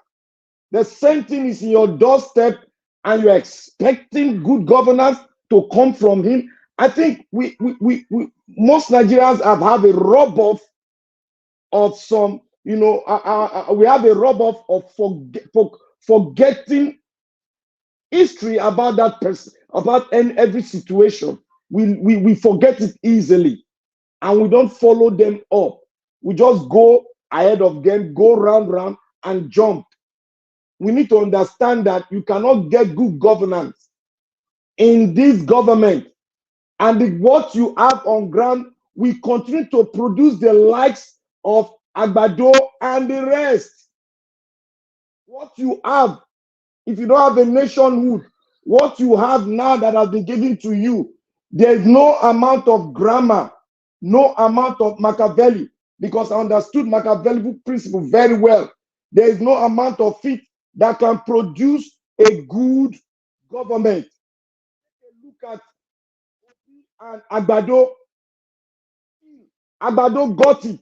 Still, some people still recognize Agbado and went on to say it's from, I cannot deny my brother, but he cannot remember that his brother has been accused of a high criminality in someone else's land, and he's carrying it back because he has already had a rub-off of that criminality, and is transferring it back to you that love your brother. So we should think and know the situation we are. The structure you have, which has been created from structure of nepotism and corruption, cannot produce a good government. All we need to do now Nigeria need to start to think, to start to create a way whereby we must converge and think and say we are one, because we are already divided. A nation that is divided, there is nothing good that shall ever come. Remember my word, that shall ever come out of that nation until they realize their problem, until they realize to face their problem at headlong, despite any anger that will come from any part of the ethnic group. Then they are not ready. If we are ready, we will sit down and face our fundamentals. In economics, if you don't get your fundamentals right, what basis are you following? Are you going to follow up their profit? What basis? On what basis are you going to follow it up when your fundamentals of your economic terminology is wrong? On what basis are you going to have a good and flying solutions ahead of you? You cannot. Look at Cameroon. I can name many nations. Look at them. Their foundations are all wrong. That is why you are having such nationhood. We need to start, because Nigeria is filled with 320 races. We need to start to bring them together to have a nationhood. Then we can produce good leadership. Thank you, Mr. Nigeria Watch. Thank you, my brother. Thank you so much. Thank you for your submission. Okay, to Nigeria, you're the last on the panel. Please give us your final 5 minutes. Thank you, sir. Thank you. You know, there's a reason why I refuse to identify my tribe when people talk about tribe, because I consider my tribe to be the Nigerian right now. And I think the sooner people make their peace with that, maybe we'll start moving forward. That said, you know, this is a very simple problem to fix. Like those officers and security officials that came on TV today, instead of them to be talking about we need equipment, we need all this, and they said, okay, we need to upgrade our security posture, we need more men, all NYC people should go and serve in the military, we need to recruit more people into the military to secure our country, we need to start instituting proper laws, because what tends to happen when people are in the military is that the discipline in the military bleeds into the society. Just like when military goes to war, you see that they come back with PTSD, and it also bleeds into society, because you see the family suffering the problems of that conflict. That's how discipline in the military bleeds into society. But that's not only that aspect. It also gives the nation free will to think for itself. Because the nations, instead of them to be thinking for other people undermine, they turn your country to a vassal state. In other words, a state that serves them. We are not functioning like our own people. Who do you think is guaranteeing our security? These people just go around pretending as if they are ruling the country. Our leader pretending as if they are powerful. They are not. Didn't you see the NSA head begging Oyibo the other day? Embarrassing us. They are embarrassing us every day. Everywhere they go begging on our NSA, Chief Security Officer of Nigeria, begging Oyibo. Even they were embarrassed. This is a woman called that man a husband, and he goes around begging other people's husbands to come and save us. Like literally, it was like somebody that was about to cry. These people don't see our people as free people. This is why we are in the mess we are in. Until we start understanding this stuff, we are going to be running around in circles. If you think we are divided, we are not divided though. If you think we are not doing well, given where the mess this will put us in, okay, Elvis is sitting there. Let the UK people be subject to the same condition Nigeria is subject to. If they are not going to burn the country down, let the UK be subject to the kind of problem that Nigeria is subject to. There's going to be war. There's going to be war in the UK. You say 1% of what Nigerians are facing, not what we are facing. 1% of what Nigerians are facing, if it happens in the UK, they'll burn it down. They don't take nonsense. These people here, the way they behave, they are very, very, they don't like suffering. No, the kind of suffering we are going through, they don't like it, and they don't like to take nonsense. And because they understand, you know, most people around the world understand. They understand that their lives are here temporarily. They are going to lose it. They better do something with it while they are alive. You said you Igbo people don't like suffering. Your own children for us, they like suffering. You know, this is no, they don't now. Try make you tell them. They'll say no, daddy, no, this is what I want. We like our problem is that it's not because we like suffering. We love enjoyment Can too I much. interject you? Yeah, go ahead. I think to what Black Panther said, which I think is very, very profound and should be lauded very well. Now, we're talking about the Machiavelli principle and then asking this thief. Now, it's just like somebody stole your vehicle and you're saying that, oh, the guy stole the vehicle, but when I saw him, he touched the car, even went as far as he put a better exhaust that if he drove the vehicle, he's going to be bringing out light, and you know what, he's going to race very well. If he if he hits on the gas, he's going to, hey, there's no way this guy called Amoda Songoleri Tifnumbu stealing a mandate, and there's no amount of good he wants to do. He stole in the first place. That is what we must understand. So no amount of good he wants to do that can convince someone like me. Thank you. You should not even have stolen the man in the first place. Thank you. You stole the people's mandate. The thing about leadership is that, please. Yeah. The thing about leadership is that whatever he does, it doesn't even matter as long as he governs well. I think the idea is that the people is It matters. It matters hold on now. very, Let well. me finish my point. Let The him people finish his is submission, the please. people has to be the focus, because when the people are fine, all is good. Obasanjo was in prison when they brought him out and made him a leader. Many leaders that appear in this world, they come across as being very terrible, but in the end, they serve the people well. If they serve the people well, people will forget all their sins. Like I said, I'm the one that said it openly here. I said, if Tinubu fixes our national security, I will forgive him all his sins. You know why? Because nobody has fixed it for more than 100 years. Nobody. We are a people. We are not. It's not. You people don't understand. It's not only Nigeria. It's the all black nations around in Africa and around the world. There are just three North African countries. They are about half of our population, but they have about 4 times more security forces than Nigeria. 3. And West Africa has about 15, 16 countries, about if not 17 countries. And yet, just that 3 in the north has more than 4 times all our soldiers in West Africa put together. Just 3 nations. It tells you something is wrong with us. And our people are not doing anything. Our leaders, I don't know what is wrong with these people, whether they don't know, because sometimes it looks like they don't know, but they always say one thing that I often find puzzling, that we cannot do it. We cannot do it. They keep saying we cannot do it. Why? Nobody's asking them why. You keep saying that. Because we have 200 million people. We use less than 0.1% of our population to secure in our military, while Israel uses almost 7 to 8%. Singapore, that is one of the richest countries in the world today, used almost 10% to secure their country, including their reserves. This is a madness we live in. These people, whether they are scared or whether they are, for whatever reason, they are refusing to put our country on a national footing. This is why we are suffering. This is why our nation, this is why people are frustrated. This is why people are running. Do you see them even discouraging people to go overseas? Have you ever seen our president say, people, stop running overseas? Please stay in your countries. Help build your country. No, they don't do that. Have you ever seen them say, people, stop using too much dollars? I want to encourage you to be buying Nigerian stuff. Stop using too much dollars because this stuff is destroying our currency. But no, they won't even do that. They are not patriotic. Right. They are not for us until we start recognizing that these leaders are traitors. Until they start doing stuff for us. If they don't do stuff for us, they are traitors. Thank you. That's the right word. They are not for us. So they are for themselves. Let me pick this call.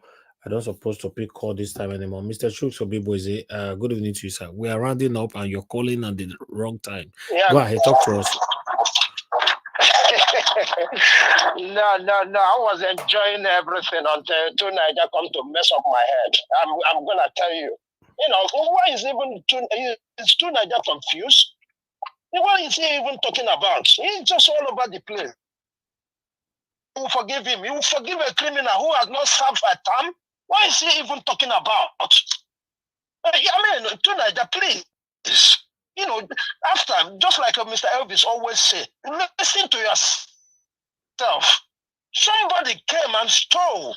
He never served the punishment. You said you are willing to forgive him. that Nigerians should forgive him. In other words, you're talking, what is our leaders even saying? They're confusing us, they're doing this, they're doing that. I don't get you. I don't get Tunaja, please, can you tell us where you stand? That's one thing you need to do. I'm sorry. You can't continue to do this.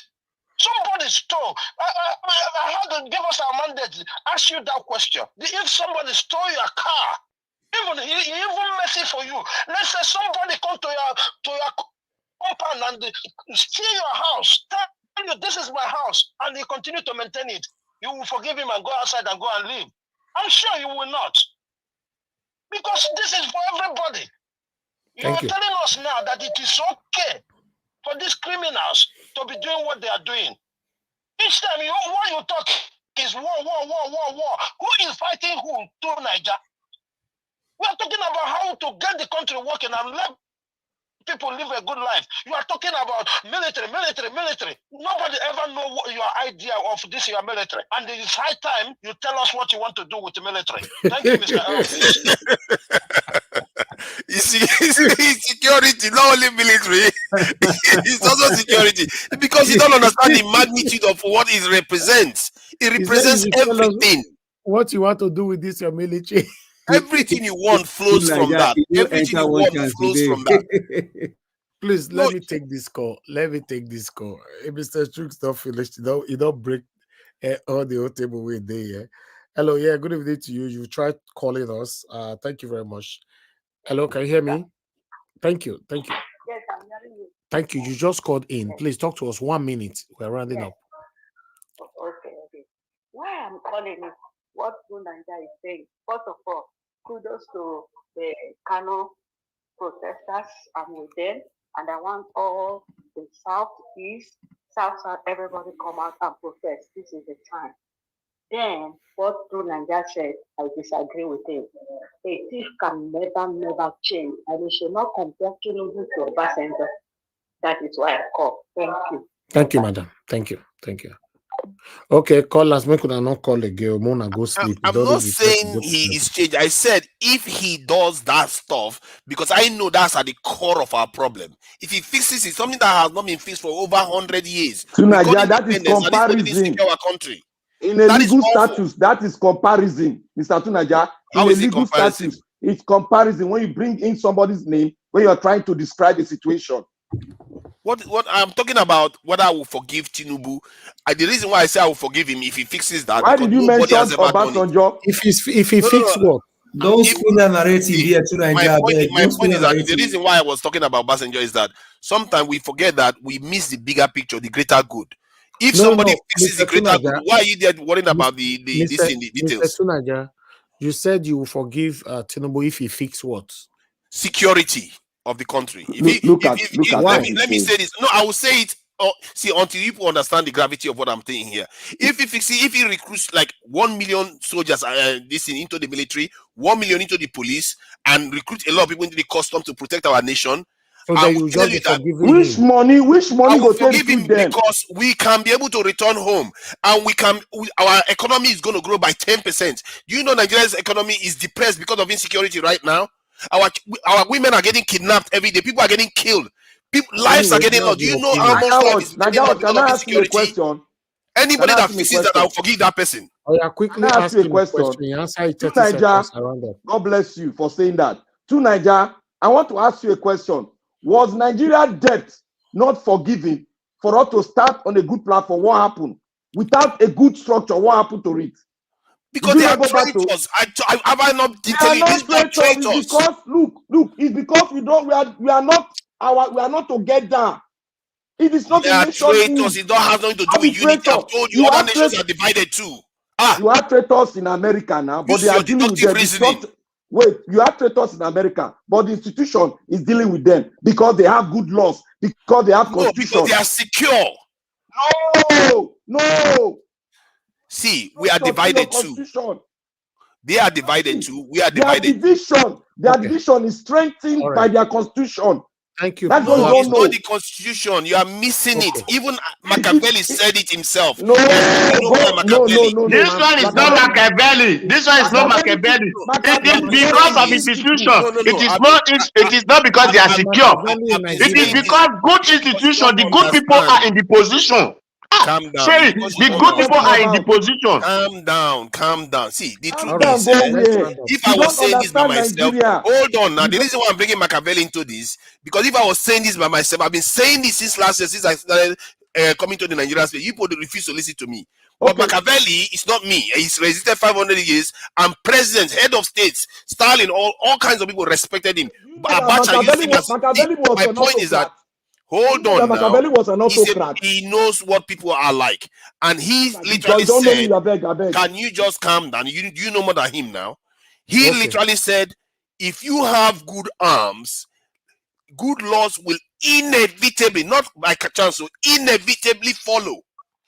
I didn't use that term before. I said our system will be self-healing. We have to stop the bleeding. Do you know how it is? Men are coming here to cry that they want to go home. How can you not hear that? Okay, what produces good arms? What produces good arms? People, you recruit them into the security forces to secure your country. Can the lawless people produce good arms? Oh my God! You can do it if your people are aware and demand it. If you demand it, how can your people get kidnapped and you're not demanding security? Black Panther. People keep getting kidnapped. You have IDP camps in Nigeria. You're not demanding security. Black Panther. How can you have IDP camps in your country and you're not demanding security? Hold on. He's standing in gap for Agbado. That's what he's doing here. Oh, stop it. Hold on. What you are trying to do is to spin a narrative. Don't mind that. Will not sell. What narrative am I spinning? I'm spinning the narrative. Why are you You focusing are on an spinning the individual? narrative for Agbado. You are spinning for Agbado. Why did you say Agbado Oh is my doing the right God! thing? I don't know what's Why wrong you with you. say How he's can doing you the right focus thing? on an individual when you are talking? People are getting. Do you think people care about that? Women are getting kidnapped every day. Through Niger, Do you at know the what? beginning of the election, parties you are doing said to that people's lives?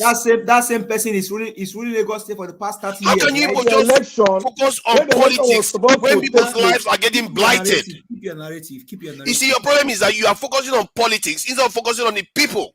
What that people? is, and the All right. people is Okay. All right. To Niger, everybody. Thank you. I'm Thank you very tired. much. Sorry, Niger. To Niger, let him please. stay in England. Don't go Put you on the Nigeria. backstage, please. Anybody, please. Thank you, Mr. Olumide. Go ahead. Talk to us. Good evening to you. Good evening. Thank you. I just wanted to weigh in on some of the things you guys were talking about tonight. But before then, I just want to address to Niger. To Niger, do you sometimes I don't know if you're acting a script or you actually your point you actually, because I rarely see any Nigerian make or raise the kind of point you raise. I mean, sometimes it's just very, very surprising. To Niger is from Zimbabwe.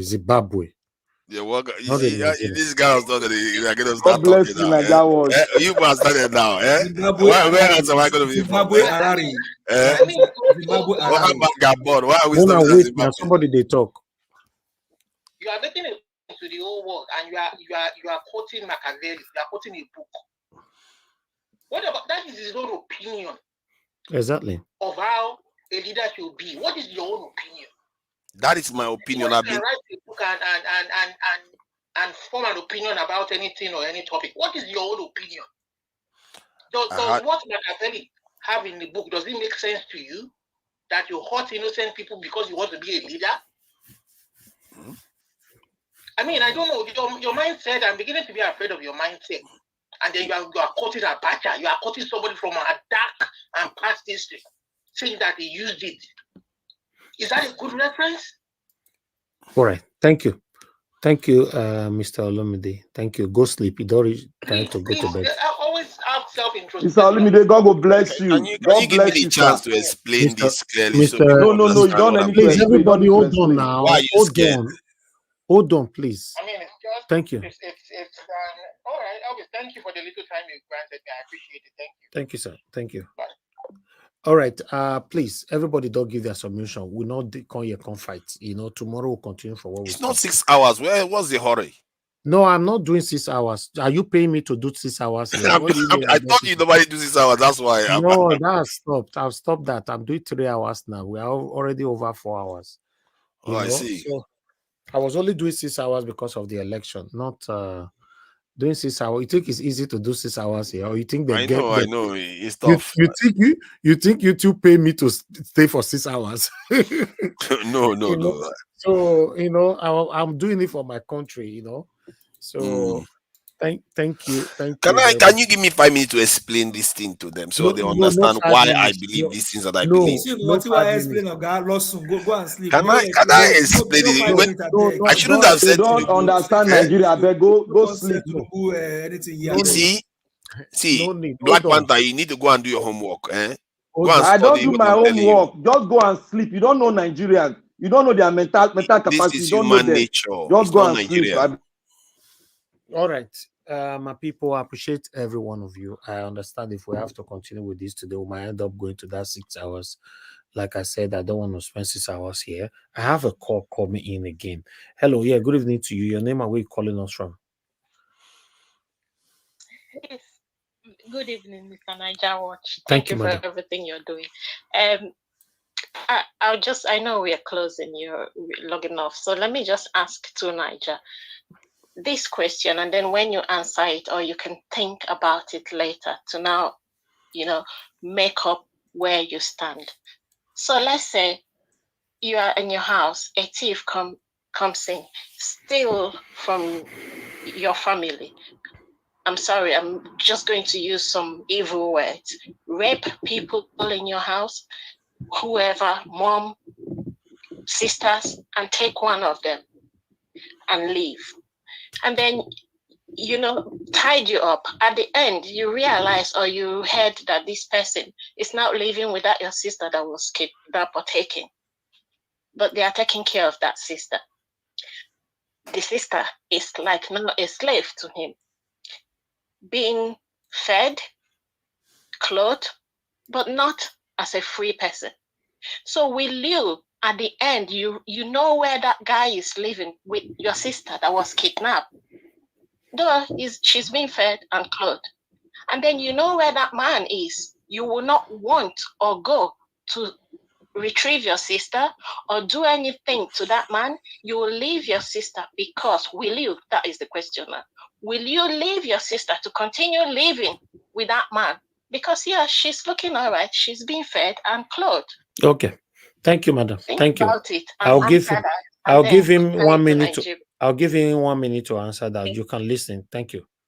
Yeah. Answer that question. That is very vivid. I would never get to that situation because I will secure my sister not to be kidnapped for one. No. Just answer a question first. If she was kidnapped, let's say that happened, that she was kidnapped in my own situation. Now. If in my own situation, like my own sister is kidnapped, and because he's taking care of her, I don't buy that. I will go and get my sister back. And except she, as a grown up, decides that she. You see now you are deceiving yourself. I'll go and get my sister back. That's true. How am I deceiving myself? Because you are saying you want to go and get mandate. No, you are saying that Nigeria should forgive if Tinubu give you 1 million soldiers and army, right? Yes. Then what about if that question is that what about if they are treating your sister properly, giving her 1 million naira every day? You still live out there? Okay, no. You see, your analogy is wrong. Let me tell you why your analogy is wrong. Don't finish. Because you see how they don't want me to say it. The analogy is wrong because let me explain it now. If my sister, you see, come on, man, can you people just let me talk? What? Let her talk. Let me talk. If my sister was taken and that person that took my sister gave all our village power, light, and saves maybe thousands of lives, yes, I may not go and get her because for the greater good, because she would have died out of the stuff that has killed the other people in the village too. Hold on. Our message was clear. Before she take your sister away from the house, this same man raped your mother, your wife, your other sisters, and he killed some. So you're now left with your last sister. You understand? So you now started treating that one well. So you forgive the person. See, you have to understand there's a reason why they said if you are related to somebody as a doctor, you don't operate on that person, because individuals have their own feelings and they have their this thing Okay, that means you ties. forgive. So as an individual, you're not going to do it. But if that person goes on to save far more lives, thousands of lives, because what I'm talking about here, we're talking about thousands or maybe millions of lives. Can I answer the question? You are going because sacrifices have to be made. We are already making sacrifices for free. People are Can I dying answer the every day. question to Niger? I'm People are Niger dying what? for Sorry. getting kidnapped. People are dying from poverty in Nigeria every single day for free. So Niger, thank you. Oh yeah, go ahead, Black Panther. Answer the question. 1 minute.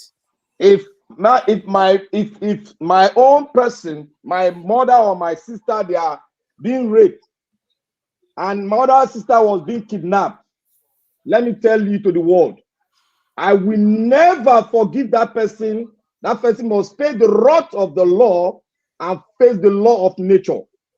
I will get him. I will do all possible best to get him and take him down. Okay. Can I Thank say you. something? Mr. Evix, can I say something a second? Yeah, go ahead. 30 seconds. Okay. Yesterday you showed, I came in, but I left briefly. Yesterday you showed us a young banker in Abuja that was kidnapped and was fired, right? Eventually. And this young banker has a senator on that level as a brother. And the senator, so-called senator, say he cannot bring out money until the bank that his brother work come out with something, contribute. But unfortunately, this guy is not on duty. So it's not the responsibility of the bank either way. So this senator, if really he knows that this brother, they have the same blood on the same in his vein, what he would have done, would have used his position and get money from other his co-senators and ask for help. But rather see the stipend he went to bring out 3 million. What is 3 million compared to what his colleague even contributed to bail him out? You understand? So that is almost. I can put a question. No. Please. I want to ask question. I'm not about to say something. No, other people ask before, please. Hold on. So that is a almost similar case situation like this, because there is no love, there's no passion for your own blood person that you can be talking this way. That is why I look at it. Okay, thank you, sir. Thank you. Give us a minute. Go ahead. Mr. Elvis, 1 minute. The fact that it is even you rape, rape my sister, and you that you even be put in a very, that person must face the wrath of the law. So you see the way people use their words just now, Yeah, that person must face the wrath of the law. That person must be dealt with. Can I ask a question? Okay, thank you. Tunaja. Yes, ask a question. Let me ask now. So 10 seconds, please. I'm going to be generous. I'm not even going to say one person. I'll Go say ahead now, if it's going to cost 50,000 lives to solve all the problems of Nigeria, would you allow those lives to be lost? All the problems of Nigeria will be solved overnight. You didn't answer that. You are trying to claim yourself as an Africanist, Abi. That lady I'm asking a very straight question. You are trying to become a hero. Oh my God, you're not even answering. You see how they are dodging the question. Thank you very much. Let me answer that. I will answer. If you take 50,000 people, if you take 50,000 lives to lost to solve the problem Nigeria, yes, we will let that 50,000 lost. But the 50,000 you are talking about now is to add more problem to Nigeria, not solving the problem of Nigeria. We are not looking for the one that is okay. You want to know the problem. So it means that question she asked me, it has no merit, because if you are saying because of one individual you sacrifice the entire nation, is very, very meritoriously. Listen now, the one you are talking about now, the one you ask talking like Nigerian politician.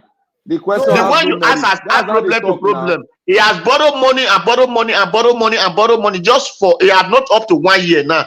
He has borrowed money more than 3 times. So he did not solve any problem. He has come to add problem to problem. Odua, you're already willing to sacrifice 50,000. So how does one life that the lady made as a kind of bet against the entire group, You can sometimes we are already dying for free, so that's why sometimes sacrifice have to be made for the purpose. I think that's what other people do. People understand This that one, when they Nigeria, need you their are money, trying to paint yourself as an hero, add more Abi. problem to no, problem. it's not People about cannot hero. buy food in the school You are trying to paint market. yourself as an There is hero no here. fuel to I'm work. not painting myself as, I'm just But defining forget what that. You is are speaking required. like Agbado Who Co-ed. is a hero? I'm That's not calling myself a how hero. they I'm just speak telling you now. what the Black issue Panther, is. Black Panther. That's how they speak. I Can we say, understand your speech. Black Panther, can we advise to Nigeria tomorrow, buy ticket like Mr. Elvis, travel and go and stay in Nigeria? I mean, for the next 4 years, that You if know, Tinubu you be know, there, try him.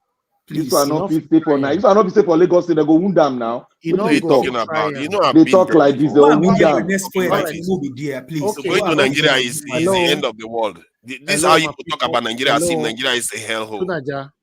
Tunaja, thank you. All right. This issue, I want to give you guys 30 minutes to iron it between yourselves. 30 minutes, That's good. Yes, exactly. 10 past, that is 5 hours, 10 minutes, then we round up. Only 30 minutes. So if you now give only one person may talk for 20 minutes, that is fine. All right. See, Thank you. I will start. I will That's start. for me. I will start it.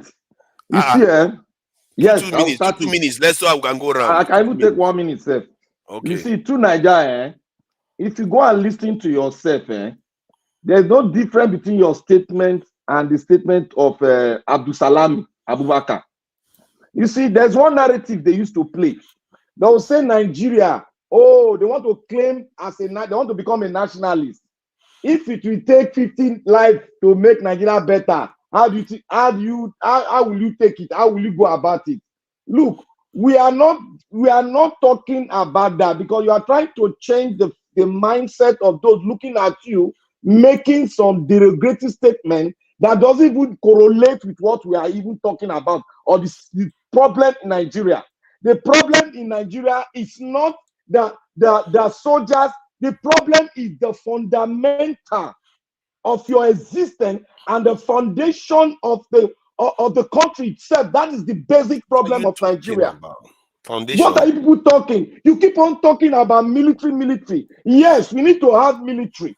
But if you have a military under a wrong foundation, that military will then again be hijacked by the same people that are claiming to be politicians. If you don't have a good foundation that will build a structure What you don't that will hold understand, everybody accountable and will hold every criminal that belong to jail to be in jail, 2 minutes, then you just call Nigeria goodbye. If you don't have a good Black foundation, Panther, to call it a goodbye. Black Panther, There's nothing you say what here. you just said now. What you just said now. I thought it was 2 minutes. Can I respond to him? Hold on before you respond. Don't respond to me or talk to the Nigerians. Before you even respond, now you just said something now. When this guy was sworn in by the Ariwo, when they swore him in, what did the military said? Imagine in the history of the world, only in Nigeria, you are hearing the chief saying that if you not be loyal to a president, not the constitution, no, you should leave the military. In UK that you live to Nigeria, I am very sure that your military, they are not responsible, they are not subject to any of your politicians. They are loyal to the constitution. And now you are talking about recruiting more military that will be subjected, or that will be responsible, or that will be under the authority of these same evil people in power. Well, one thing you must understand is the fact that there is no amount of good that this guy can do that can change the fact that he stole a mandate, is a convicted criminal, is a certificate forger, he forfeited $460,000, and there's FBI case on him. There's no amount of good he wants to do that can erase that fact. This guy left Lagos State for the past 30 years. He was a governor. He's still in Lagos State in proxy. And that same person is my brother. One thing is, let's stand for the truth. That lady asked you a very simple question. A very simple question. Very, And it was I not answered it simple, directly. Come on. very simple question, and you were just beating around like as if, come on, bro. See, I the answered it election has directly. been won already. You guys say you won the election. You guys say Tinubu is your president. Let him continue and let's see what Nigeria becomes.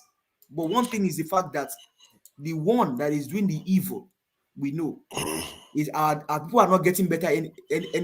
Every day there's trouble. Every day in Nigeria there's trouble. You see what is happening in Kano, what is happening in Plateau, Adamawa, and various places. The past election in Imo, Kogi, and Bayelsa. Will you wish that kind of election to happen in UK? It will never happen in UK. It will never happen. It can never happen. In UK, it is not court that decide election. It God is the bless you, people sir. that decide the The election. people decide. The people decide, and you are saying that. Come on, my brother. Come on. So, okay, are you done? Go ahead. The thing is, you know, what I'm talking about here is because you don't understand, and I don't blame you. You have a right to have your own opinion regarding this. Because what I see is people that were broken 200 or so years ago during the colonization wars, and the destruction that was wreaked on the Benin Kingdom, the Ife, Southern Sokoto, Jaja Vopobo, all that undermining of our national or tribal security has never been put back in place again. And we are supposed to have upgraded it, but we never did that. Our nation, since we had it from the British, is still under them. We have not come out of it. And that is what I'm talking about. All this stuff you're talking about, the needle is not moving. Because how can you be in a situation whereby the lives of your people are probably forfeit sooner or later if they don't fix this problem, and you're busy worrying about individuals? I can't. Our survival, for me, is at stake. I'm talking about, I just read from a people that believe that the only thing a ruler should learn is war. And they are the ones running the world today, and they are going to war constantly. We've seen that these people can destroy continents, not just nations. They can destroy continents. And our people want to make me about individuals. Anybody that moves that needle, I will thank them, because I would rather you are alive to complain about an election than worry about whether you are going to survive at all. That is why I will forgive him on that, because the only dial I watch is the dial of our own survival. Because if you cannot survive, you are not going to be there to complain about election. You're not going to be there to vote. You're not going to be there to have military regimes. You're not going to be there for anything. And hence, why security is so important. We can't take it for granted. And I've been saying this in forever until I encounter that even Machiavelli understands this. You know, with the time he existed, the nation was not together. They had different places. They were fighting each other everywhere, just like we used to fight ourselves before colonization. They used to fight each other. Then look at what they have managed to put together now. They are the ones governing the entire world. And how can you blame me for being paranoid? These people have destroyed continents, and we are the only people in this world, the only Niger Congo black people in this world, 1.3 billion. One of the 4 great races in the world that has no protection. And we are asleep. And you wonder why I say I was going to forgive Tinubu if he moves the needle a little bit. For me, that is critical. Look at what is happening in Sudan. Black people are getting killed because of Arabization wars. Look at Congo. Is it why that is killing them? Is it who? Is it the white people that is killing them? It is our weakness that is killing them. No, I just asked a question. You are getting Is it it wrong. the That's white why I people say, that is killing them? I just Yes told or you, no? it's our weakness, our lack of. Who do you think hey. Arabs are? Who do you think Arabs are? True Niger, Arabs are black people like you. True Niger. See, I said one thing at the beginning of my statement. I said, you might know the problem, but you might not have the understanding. Oh that is why God. wait, let me tell you something. That is why even you the don't even scripture, understand what you're talking about. Wait now. Even the scripture said, get wisdom. But in all the wisdom you are getting, get what? Understanding. The situation in which you are, you don't understand the situation of Nigeria. If you have to say, I will stand my ground and I will describe you. I will describe yourself for you now. You see, you cannot treat a wound from the surface. You can only treat a wound from the inside. Then the healing will also come from the inside, and on the surface, it will show. That is a parable from our elders. Oh and my that God. parable is what And you know that's not even if you factually describe, correct. that's what I'm trying to tell you that. Look, Even your wait, parables now are let not me tell correct. you the history of those nations that you said here that can press a button and they will destroy the world. Let me tell you one thing. Their history has been very brutal, and they fought for their existence, and they fought and got what will make them great. And they are great today because they are dedicated. And not that they don't have, they didn't have I beg, brother they Jonathan. had bad leadership. Brother They Jonathan. grew up I and beg, make became una know what they they are preach today. all these things. Nigeria now we they talk They about. heal We themselves are not from the inside, this man not come from the here they outside. deceive una. No, not they preach well for Nigeria again. I And beg. I'm telling you what is going We to are fix Nigeria waiting with once the and talk for now. all. And we are here saying Nigerians, this thing. wake up. Nigerians, wake up. We not Odua, want hear. We not this want wake hear up this stuff thing you are of. talking. See, Odua, this stuff of stuff, wake up stuff you are talking. If they don't go about doing some of the things I'm saying, it's not going to work. What is the use? You can wake up if you don't fix it. The problem still remains. I beg, white man is not our problem. Oh, it's not. Who rig election? Who rig election? Na Tinubu. Who say go to court now? Your problem is only Tinubu. Was Tinubu around when they took Benin? Was Tinubu around when they took No be person when he say make them go to court. Was Tinubu Na around when they Mahmoud. enslaved you? Was Na Tinubu around when Mahmoud. they colonized The you? person when he say Tinubu will forge certificate. Now he go remain there. Say when they do drug, they go remain there. Now Yoruba man, waiting that they call the man, the judge, and the other 5 judge of the Supreme Court of the customary whatever court they call themselves. Now those people be our problem now.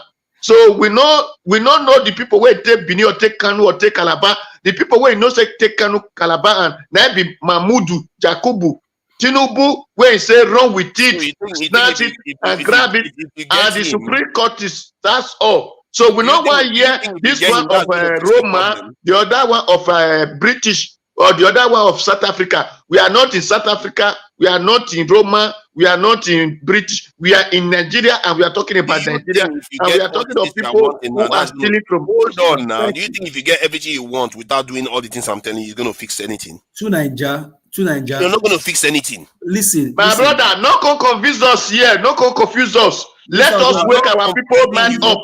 I'm giving you things that are backed up with evidence, and you say they are confusing you. If you cannot learn from that, I don't know what is going to help. Just hold on. You leave the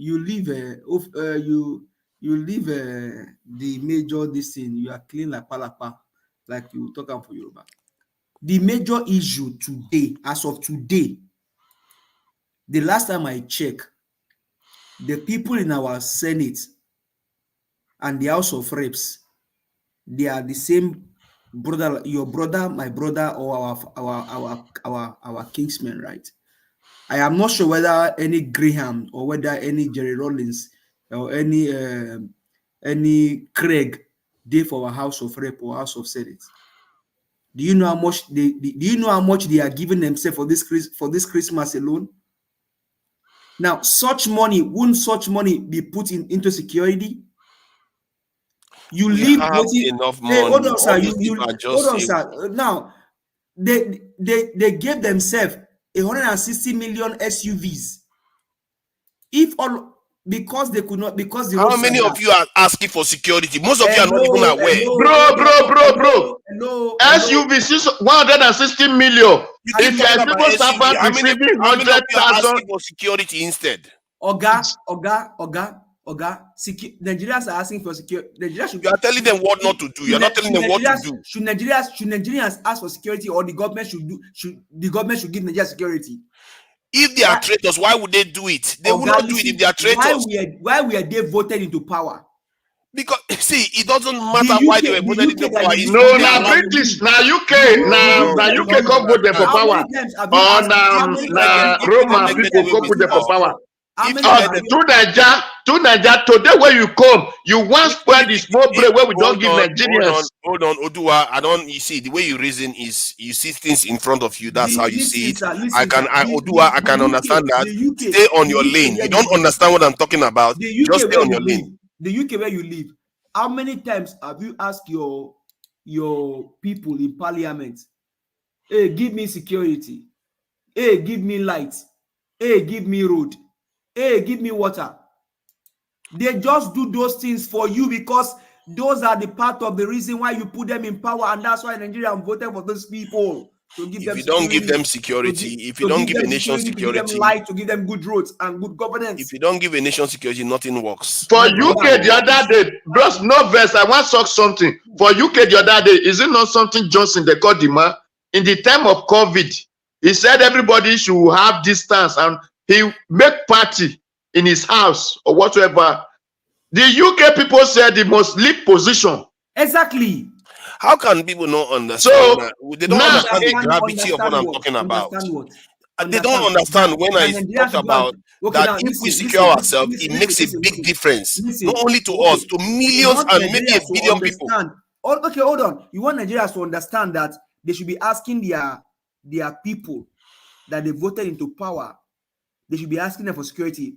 When they went for their campaign, they told Nigerians that vote us in and security is guaranteed. Yes. Let me remind you this. It was on the same APC platform. The former president and his vice. They said a past general and a pastor. That means Boko Haram will be combated both spiritually and physically.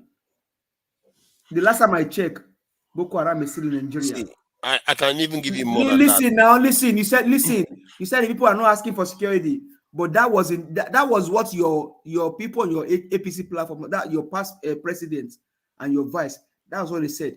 They said a pastor and a retired general. That means they will combat Boko Haram physically and spiritually. The last time I checked, they are still kidnapping people. That was the reason why Nigerians. Hold on now. You can't just keep going on. You are telling Nigerians to ask them again. You can't just keep going on. You need to let some other person talk. Yes, I want to talk. Hold on. Let me just say something. I will let you. Now, the ask for security. That was what led to. That was what led to Igboho. That was what led to Igboho movement. See, that was what led to the Kano movement. Can you hold on? See, Tinubu went to Chatham House and also said he was going to at least double the number of police, double the number of military. I think all of them say they are going to go up to 1 million in military because they know the problem of the country. But the question now is, now that they are not doing it, that is what we should be demanding because we understand the importance of these things. It's almost as if Nigerians don't understand. This man not went to Chatham House. The INEC chairman not went to Chatham House and said beavers will be used. Did he not went to Chatham House and let this man go to eat in black soup for because that is what I'm saying. You have to understand that if you don't demand the security that they promised you, they are not going to give it to you. One thing you must understand, sir, is the fact that you cannot continue to do this to the people. This has been politicians lie. They lie a lot. Leave them out of it. Leave them out of it. You are not a politician now, but you are one of their surrogates spinning. Of course, I'm their surrogate. This false narrative for Nigerians. Because what you are doing, because you're incapable of learning. You're incapable of learning. Even when you see the truth in front of you, you will not recognize it. Learning what? I just told you. Have you ever gone out of your house every day? Let me ask you now. Let me ask you a common sense question. Let me ask you a common sense question. Give us our mandate. Let me ask you a common sense question. Give us our mandate. Do you wake up every day? Do you wake up every day with your doors and your windows open and broadcast your address and let everybody know that this is your door and window is open and all the goodies inside your house? Do you do that every day when you go out? Because you know if you do that, you will never be prosperous in this life. That is how we are in Nigeria. We don't protect our assets. We don't protect anything. We don't even protect our people. Okay, why did the people vote for the people they have in power? And tomorrow now you all will be crying when people get kidnapped. How many times have you carried your bell and ring your bell and say, oh, my parliament, give me security. My parliament, give me water. My parliament, give me light. And you are saying Nigerians don't ask. Why the US, vote them in the first place? US is very secure. The UK is very secure. Why They did don't play with it. why did you vote the people that you vote into power in your own country? Nigerians Because they Nigerians implement went to the polling. security. They implement Nigerians they went to the don't play with polling their units. security. They went to the ballot to go vote the people they What want are to you into doing power. for your own And security? your people I am asking you, what are you doing for your own security? Instead of busy calling, people are dying. You are busy talking about an individual. People are dying. You are busy talking about an individual. You'll be here spinning Talking about Who man. is individual? The parliament, are they individual? The president, the president. The president is an individual. It's not individual. He might be a president. It's just one person. The Nigeria president is more than the parliament himself. So how is he individual? You are supposed to be demanding what he promised. He promised us security. We are going to collect it by that. A criminal is always a criminal. See, if you have, how will a criminal give you to solve a criminal problem? Because he promised it. What did he promise it? Do they put him there? Do they put him there? Is he not a criminal? Do they put him there? Did Nigeria put him there? Your problem is that just because you are saying that, is he going to stop him from being there? So that is why we are not the one to ask him, because he's a criminal. He has to let his business flourish. While his business must flourish, because he must let his criminal brothers and friends work like him. Hold on. Do you want him to leave office? Yes. Okay. If you want him to leave office, you have to make him very, very uncomfortable. If you believe that he is so corrupt and he will never do what he promised, then embarrass him every day. Remind him that he promised us security. That is what we are doing now. That is what we are doing now. We cannot say he promised us security, because if he said enter with insecure, he himself enter as insecure. So he cannot give you secure. Every time somebody gets kidnapped, you put it on because he himself kidnapped the position. He himself kidnapped the position. So he has kidnapped people already. The problem is that you are stuck in one position when in reality he is still there. We have gone to Supreme Court. You have to try to remove him from office now. How are you going to remove him from office? We are just talking about the same thing. Let whatever is happening now happen. Keep on happening. That is only what we remove him from office. If you want to remove somebody from office, those northern people that were protesting today, if people come on and say, your mother was kidnapped, your daughter was kidnapped from school, they are getting raped, people are getting beheaded, and you are protesting for it, and you tell him you promised us this, and now this blood is on your head. Every single day somebody dies, is on his head. And also, is it not the one that is it not the one that promised for Buhari? Is he not the one that promised for Buhari? Is him not the one that promised for Buhari? And people died, did they come out to say, Buhari, this is what I promised for you, why are you not doing it? Is it not the one who said we should take it now? It is general. It is this. Is it not the one? Because people so don't. So you are telling us that we stuck in one place as if the rest doesn't have bread to think. Is him not the one who came there and he now said, "Run with it, grab it, rub it, and run away with it"? Why are you worrying about what he said? Why are you not saying we should tell him what he said? Why are you not telling him we should tell him what he said? What NSAS people did? I'm worried of what he said, and you said we should remind him of what he said. Why? Hold on. Yeah, in terms of his promise to you. That is it not the same promise? I'm still reminding him. I'm still saying now. Is it not his time? His promise? What he's going to do? We are talking about something that is in his manifesto. His promise was Buhari will solve everything. His promise was Buhari will solve everything. Where Buhari we are not solving anything. Did he say Buhari, why are you not solving anything? Did he come out? You are not actually responding. Now he come again and say run away, grab it, run away with it. So which one do you want me to remember him? Anything to get him out of office. You say you want him out of office. You are not doing anything to get him out of office. You're just complaining, thinking that just talking is gonna tell me what is it you are saying that is gonna I cannot give you any solution to remain in office. I cannot give you any solution to remain in office. Loud, but you are I will not give him any solution to remain in office. If no person want to give him solution to remain in office, I will tell that person not to give him that solution. Either you are a problem yourself because you are somehow choosing deliberately not to understand what I'm saying. If people die and you put it on his head, that does him far more damage. First time you came, we were talking of London, talking of Italy, talking of Italian book. When problem of Nigeria, you You next you cannot say understand what where I'm you say in saying. South Africa, You in cannot Sudan. understand what I'm What saying. concern us Sudan and South Maybe Africa? you see What now. concern us Ghana and this thing? We are talking of what happened in Nigeria. You just come here I'm to talking about Nigeria scatter now. people's brain. I am talking about Nigeria now. If you want him out of office, is it not more damaging to him when people die, you put it on his head, than when you keep talking about the election is stolen, the election is stolen, the election is stolen? Which one is more damaging? A northerner dies, you put it on his head. A southerner dies, you put it on his head.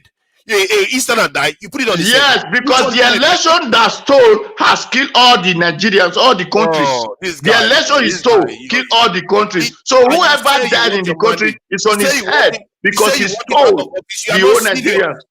You are just misleading people. You are not serious. If you want him out of office, you have to hold him accountable where it's going to affect him. What you are doing is not effective. You have to tell him, you promised us security, now people are dying, you are responsible for this. Anytime people die, you put it on his head, and you know people are going to die. People are going to get kidnapped until he does something about it. And when he does something about it, guess what is going to happen? Many of our diaspora is going to be returning home to invest in Nigeria. Do you know how many Rather, no Nigeria will invest in a criminal land. No country will come and invest in a criminal place. Because first, the judges there are criminals. All the government paratestors, they are criminals. So the professors are criminals. So nobody will come and invest with criminals. If they feel secure in Nigeria, they will come back.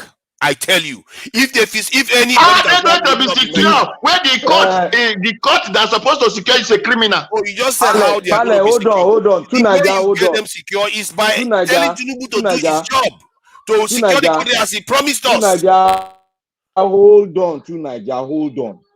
You keep saying you want Tinubu out, yet you keep doing things that are not going to be effective. Hold on now. Tunaja, this is how you play the narrative when the election was coming in. This is how you spin it and you played it. And we came into this trajectory we are now. And you are now coming again to spin it all over again. You see, do you listen to yourself that what you said during the election is the replica of what you are still saying now? What did I and say? I told you then, wait now, What did I say? told you then. Just go to the point. These are just making innuendos that don't make sense. Tunaja, I am more intellectual than you.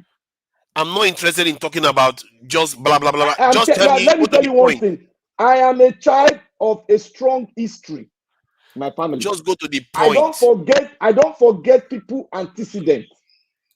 I read people's eyes and mind because I was trained up by security personnel. See, when you have to be talking wait. it shows you don't have a case.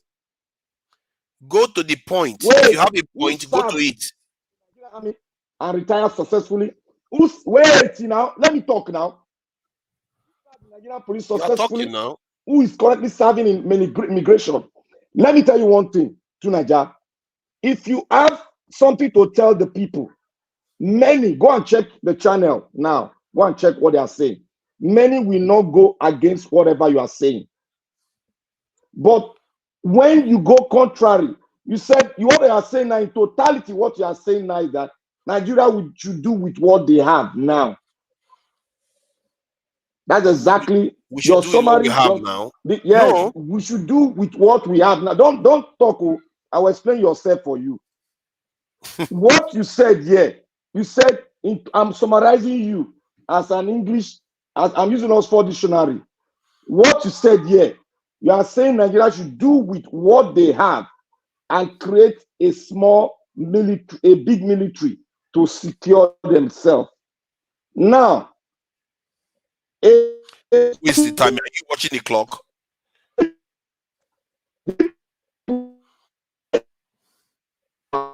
You see clock and the microphone goes quiet.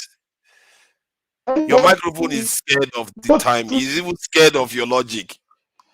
Yeah, your microphone is scared of your logic. I'm not here to logically approach it to you. I'm saying it as it is. Your microphone is not what I'm saying. Let me tell you what I'm saying. I'm telling you that if Nigeria is made secure, the investments, the GDP growth, the farming, everything, Nigeria is going to start booming. That is what I'm telling you. It's You going to save cannot be lives. secured with a corrupt candidate who did not win the election. Any man you don't put to power is not ready to give you security, because if he gives you security, Now you're his getting to the point. antenna He's and not his ready. You are cohorts not getting to cannot the get into point. power. Okay, you see what you said? So He's not ready to give. don't He's not play going to be that game. doing. Don't play Oh, you're that not game. listening. You're not listening. The You are game, saying he's the not. game you should Come be on, playing you can't talk is forever how now. to You said, wait. let me chime in too. Enlighten the people. No, you are not saying things that is coherent with You what just is want on to eat ground. up the whole time. What you It's going should to go do. to 30 minutes. Let me This say guy, this you last one. said that because he stole it into office, he's not going to want to secure the country.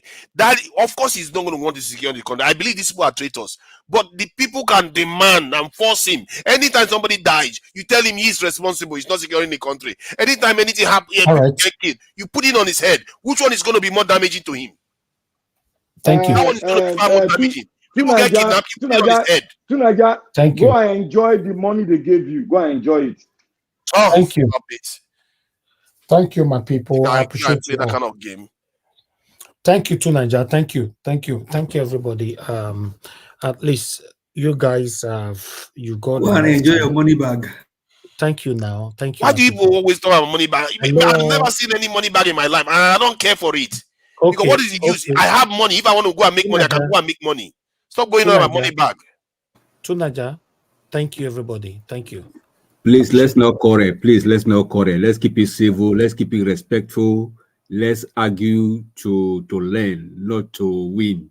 Please. Exactly. Thank you very much. That's why I gave you guys enough time to iron that. It's not enough to hate each others for it. Everybody entitled to their opinion. That's what the panel is all about. We agree, we Thank you for disagree. the time you gave us, by the way. Go ahead, sir. Sorry. We even though we argue or maybe we drag it to Nigeria, we don't hate him. We love him. We are all Nigerians. We're just trying to make sure that you understand what he's saying to Nigerians, and then All right. you should come straight and don't come with the corny stuff. Yeah, for me. I'm as straight as they come, actually. Believe in me.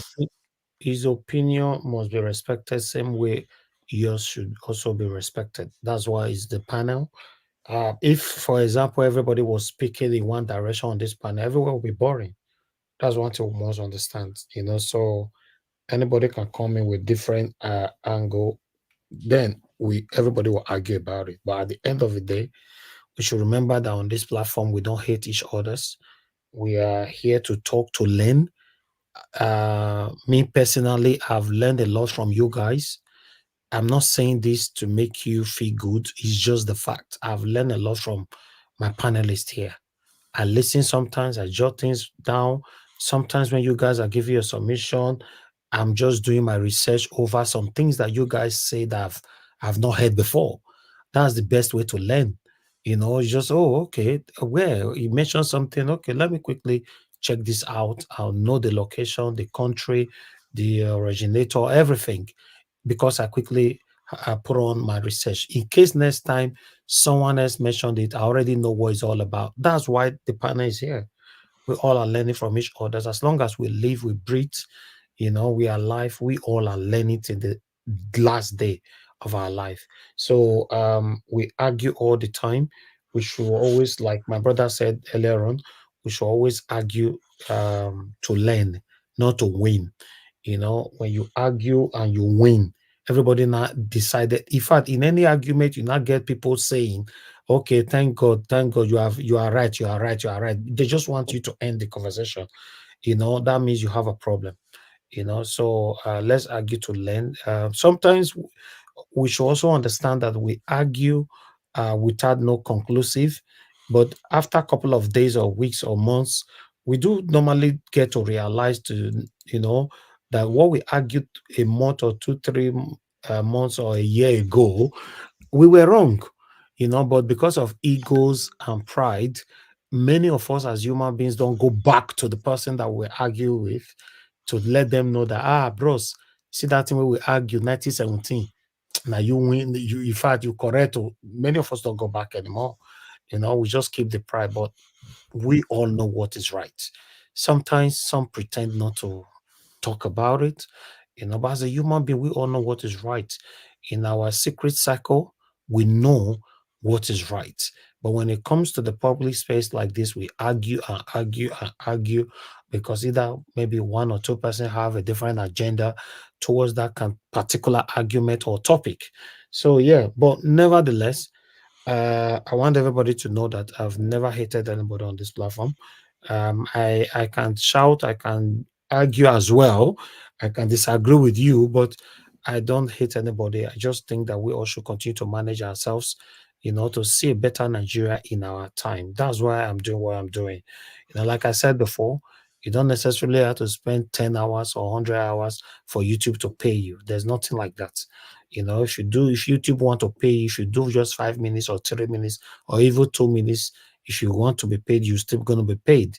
You don't need to be here for 200 hours before all that. I was doing all that because of the love I have for my country. I want Nigeria to be better in my time. That's why you see that I come out every day. Since April last year, I've been coming out. I thought, okay, after the election, let's end, but we are still here every day because sometimes I have to think of the people that is looking forward to 6 p.m., to our broadcast. So how do we end it? So although before the election, Nigeria Watch have always been 24 hours, and that is everyday broadcast. Let me put it like that. Everyday broadcast with me personally, since April last year, I've never taken a break. But Nigeria Watch have never taken break for 4 years. Every day Nigeria Watch is on. But the beautiful thing about it is that we're having different faces and all that, which that one will start again soon, but we're waiting for the right time for that to start again. So, but still, my people, let's continue to be there for each other. Let's continue to stand for what is right. If you know you are one of the people listening to me right now, or going to play back our video, you're one of the people supporting the satanism that is going on in our country that have impoverished many of us, in Nigeria, please, it's not too late. As long as you're alive, you hear what we're saying, you breathe, you drink water and all that, you still have the opportunity to change from your satanic ways and support the people. Anything that makes you supporting government over the people, I want you to know in your mind that you are already satanic. There's no any angles you want to look at it. You must always be for the people because originally, naturally, the same satanic government that you are supporting over the people supposed to be working for the people. But it's only in Nigeria we know that the satanic government that we have, they are there. They're supposed to be working for us, but we are still the one working for them. We are still the one respecting them. We are still the one worshiping them. Because if you don't do that, you'll be oppressed, suppressed, and intimidated, either by them or their hoodlums surrounding them. So these are the old things that we all are working so hard to change, because for me, nobody oppressed me in the UK. Nigerian United Kingdom government have never ever oppressed me. The beautiful thing about it now that Tunaja is also from UK. Nobody have ever oppressed him in the UK. Nobody have oppressed me in the UK. You can't even dare. How is that ever possible? You can't. You can't oppress me. You can't bully me. You can't. Because everything, the system is working. Everything is working. It's only in Nigeria nothing is working. Anything can just happen. Everybody get away with whatever they do. It's sickening. It's really, really, really sickening to know that anybody can wake up any day, slap a woman on the street and walk away, beat anybody and walk away, steal from people and walk away, kidnap anybody and walk away, rob anybody and walk away. Everything is possible in Nigeria. These are what we want to stop. If you're part of the people listening to my voice today, you believe that, oh, it not concern me, not concern me. Brother, sister, don't worry. Somehow, someday, it could concern you. Yes, if it not concern you directly, it's going to concern you indirectly. You have a relative back home, you have your loved ones back home, or maybe even you might want to visit the country somehow, someday. Yes, remember, some of the things that you do today, you might be waiting for the repercussion tomorrow. But in most cases, it doesn't happen like that. It might go and happen. It might happen maybe after 5 years or 10 years after you committed that satanic sin. So you never know. So for me, for you to have a rest of mind, don't get me wrong, bad things still do happen to good people, but it doesn't matter. As long as we all know that death is inevitable, but just do the right thing. If it happens, it happens. But at least you've left the world with a very good footprint, right? Then you have that kind of satanic perception of some people who normally say, "You not consign me, anything will go happen, make it happen." Please, we shouldn't find ourselves in this kind of situation. I appreciate every one of you, my people. These guys now, they don't attack me again. I cannot do anything. So I'm going to leave this broadcast and I'll come back in the next few seconds. Let me work on this. You guys are still hearing my voice, but I cannot do anything. So let me fight them back. I appreciate everyone. They don't come again. Wow, that's weird. How did they even do it on Sky Stream? They paid them now. They put their small virus will make a defect in your broadcast. That's what they are doing. That's what they do. It's very easy now. That's what they do. Okay. Seriously, Black Panther, and I know you are capable. You do have a bit of a scope. So you seriously need to study some of all these things that I talk about, because we need more people to fully understand these things. I am with you. I am with you. Like I told you, the first broadcast we're having, I said, look, the time to call for this, we call. Right. But now what we are fighting for is different. Thank you. Oh, you've sorted it out. Okay. Thank you, my people. Thank you. Yeah.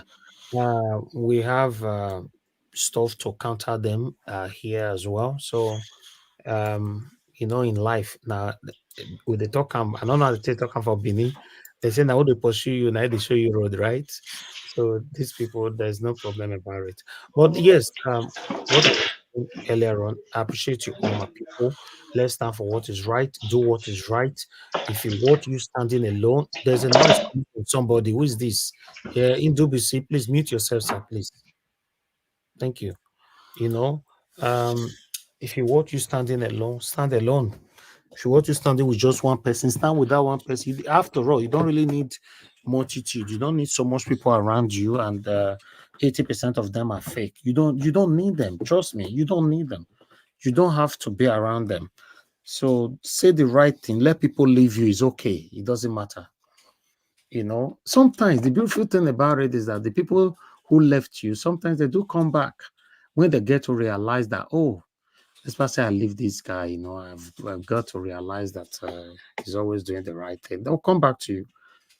Even wives sometimes will leave you. Your wife will come back to you after a couple of months, years. He wants you back. Husband will leave you. He wants you back. So depend. Just stand for what is right. That's the most important thing. So for me, I believe my belief is that you have everything to gain by doing the right thing, but you have everything to lose by doing the wrong thing. You see, I know a lot of people will counter that particular statement by saying, "Oh, look at our politicians; they always get away with everything." But Babangida still their life till today now, and after everything we do to us, you don't old, you live long, you do this. Yes, but that's not enough for you to emulate their satanism. So that's it. Look at our lots of our youth today in Nigeria. Many of them now are now engaging in the Yahoo internet fraudster and so many things. Why the women are now engaging in what they call Losho and all that, selling them their body and all that, just because of money. What's all this all about? Our culture is not even respected anymore. On that cultural aspect, I can't really blame more people, because the people who created the culture, them themselves are not speaking for us. So a lot of things is wrong in Nigeria, my people. If you have to say it, a lot of things is wrong. It's not only the government. The government need to work on themselves. We, the people, need to work on ourselves. Thank you very much, my people. Now, God bless you. Now, I appreciate you all for your time with us today. We've come to the end of this broadcast. Please endeavor to join us again tomorrow. By God's grace, 6 p.m. We're going to be coming back here again. Share our videos, like our videos. If you're listening to me now, so you never press the video, the like, I beg you just press on before you go. And for those of you that are going to be playing back this video, please endeavor to make use of some buttons. Subscribe to our channel, press the notification bell, so that notification bell is very, very important, so that you can have interaction with us on our live broadcast. Hit on that super thanks button, hit on the join button of our membership, then share. Yeah, I think that's it. Like and share and all that. Yeah, just anything good you can do to support our channel, just do it. And I want to thank those of you that's already doing all this for us. Thank you so much. Some of you have been very, very consistent with everything that I've mentioned now. I want to say thank you. I'm not taking anybody for granted. I might offend you today, tomorrow we'll become friends. But I want you to know that I offend people, but I don't go to bed with it. Once I offend you, we don't settle around, I don't end the broadcast. My mind is free. I sleep like a baby. I wake up in the morning.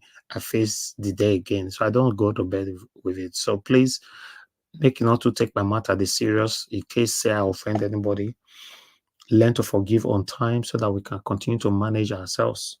I appreciate every one of you. It's a great privilege that I built a platform 12 years ago. Today, this platform have made me to know important people, so knowing you guys is a great privilege for me. Trust me. Where I fulfill all those kind of people. The people who still depend enough, for example, give us a mandate, F. Emmanuel, 2 Nigeria, DBC, a Black Panther, Mr. Jones, Jonathan Kisley, and many others that is coming here every day. How? Okay, what about the people on the comment section? So it's a privilege, especially with the kind of life that we all are now living, and you have people who show you genuine love every time. Please don't ever take advantage of them. Now, God, I will bless you, my people. I want to appreciate those of you who supported us today financially. May God bless every one of you. I'm appreciating all my panelists once again. Thank you very much for your time. Please, please, please endeavor to join us again tomorrow. Those of you that called into the show today, I understand I could not pick more calls today. Please understand with us because I was trying to give more time for our panelists to iron things out. So stopping them in the middle of their submission is very, very distractive in most cases. So that's why I don't pick calls most times, but some of you, be like say some of you don't already know how to target the right time to call. It looks like you are following the time the way it is. When somebody is finishing their submission once, because I noticed some people once, for example, now Black Panther does say, thank you, Mr. Naija, you just see my phone will ring. That means those kind of people, they are following up. But some people are watching us like 5 minutes behind, 10 minutes behind. They're just calling as they like. We can't pick those kind of calls because that time somebody is talking. You see on this platform, I've never stopped anybody from talking because I want to pick a call. It's a bad habit, and I don't want to practice it here.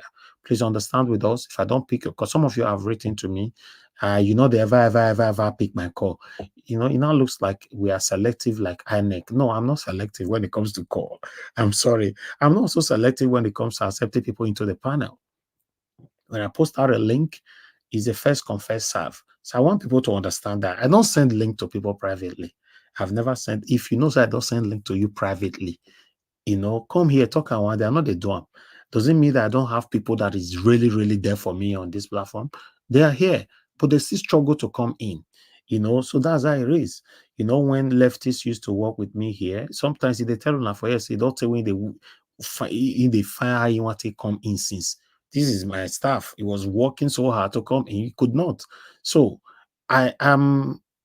Yes, I just want things to be natural, even though we cannot always make it natural because we are human beings. That's why we can never be perfect. Thank you, thank you, thank you, thank you. People on the comment section, I'd like to appreciate you all, starting from Great Mother, Mommy, Diaspora. Thank you very much, Mommy. Thank you for all you do for us. We appreciate you always, always, always. Peggy Modi, thank you so much. Lady Eugenia, thank you so much. And thanks earlier on as well for the super chat. Thank you. And thank you, Dr. Alexander Gomez. I appreciate you, sir. I appreciate you, Lady Eugenia. May God bless you all. Tony Africa, thank you very much for joining us today as well. Eva Line, thank you. Thank you, my wonderful people. Then I have Guy, oh, one lele. Thank you very much. You say you missed CM and Alex. They were here yesterday now. CM was with us yesterday. He was with us day first today. Alex was with us yesterday. He was with us day first today. Maybe they still drink water today now. You know, they day with us. Now only you will know the see Guy one lele. Guy one lele, you know, they with us like that now. You know, if maybe we depend on you now for we will take it. You know, since our hunger, you take finish us. I beg, go sit down for one corner, Guy one lele. Do you hear from Mr. Elvis? No, I'll reach out to him privately, you know, but don't holler him from here, you know, we'll never see her from her. I need to now reach out to him, you know, I'll reach out to him privately to see if he's okay. Now busy, maybe now job the whole land down like that. Everybody busy now. Exactly. Ending of But the year. sometimes it's good to check on each other's. The other day, you know, so we missed and busy brains for so long, but to not get when I call reach out privately, and I get to realize that she has been sick. So yes, this one our life, my brother. We should be checking on each other. It's very, very important. Now I'm gonna say they pray for me. Yeah, very important. Me, they come here every day. Now they pray for me because God forbid me my enemy not get headache. Now make me ask you now, say you know they talk as usual again. You know, at the beginning of my broadcast, that's what I said. Exactly. I did not want to come because I said this man no be like the person who I know. I was concerned throughout yesterday. Yes, say you get sometimes I just want me to still live for now. You know, no can still help. You know, say Tunaja come now, Tunaja scatter everywhere. So we need it like that sometimes.